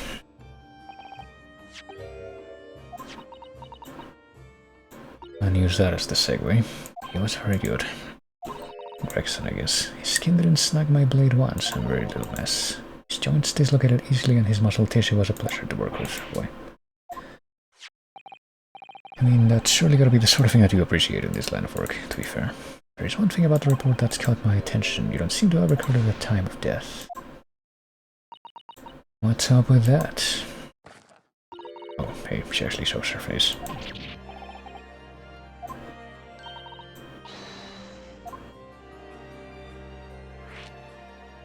Maybe now we can actually talk about that at all.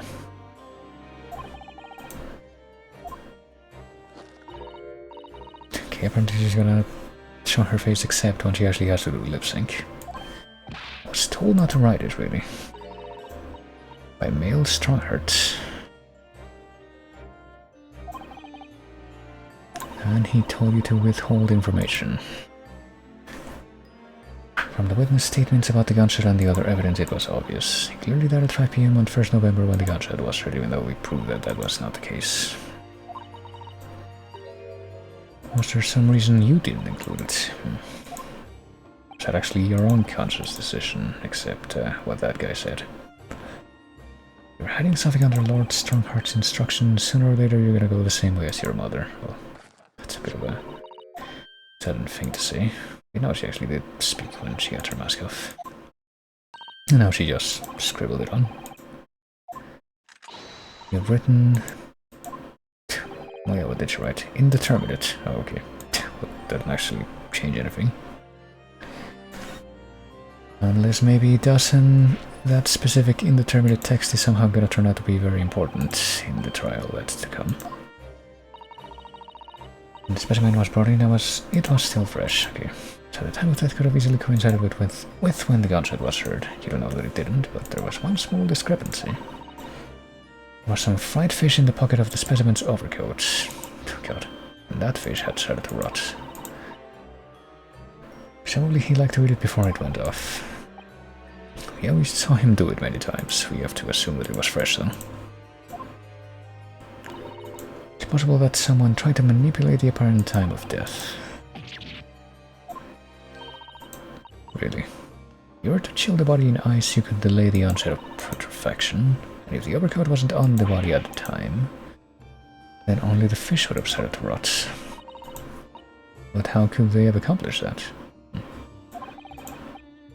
Today's science is advanced enough to let you freeze a corpse, but not to figure out if that corpse was frozen when you're trying to do an autopsy of it after the fact. Can't imagine many households in London are equipped with such a device unless they just throw him in some kind of big ice box, like with actual blocks of ice. Maybe in a factory or some other special place.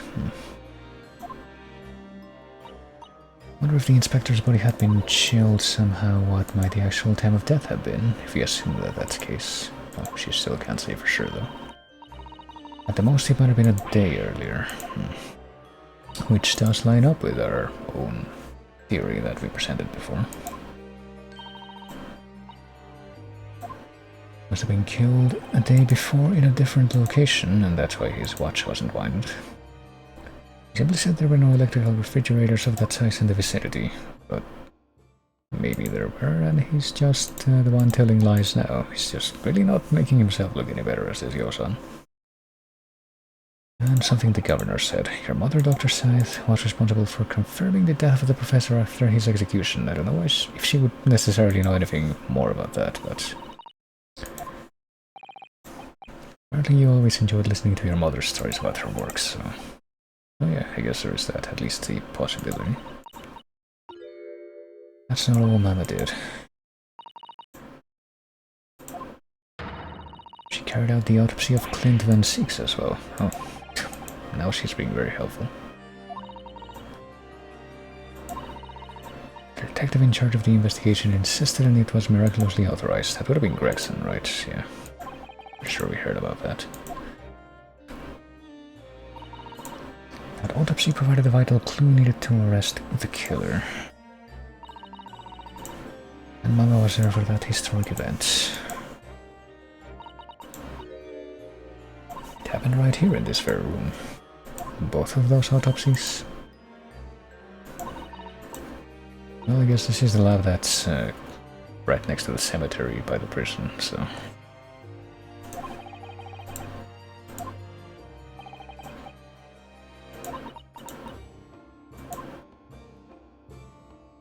also, hold on a moment, because we assume that she's a doctor too, we call her that, but how old is she, do we know?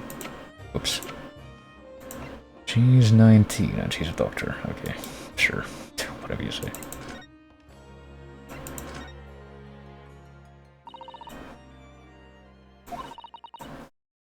Had to be in attendance at the prison's execution chamber and signed a certificate to confirm the convict's death.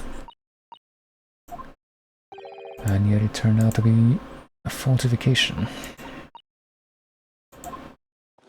And yeah, we must assume that she must have been one of the people at the prison who was in on the escape plan. If she faked that, and she was one of the people who would have been present in the room where the execution was supposed to take place.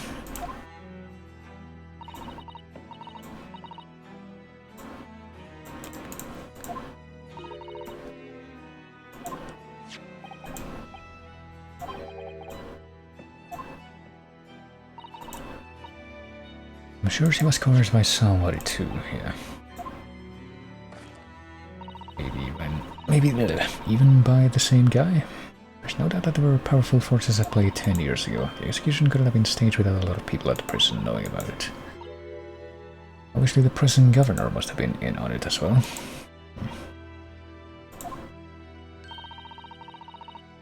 He says he was tricked by the chief warder. I'd say the same thing. Well, I don't know if we're gonna find out the whole story behind the jailbreak 10 years ago, but I mean, we might have to just to be able to figure out who actually did the murder in this case.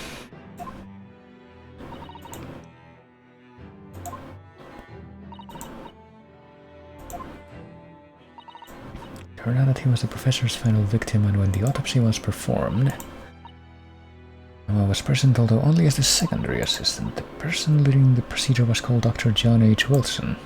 Oh really? That's not the impression that we had gotten up until now. And there was one other person present, the primary assistant. Okay, so in order of hierarchy at that moment it was Wilson, then somebody else, and then Gordon Scythe. And the primary assistant was a visiting student from the Far East. So was it Mikotowa or Jigoku? Must have been my father, surely. What the outcome of that historic autopsy was the discovery of a vital piece of evidence that led to the capture of the professor.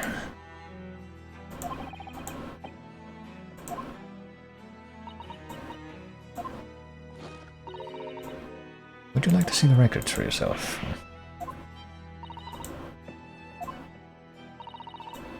They're filed under V at the back of those cupboards with the other records from the last decade. Well, guess we're gonna take a look now. Van Six.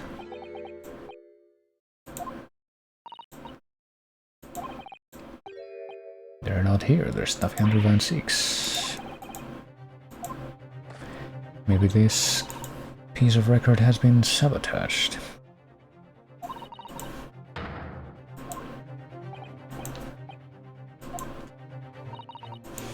Last time somebody took a look at them, that's an expression, it was 2 years ago, and apparently nobody else did that. A consulting detective came one day saying that he'd like to see the records. Oh really?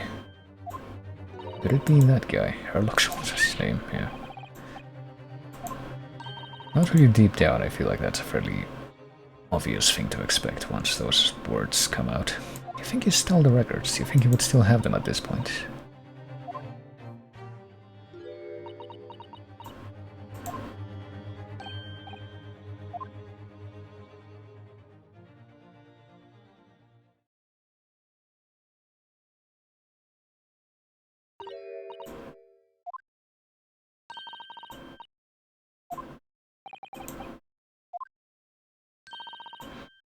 Remember something very important I have to do. That is very sudden. Surely couldn't have to do with some kind of plot to coerce those records from Sholmes.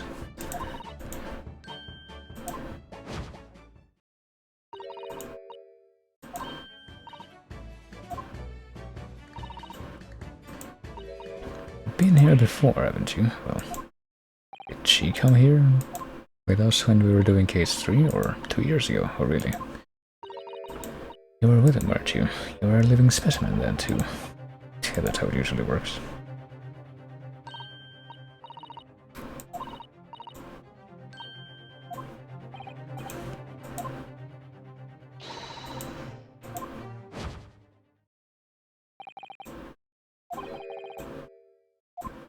Yeah, she just made a very bizarre effort to bail just all of a sudden in the middle of that conversation.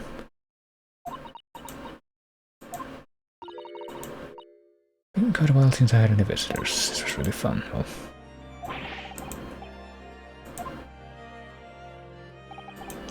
that's that then. We got guarded records. We got more information that we couldn't have found out on our own, and I guess now we go back to Baker Street? Maybe? Possibly? Where else could we go? There's no street room. Okay, never mind. I guess we're going here next. Look, we really need to ask Sholmes about the disappeared documents, but I guess we have to come here first. What has changed, if anything? Kila's nowhere to be seen. Yeah, we haven't talked to her either, I guess. Has been blissfully quiet, hasn't it? Well,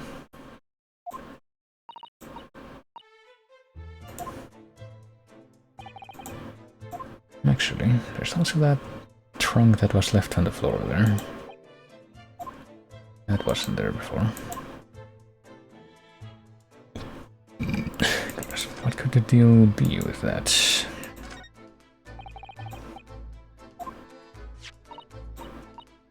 Appears to be made of metal, must be very heavy.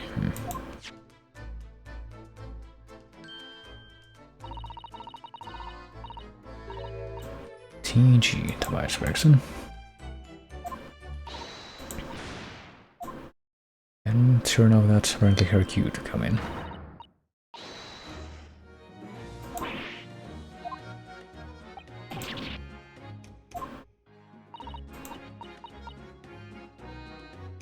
You leave something unattended for a few seconds, and every Tom, Dick, and Harry's got his goodies eyes in it.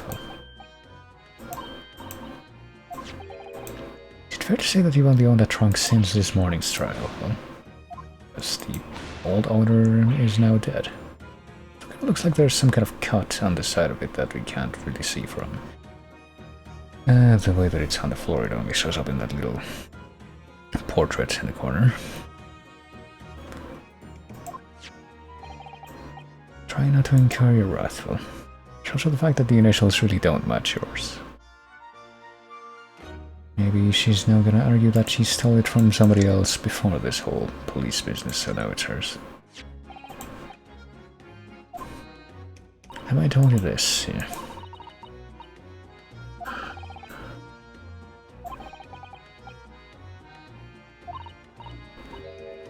What if it really is the Reaper? Well, I think we'll find out soon enough, and then we'll be the ones to take care of business, maybe. I mean, we can probably answer this, given that literally the first case that Unobserved took care of in Britain was of a guy that did turn out to be guilty in the end. Guess we're not gonna make a direct reference to that at this time, though. Should hear him talking at the yard now. Should be ashamed of themselves. They're saying that it was the boss who killed all them bludgers.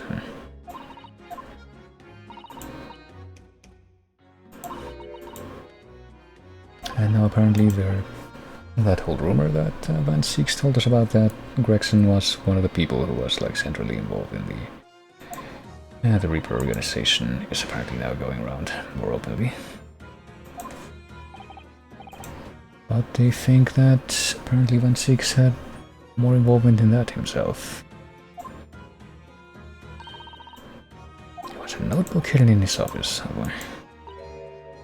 Had details about all the crimes that have been pegged as the Reaper's work. I mean, there's also the whole notice board back here, isn't there? You'd think that would be enough.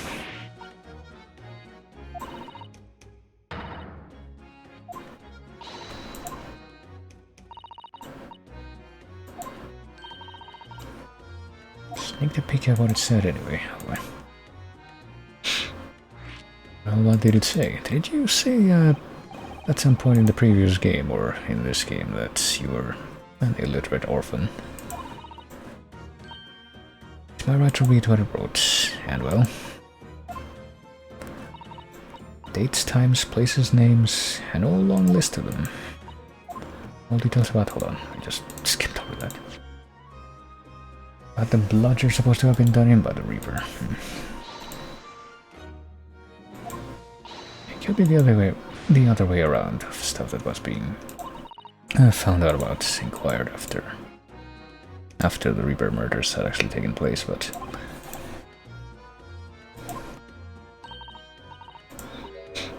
there was one name right at the end that was a bit odd. Sure, the date against it was 31st October, so Halloween night.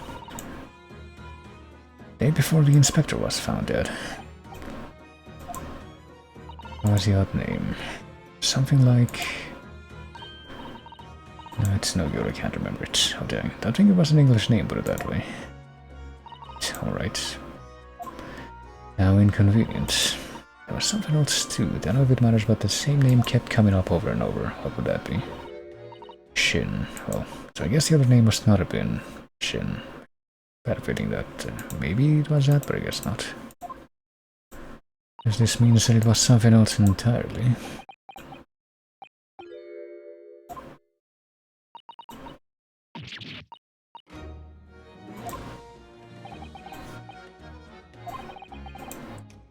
Woman who actually did the deeds, and now we found out her name is apparently in Gregson's secret notebook to do with all these Reaper investigations.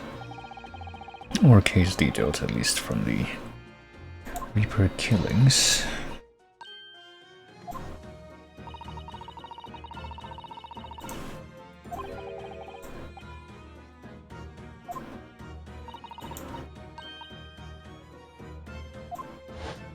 And yeah, he didn't actually go himself, it was this guy instead.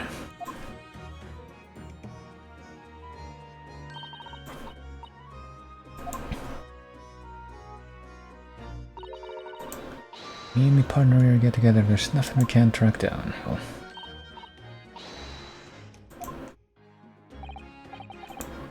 Well, have you tracked anything down? Well,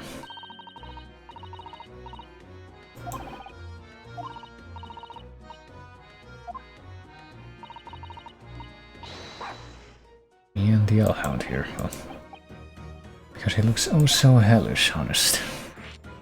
Let's talk some more about the Hellhound, shall we?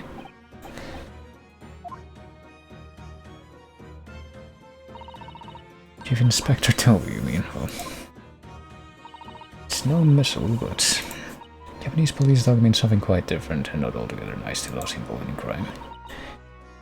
I'm not quite sure what that means actually myself, but here in Britain it's a wonderful compliment it seems, for a canine at least.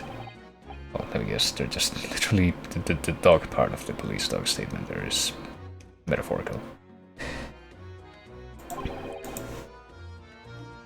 Was Toby here who managed to locate Driver's workshop? Yeah, that part is right. Maybe it's time for another demonstration of what the superdog can do, oh boy. Maybe what we're looking for now. Are we looking for anything now? Anything that I guess we suspect the real murderer might have handled? Not too sure, honestly. I mean, I don't really have that many new pieces of evidence since the end of the last investigation. So I'm not really too sure of what we might be looking for. The papers? I mean, I don't know. Give this just so that we can get a demonstration there.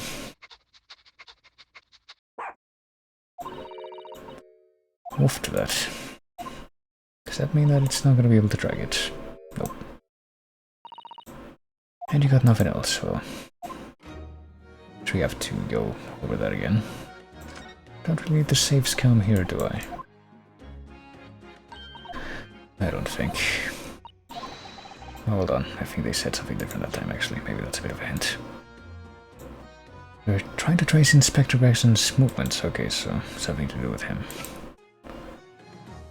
So the watch, I mean, the watch would have been his. He also would have worn the wig, but I don't think he would have been the only one to handle it, so I guess the watch might be our best bet here.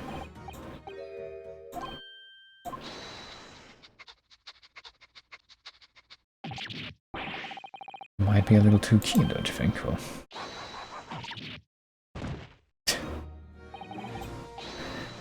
also apparently made short work of Gina there. And he's gone over to the trunk, yeah. Which we had kind of forgotten about, but we probably should take a look at whatever's inside that trunk. What a belonged to him. Which he had been trying to deny. Or at least hide. We nearly got away with it too, if not for, you know who. Did not cross your mind that he might identify something that was right next to us. That was a bit of a bloomer, weren't it? Well.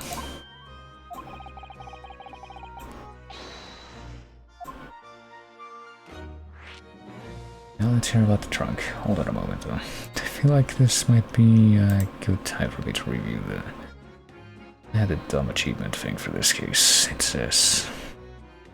What did it say actually?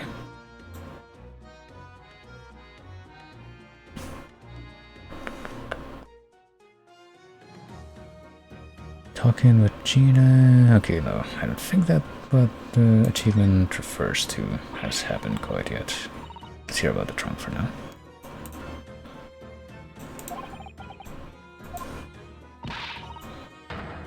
You know what's going through that head of yours? Well, what did happen?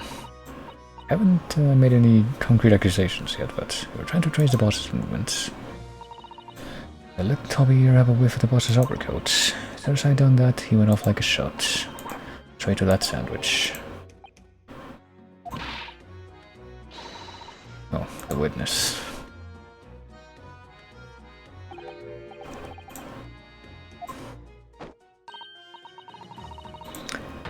He had it hidden between the wooden boards of the boss's trunk, and so he stole that. And apparently the dog found it. He nabbed it from the scene.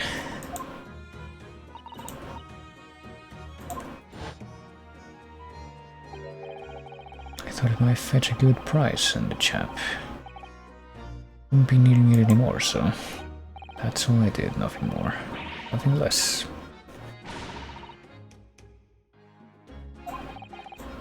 Thomas Venus wasn't the only one to meddle with the scene of the crime then. He just came in here and started stealing shit. Except for the guy that secretly owned the house. But now it's my trunk. Maybe you and Mr. Sanders should try to find the answer to that question together. Well, what happens next? I think perhaps that trunk should be turned over to the police. Well, I mean, hasn't that technically already happened since she's got possession of it? Yeah. I mean, does she know what's inside?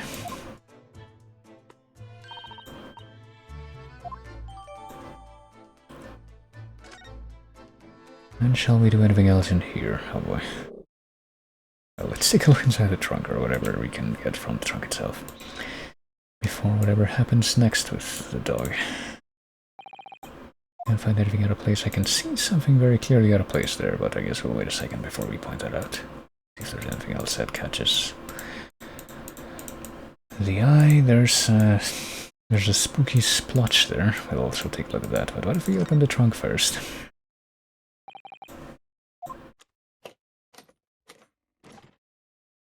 What's inside here? Be of interest.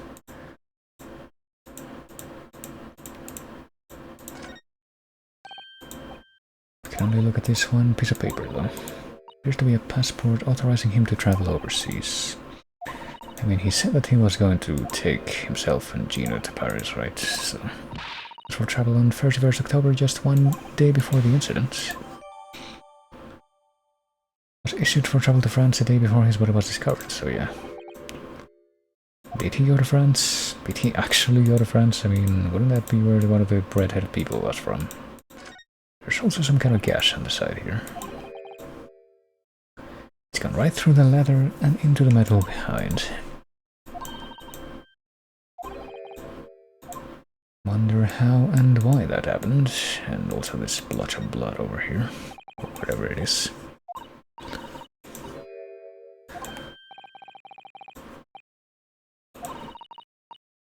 This must have been present at the scene when Gregson was killed and got splattered by his blood.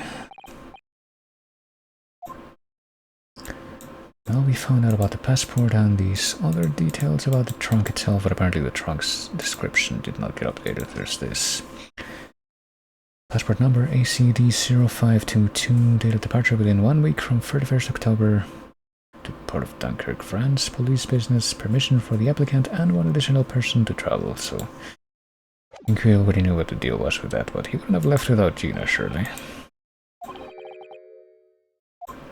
And now Toby's about to do this. Even if this seems like a smaller version than the Toby in the stories, which I'm pretty sure was larger.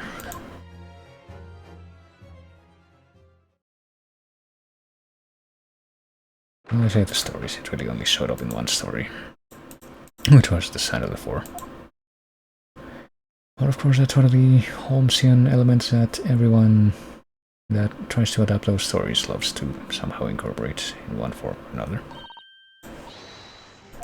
There's like Irene Adler and the violin and all that other stuff that's pretty much only mentioned once. Dropped dead after a moderate licking by a small terrier, most unseemly. Oh.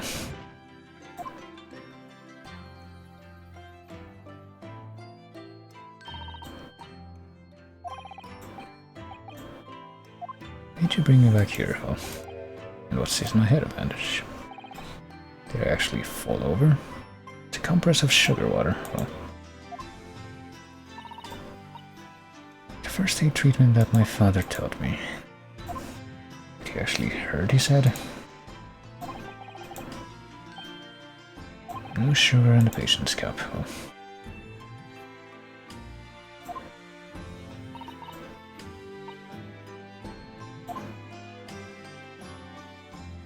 Whenever you feel ready, I'm gonna make a quick save here because I think this might be a missable opportunity for getting the achievement that I was just reading about in the Steam description. Let's see. Can we go right back to the Fresno Street room after what just happened?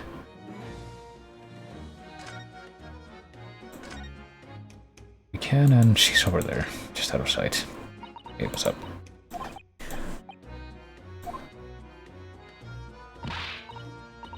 It's stuffed it. You asked me a year ago the cops could go hang for all I cared. Okay, so I guess she's back to mourning over Gregson. Could I have police to catch the bludgers? So those divers can go about our business in peace. Well.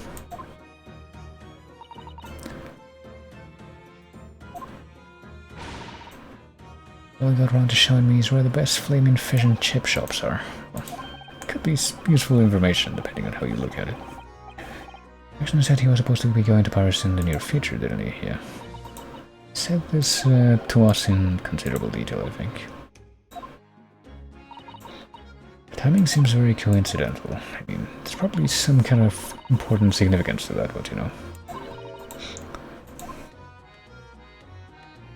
He was always in a rush, and apparently that was a miserable conversation, coming back here at this precise time and getting that conversation, because I did just get the achievement. So let's go here. And let's actually have the conversation that we were supposed to have now, I guess. Hey, what do we do now?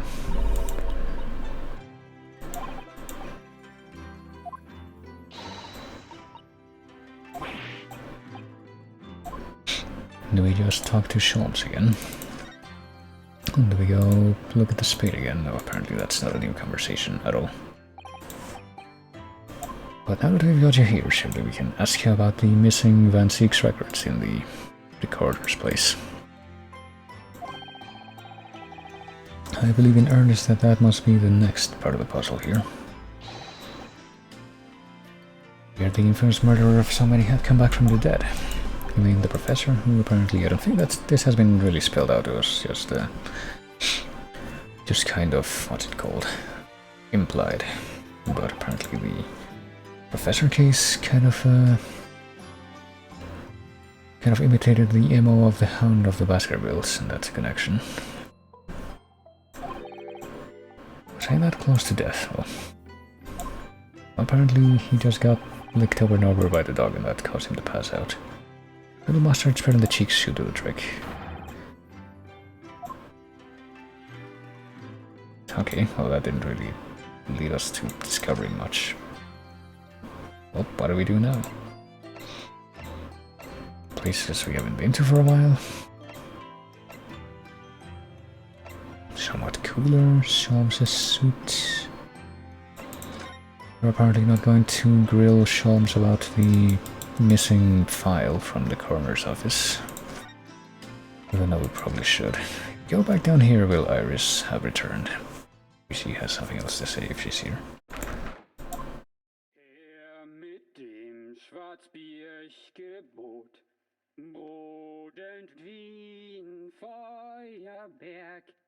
Okay.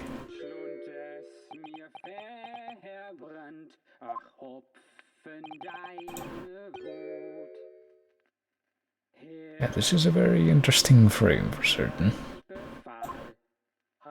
I hear German, but unfortunately I can't understand much of it.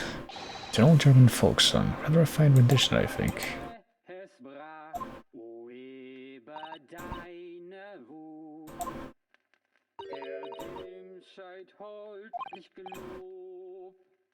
Und auf den ersten Streich alle Seiten. That relaxed gentleman who looks a lot like my father if he had like put on some kind of weird shawl and actually his old mask. You get drunk on tea. I see that there's like some smashed porcelain stuff next to the trunk as well.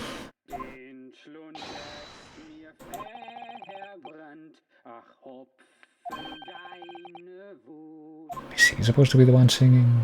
But that might be coming from the phonograph or something, but I guess the implication is that he's the one singing even though his mouth's not moving.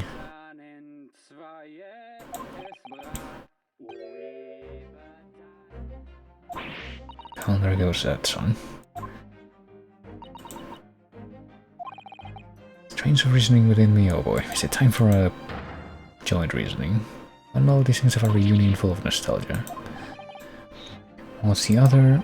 It's the morose theme about the great secret you're trying so desperately to conceal.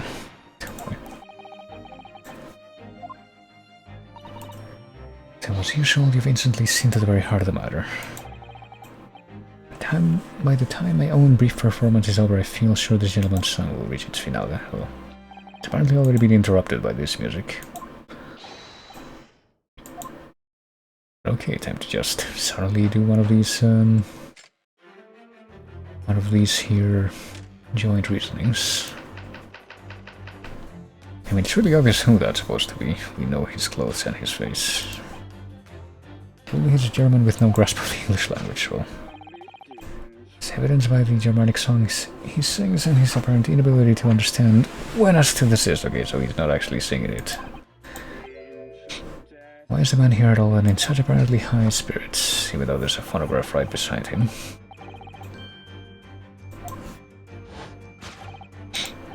It only followed the gaze of those bright young eyes to unravel that particular part of this mystery. It must be the herbal tea. We offered our German guest a cup of your latest herbal blend. Whose delectable flavor has made the man's spirit soar, and resulted in this joyful ditty tumbling incessantly from his lips. I eagerly await sampling the flavor myself that I may join the fellow in this state of elation. Well,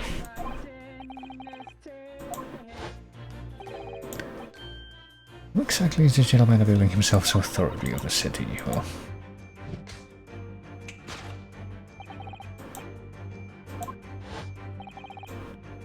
certain gentlemen of German origin engaged my services in solving a particularly delicate case. He required the retrieval of letters once sent to an acquaintance that might have proved problematic.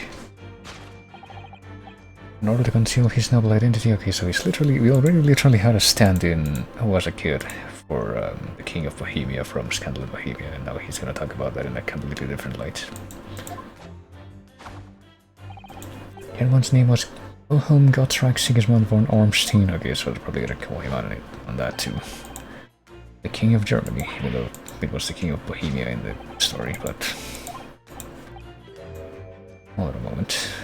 What did he say right before that? I just gotta skip over that. The mask worn by this gentleman is identical, so this is gonna be the worst example so far of him just making shit up. That mask belongs to the King of Germany. I don't even think that the kid in Case 3 even wore a mask, did he? I think he might have, but it was like just a small like cloth mask that he wore over his eyes. It would appear that His Majesty remembers the fine service I afforded him, and has decided to show his face again, mask and all, in order to express his gratitude. Well, yeah, that totally checks out. The King of Germany, not the King of Bohemia. His son is currently in London as well, enjoying the wonders of the Great Exhibition, and his name is exactly the same, I guess.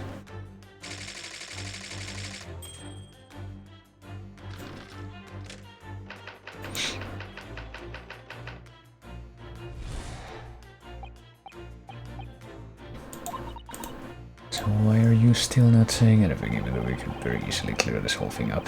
Your apparently inexplicable silence is unable to hide the truth. Well, she like hiding something in her mouth. The reason for your muteness is concealed inside that knapsack. Well, apparently there is something stuffed in there, but I must say as your compatriot I'm deeply saddened. It appears that you have allowed yourself to be bribed into silence by His Royal Highness with £5. And now the final piece of the puzzle. What would the secret be? Well,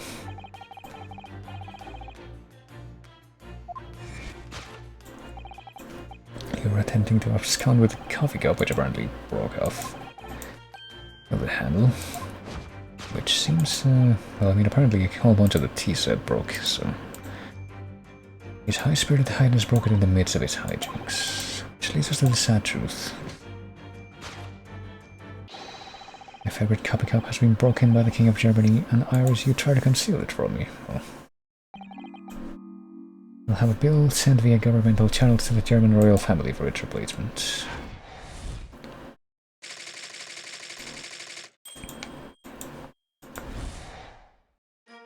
So yeah, not even a little bit convincing that time. This painful puzzle.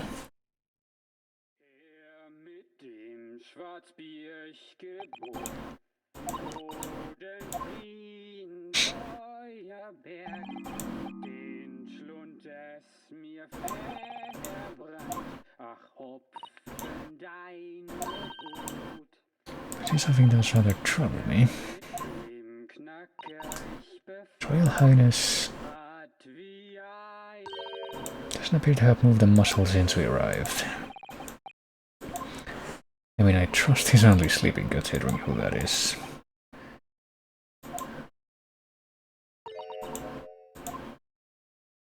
Still not saying a word.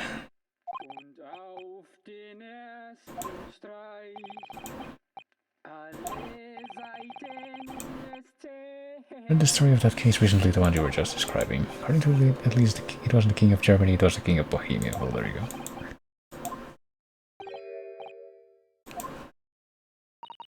Well, I mean, Adler was also involved in that story, so... As regards the prince testified to that in court. In his words, I have come to see the great exhibition all the way from my home in Bohemia. And that's how it happened in this version. So try now to make some corrections to a number of minor errors that may have slipped in.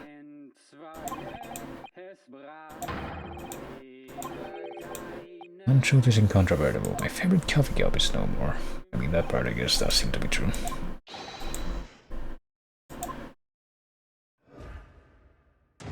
But yeah, why do I get the feeling that that Mikotova somehow ended up telling Iris the truth about her dead father? And that's why she's not saying anything.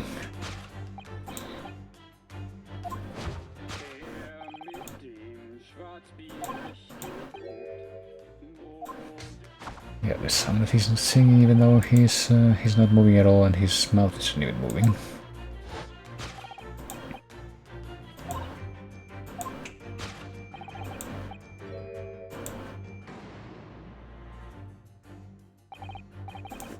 Well, the song must be coming from the herbal tea, surely.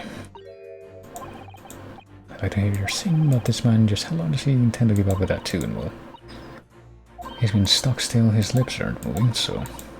He's incredibly talented ventriloquist, you see. Must be the only explanation for what we're seeing here. Hold on. Just try to click on this really quickly, at least. There.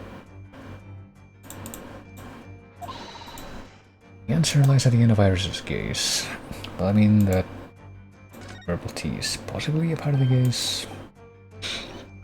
Technically speaking, cup's empty, that's for sure, so the contents might have been drunk unless they somehow spilled out.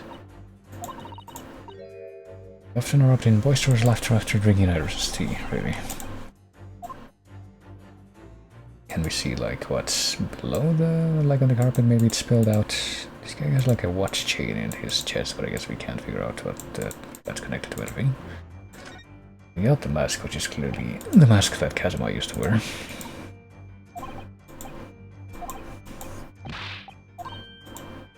was definitely not him if you couldn't figure it out. I mean, it's not really clear why he put that on or why he put on the shawl thing or curtain, whatever that is, but you know. Can take a look at the gramophone back here that's been around this whole time.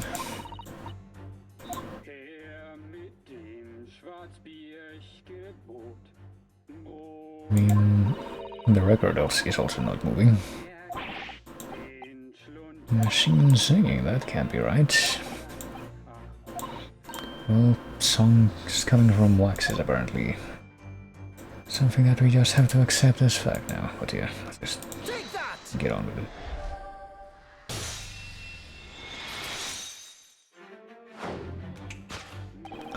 Reason for the mind's mildly irritating warbling is revealed by the gramophone. A well-bred gentleman would break into an obscure folk song when making a social call.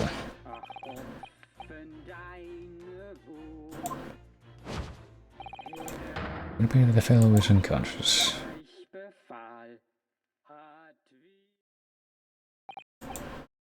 Music seems to have stopped now. What a convenient time for that to happen right after we figured that out. Why would I have purchased a recording of that gibberish? Well, we never know. How exactly is this gentleman availing himself so thoroughly of this city? Well, you just have to remove that mask to figure it out very quickly.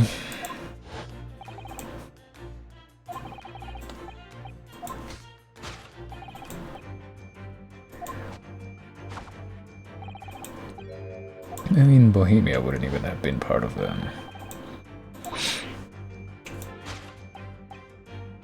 whatchamacallit, what's modern day Germany, or what I think would have been Germany in that point in history, whatever this hastily defined period was. Would have been part of what's now, or I guess what was back then, Austro-Hungary, wouldn't it? I think, maybe. Possibly. I think I remember reading about something like that.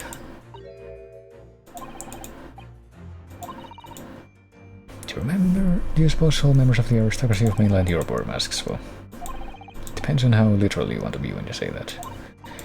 But that mask doesn't belong to any king. Instead, oh, we just pointed out, okay.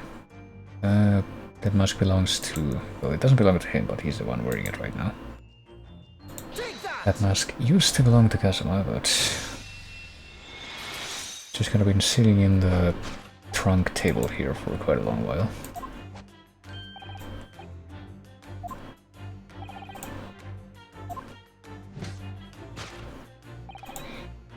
It's been languishing on this metal chest for several days, but it doesn't explain why the gentleman is wearing it now.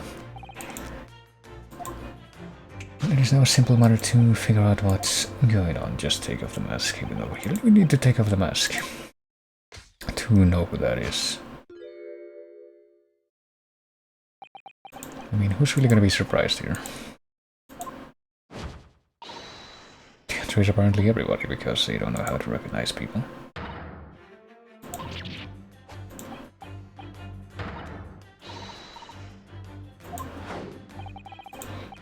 It appears our logic and reasoning has once again revealed the truth. This mysterious visitor is my unconscious father, Eugene Mikotova. And I guess Iris must have told him to come here on purpose, based on how she's reacting. Logic and reasoning are just looking at saying, well...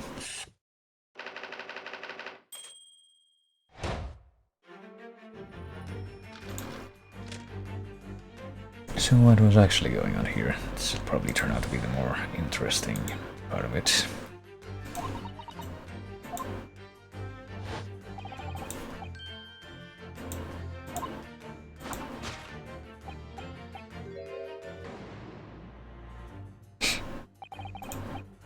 That's a £5 note poking out from Iris' snack sack, or at least we believe that that's the case. This money that we encounter is in coin form.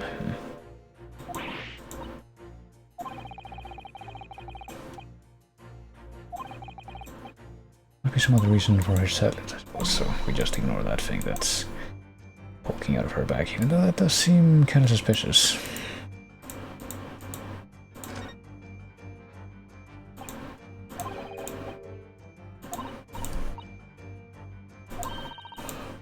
two little felt dots attached to it as well. Really.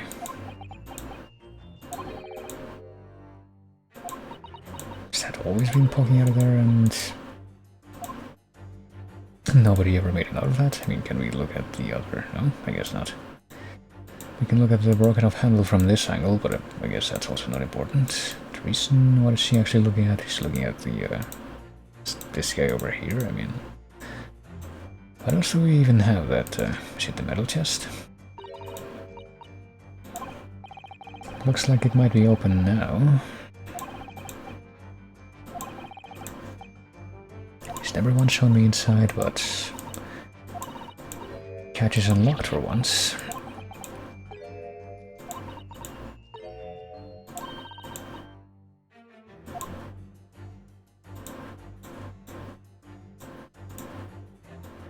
Vision for your mutation is concealed inside here, I guess. It's pretty much the only other thing that we can look at, so looks like that has to be it. It's that or nothing.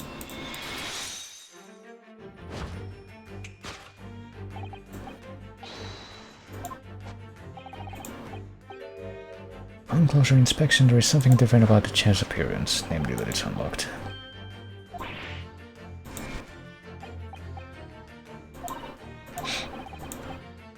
Enough matter to incite it to speak, I'm sure. We'll need to open this chest. Or at least try to. And apparently now she's... That is the exact moment when... Oh, I guess that must be how the other guy ended up in that position too.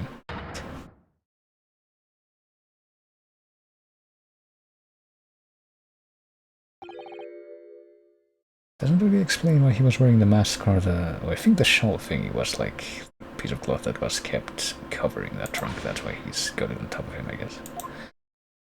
Why had he put the mask on his face, though? Does that mean that we've, that she's been lying this whole time about the manuscripts being in there? The real reason for your silence now is, well... to get to the bottom of this for my own peace of mind. I mean, what was the old deduction here?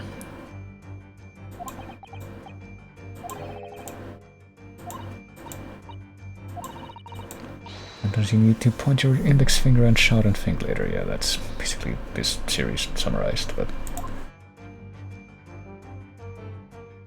The real reason for your silence until now, well, what had Holmes said before, like the handle on the thing? Can we point at that now? No. Just not something that we can access. It's gotta be this key that's just like everything else conveniently out of sight. And she has like a couple of like charm dolls hanging off this side of her bag there. Can't say that I had actually noticed them before attention was drawn to them specifically.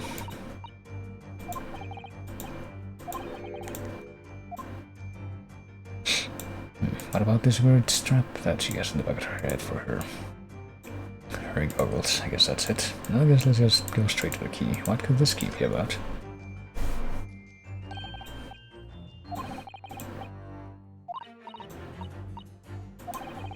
Appeared as if by magic. Big old iron key. A yellow iron key. Take that!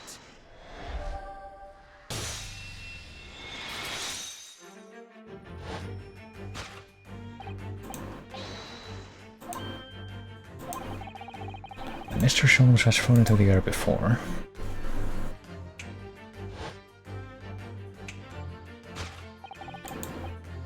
Slipped something out of your mouth. Oh, that's how it happened. That's why that had to happen. And that's why she couldn't talk before. It apparently stuffed that key into her mouth.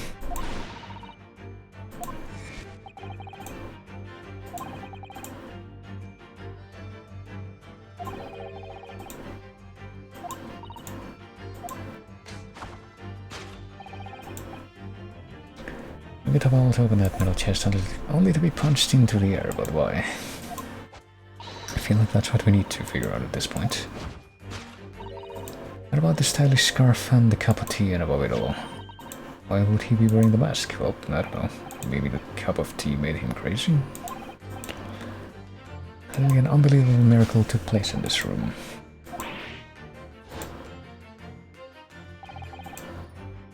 And yeah, that piece of cloth was on top of the chest before. Mask was flung into the air just as he was. Okay, so he didn't actually put that on purpose. It all just happened to land that way when he fell down. Yeah, that makes sense. Makes perfect sense.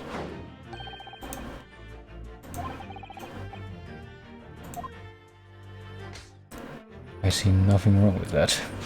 And apparently we're not questioning that anymore.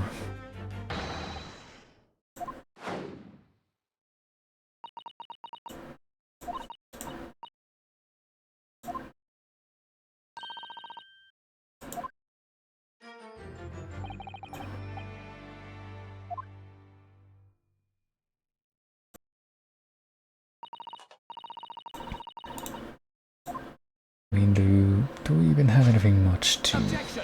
Boy. Wait, was that him raising the objection? Was that supposed to be Sholmes' own voice? Okay, that wasn't expected. Rather missed everything of importance, so is that not actually over then?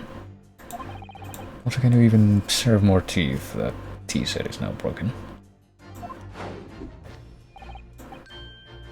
Clearly you're hiding a great secret. Oh boy, okay, so she tried to shrug that off. But it's not actually over yet.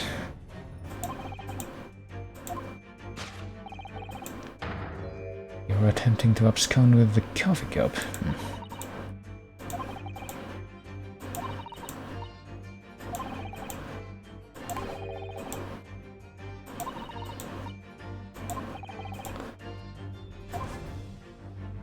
She was trying to abscond with something else. The note under the plate here, very discreetly. Tray. It's an official Scotland Yard document. Well, I can't really see it very well from down here, from this angle. An official Scotland Yard document. So we presume. There's also the coffee cup part that's on top of it.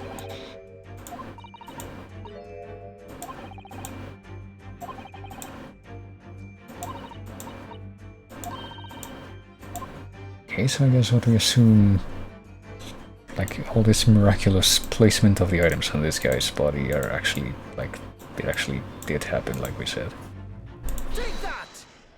They all just miraculously landed right on top of him and ended up with at least that cup not breaking. And the mask landing perfectly on his face, below his hat.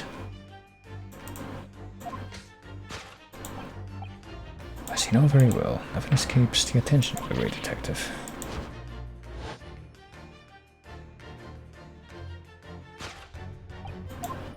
We visited Scotland Yard's... Oh, hold on. Was that the file that talked about Van Seeks, the one that went missing? Is that what we were leading up to? Yeah. Dr. Gorey informed us that the autopsy report of Clint Van Seeks had gone missing, which had apparently had been taken prior by... Wait, was it not taken by Sholmes? Was it taken by Iris instead? And that's why she, like, left all of a sudden.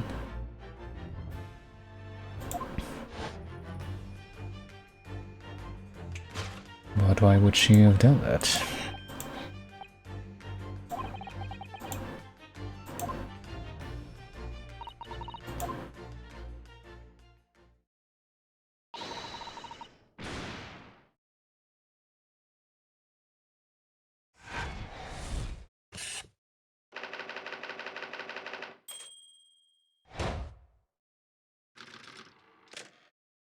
I'm honestly more puzzled by the fact that everything fell out the way it did in that guy's body, but... Alright. Guess that was the conclusion that we wanted to reach from that deduction. I really should wrap things up soon, but I want to get to, like... Since I've come this far, I want to get to the end of the, this investigation section before I wrap up.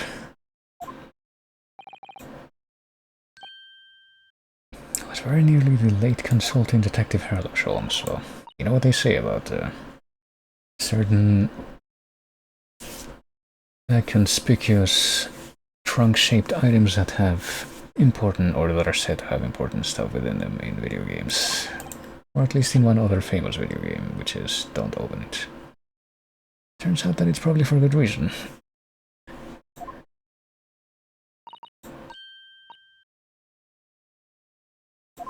So she was the one who took that, but why? Why did she feel compelled to take it at the time? Hold on. Not exactly something that troubled me, something that I'd been looking for. When I saw this report, when I saw the writing in it, I knew it was Daddy's. What?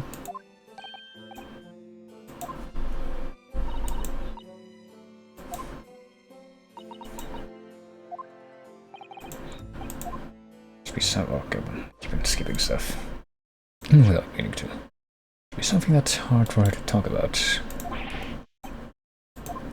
Oh, now what do we have? That's all the poor unconscious gentleman on the settee has been somewhat forgotten. Well, I guess so. Perhaps we should bring him up to,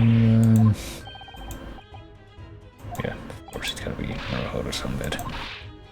And no other bed.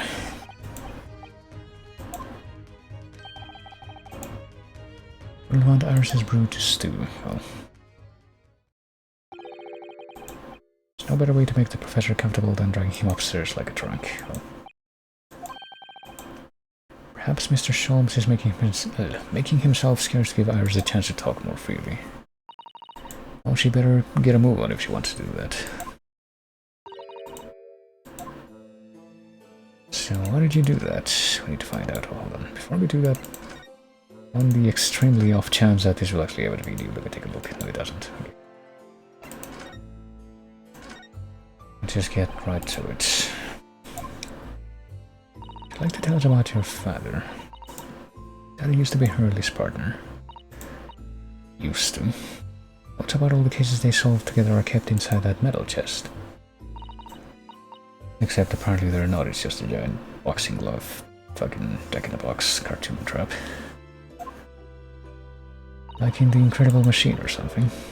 That is somewhere far away now, so we can't meet. Well, technically speaking, yeah. Depending on how you look at it. Then when I secretly unlocked the chest and read through the papers inside, I started to build up a picture in my head of what Daddy must be like. Well, I guess the papers are gone now.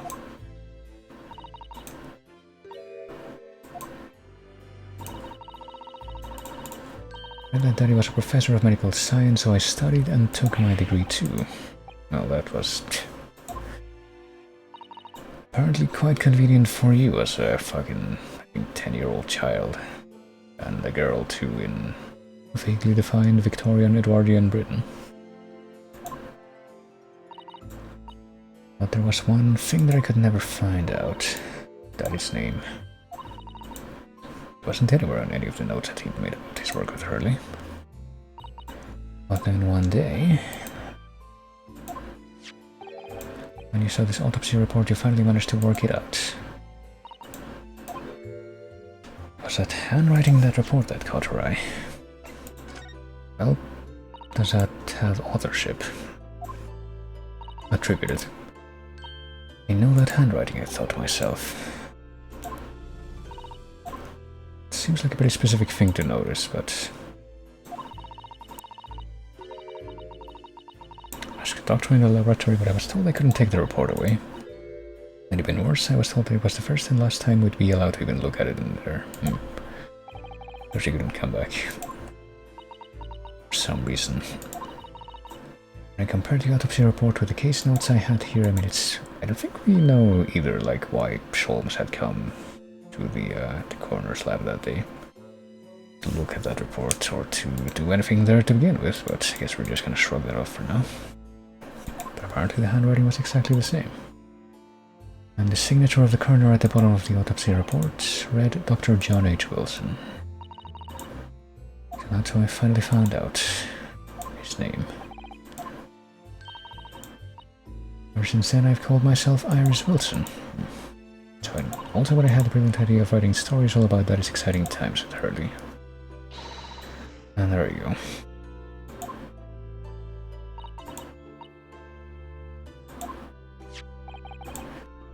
Can't see why the autopsy report was so important to her now. Doesn't really explain why Mikotoba ended up getting punched, though.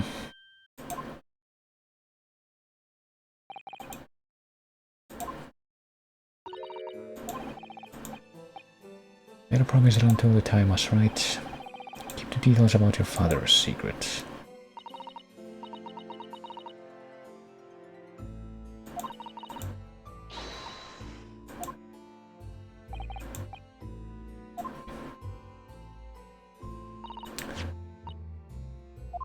But it's gotta be my autopsy report until that happens. Not very clear exactly how soon that will happen either.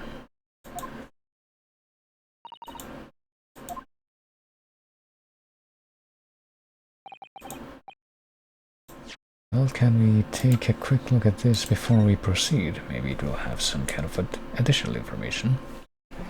Clinton 6, male, 33, British, time of death 31st May between 9 PM and midnight. From a single stab wound to the heart, other superficial external wounds indicative of a duel. Recent scarlet ink stains visible on the little and ring fingers of the right hand, but no documenting corresponding ink was found. Maybe it wasn't ink. Vital evidence recovered from the victim's stomach during autopsy. Credit to Inspector Gregson for petitioning so doggedly for the autopsy procedure. No internal trauma noted anywhere in the body, except for the stab wound. And the signature, so maybe it's gonna be like the previous case where the signature itself is gonna be significant.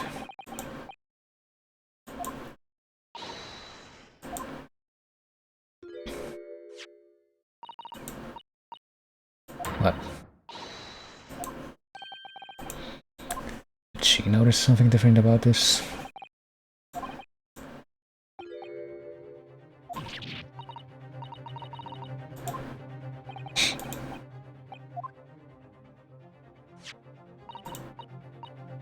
The one from 10 years ago. The writing isn't Dr. Wilson's at all, really. And how could you possibly know that? Because I know this writing very well. His writing is my father's. What? Even the signature? And now you know. Or do you? What does all this mean? Does it mean that Mikotoba was like secretly the real Watson in this universe? Is that where they're going with this? That would be something. But let's get the whole story, I guess. It was actually penned by Professor Mikotoba and not Wilson/Watson.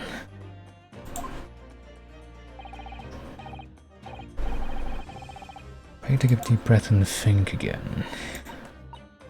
In some ways, it actually makes a great deal of sense, apparently. 10 years ago is when Father returned to Japan after his extended study tour in Britain.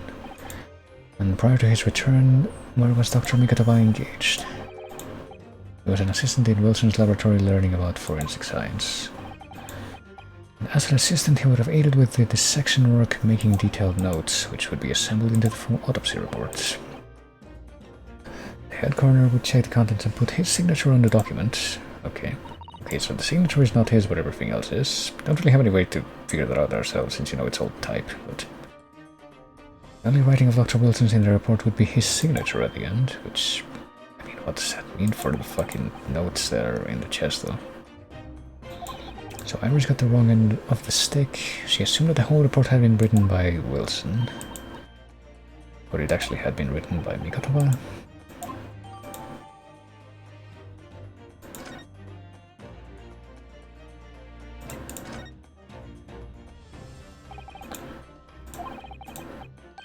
Most of what we know about you, Mr. Sholmes, comes from the published stories of your exploits, and I'm not sure if that's like the actual implication. I'm not sure how I feel about that, given that it's a well-known thing that I don't look very kindly upon retcon-based storytelling, but this might be like a very rare example where it's at least done tastefully and non-seriously enough that I don't have that much of a problem with it. What's fact and what's fiction? We don't know.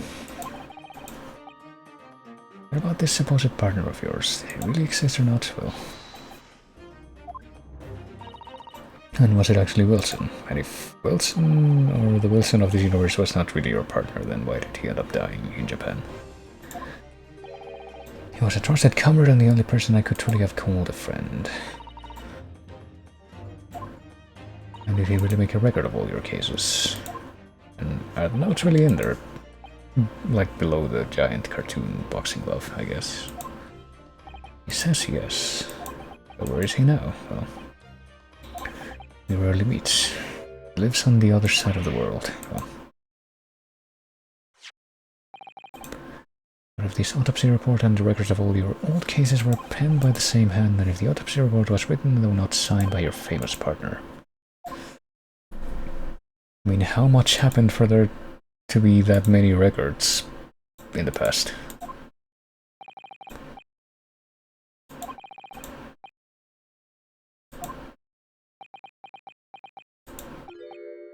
On my word, Mr. Naruto. You are coming along wonderfully. You've hit upon the method at last.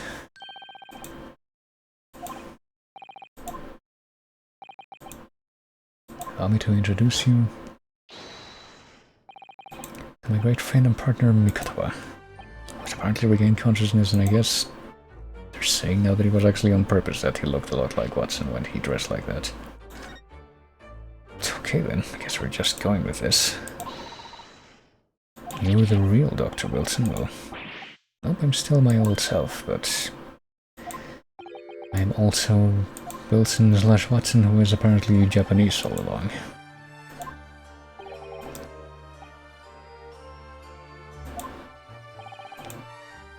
Still remember the first time we met. Well, 16 years ago.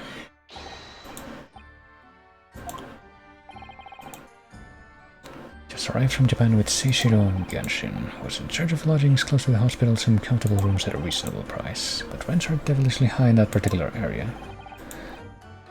So I decided I needed someone to share lodgings and the expense, and was fortunate enough to be introduced to Sholmes, who found himself in a similar situation.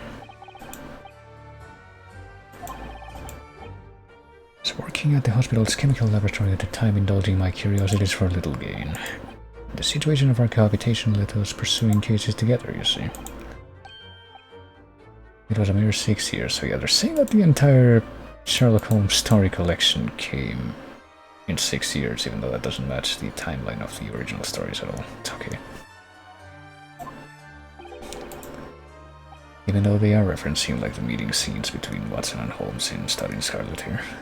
In the last year of Mikatawa's stay in Britain, that most infamous of cases presented itself. Case with which you've become rather familiar yourselves, the Professor killings. And that's when he left. So there you have it. And as you know, all the details recorded by my trusty chronicler remain in that metal chest.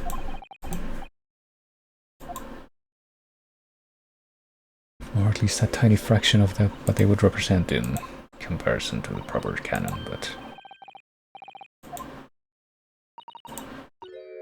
I'm very proud to learn that you are the great detective's great partner, but nevertheless, why did you never ever tell us about any of this? And the mystery. The unresolved matter of Iris's father, yeah. I mean, Iris doesn't look Japanese, I guess. Can we say that for certain? I have no idea.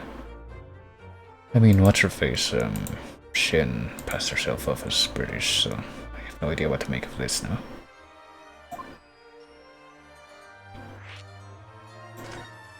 So what's the story here?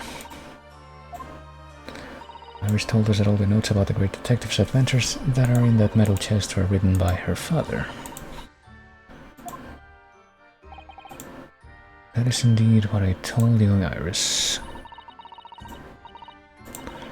But if you're Mr. Sholmes' partner, father, and you wrote all those case notes, then Iris' father must be you. Unless, of course, Sholmes lied, which is also not out of the question.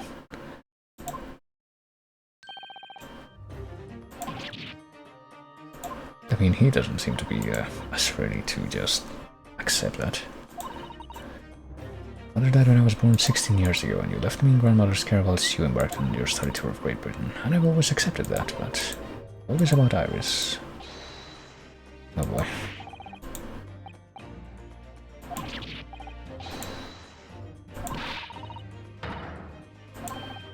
Oh boy. Oh, the ice goes from ice cold to red hot just before she tosses somebody.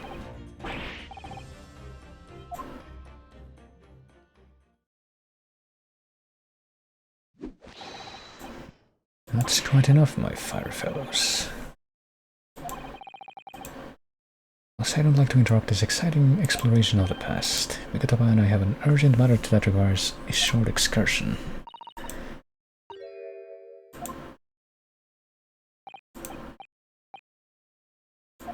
Some are natural enemies, really. Okay, this truck also sounds like I haven't heard it before. Well, I must give Suzuto a full explanation, I think. Except that now they're just gonna leave all of a sudden. I visit our home after 10 long years, and when I open that chest in a fit of nostalgia, I quite expectedly pass out. And as if that wasn't enough, when I eventually regain consciousness and plunge straight into all this. But apparently she's just letting him go now.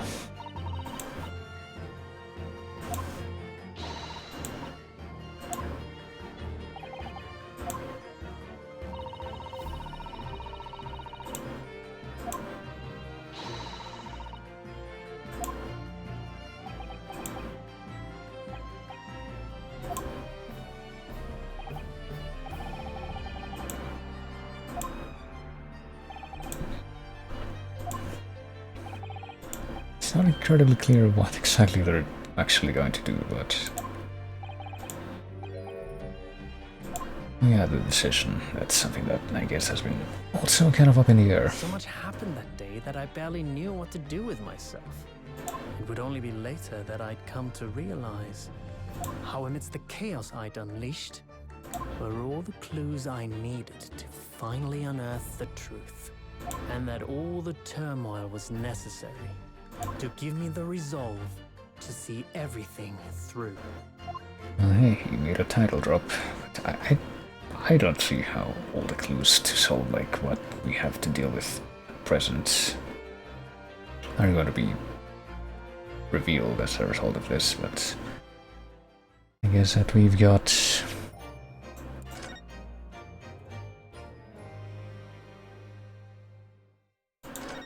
we have to have the next part of the trial coming up next, surely, unless... What am I gonna see here? Holy shit, what? What happens if I back out now? Okay, no, apparently that's a weirdly structured case where it goes like from investigation to investigation, and before the trial wraps up it ends the case and apparently goes into the final case. Okay then.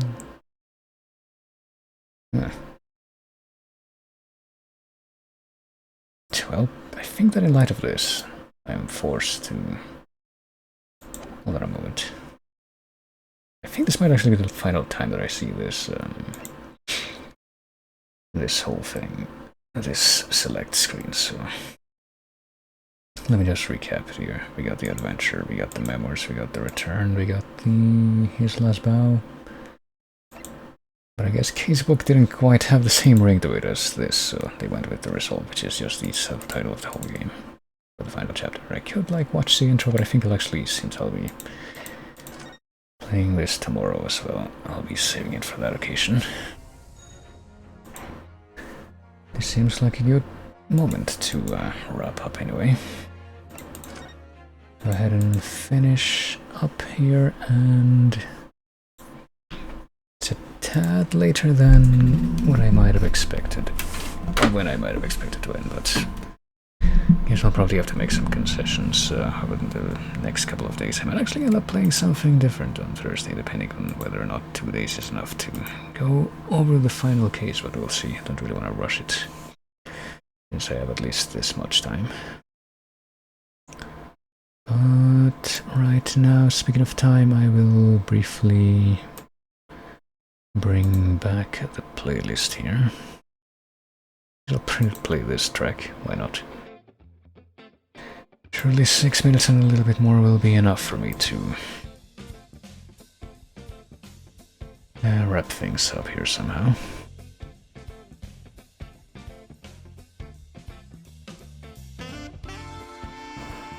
You know, this is just one of those Sims 1 tracks or expansion tracks that just kind of completely overlooked due to its nature, but I liked it. But I think what I will do right now, probably, as I move over to the thanks for watching section, end of stream section, whatever you want to call it. I never really came up with any specific thing that I would like to call it, honestly. Just kind of call it whatever, but yeah, wrapping things up for today, and better show this now playing again, since you know it's actually showing the information this time. But yeah, I'm gonna be coming back for the remainder of this week with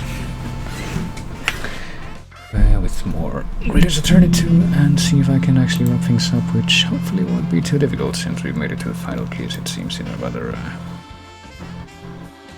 rather sudden progression of pacing there. Guess that means that I've technically managed to clear cases 1 through 4 already.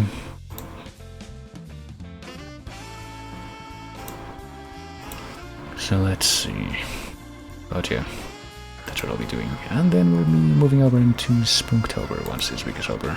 Probably trying to sprinkle a little bit of Chrono Cross here and there while that's going on, but I'll also try to figure out exactly which games I'm going to be wanting to play. I think I already know exactly, like at least what pool of games we're probably going to be at least checking out, but for now, I'll probably drop some kind of teaser at some point, but for now, why don't we go ahead and I try to do a quick grade to, hopefully I spell this properly, I always say, to Ice Cream Mikey, who is currently live, and who is playing Saints Row 1 on the 360. I think he's doing like he's been doing for quite a while a series where he just plays like as many Xbox and Xbox 360 games as possible, and this would be one of them. I don't know if he's beaten them all, but wouldn't be surprised based on how I've seen him play some of them. I don't actually know how many different games in this console he could possibly explore, but apparently quite a few of them on the docket, so yeah. Also, you know, a nice chill stream, fun time, usually. Well, hopefully you can join me for that real quick, but yeah. But all that having been said, I will now say you'll take it easy, I think. Everyone for them like always. Thanks for chatting. Always great whenever people chat, and I will see you later.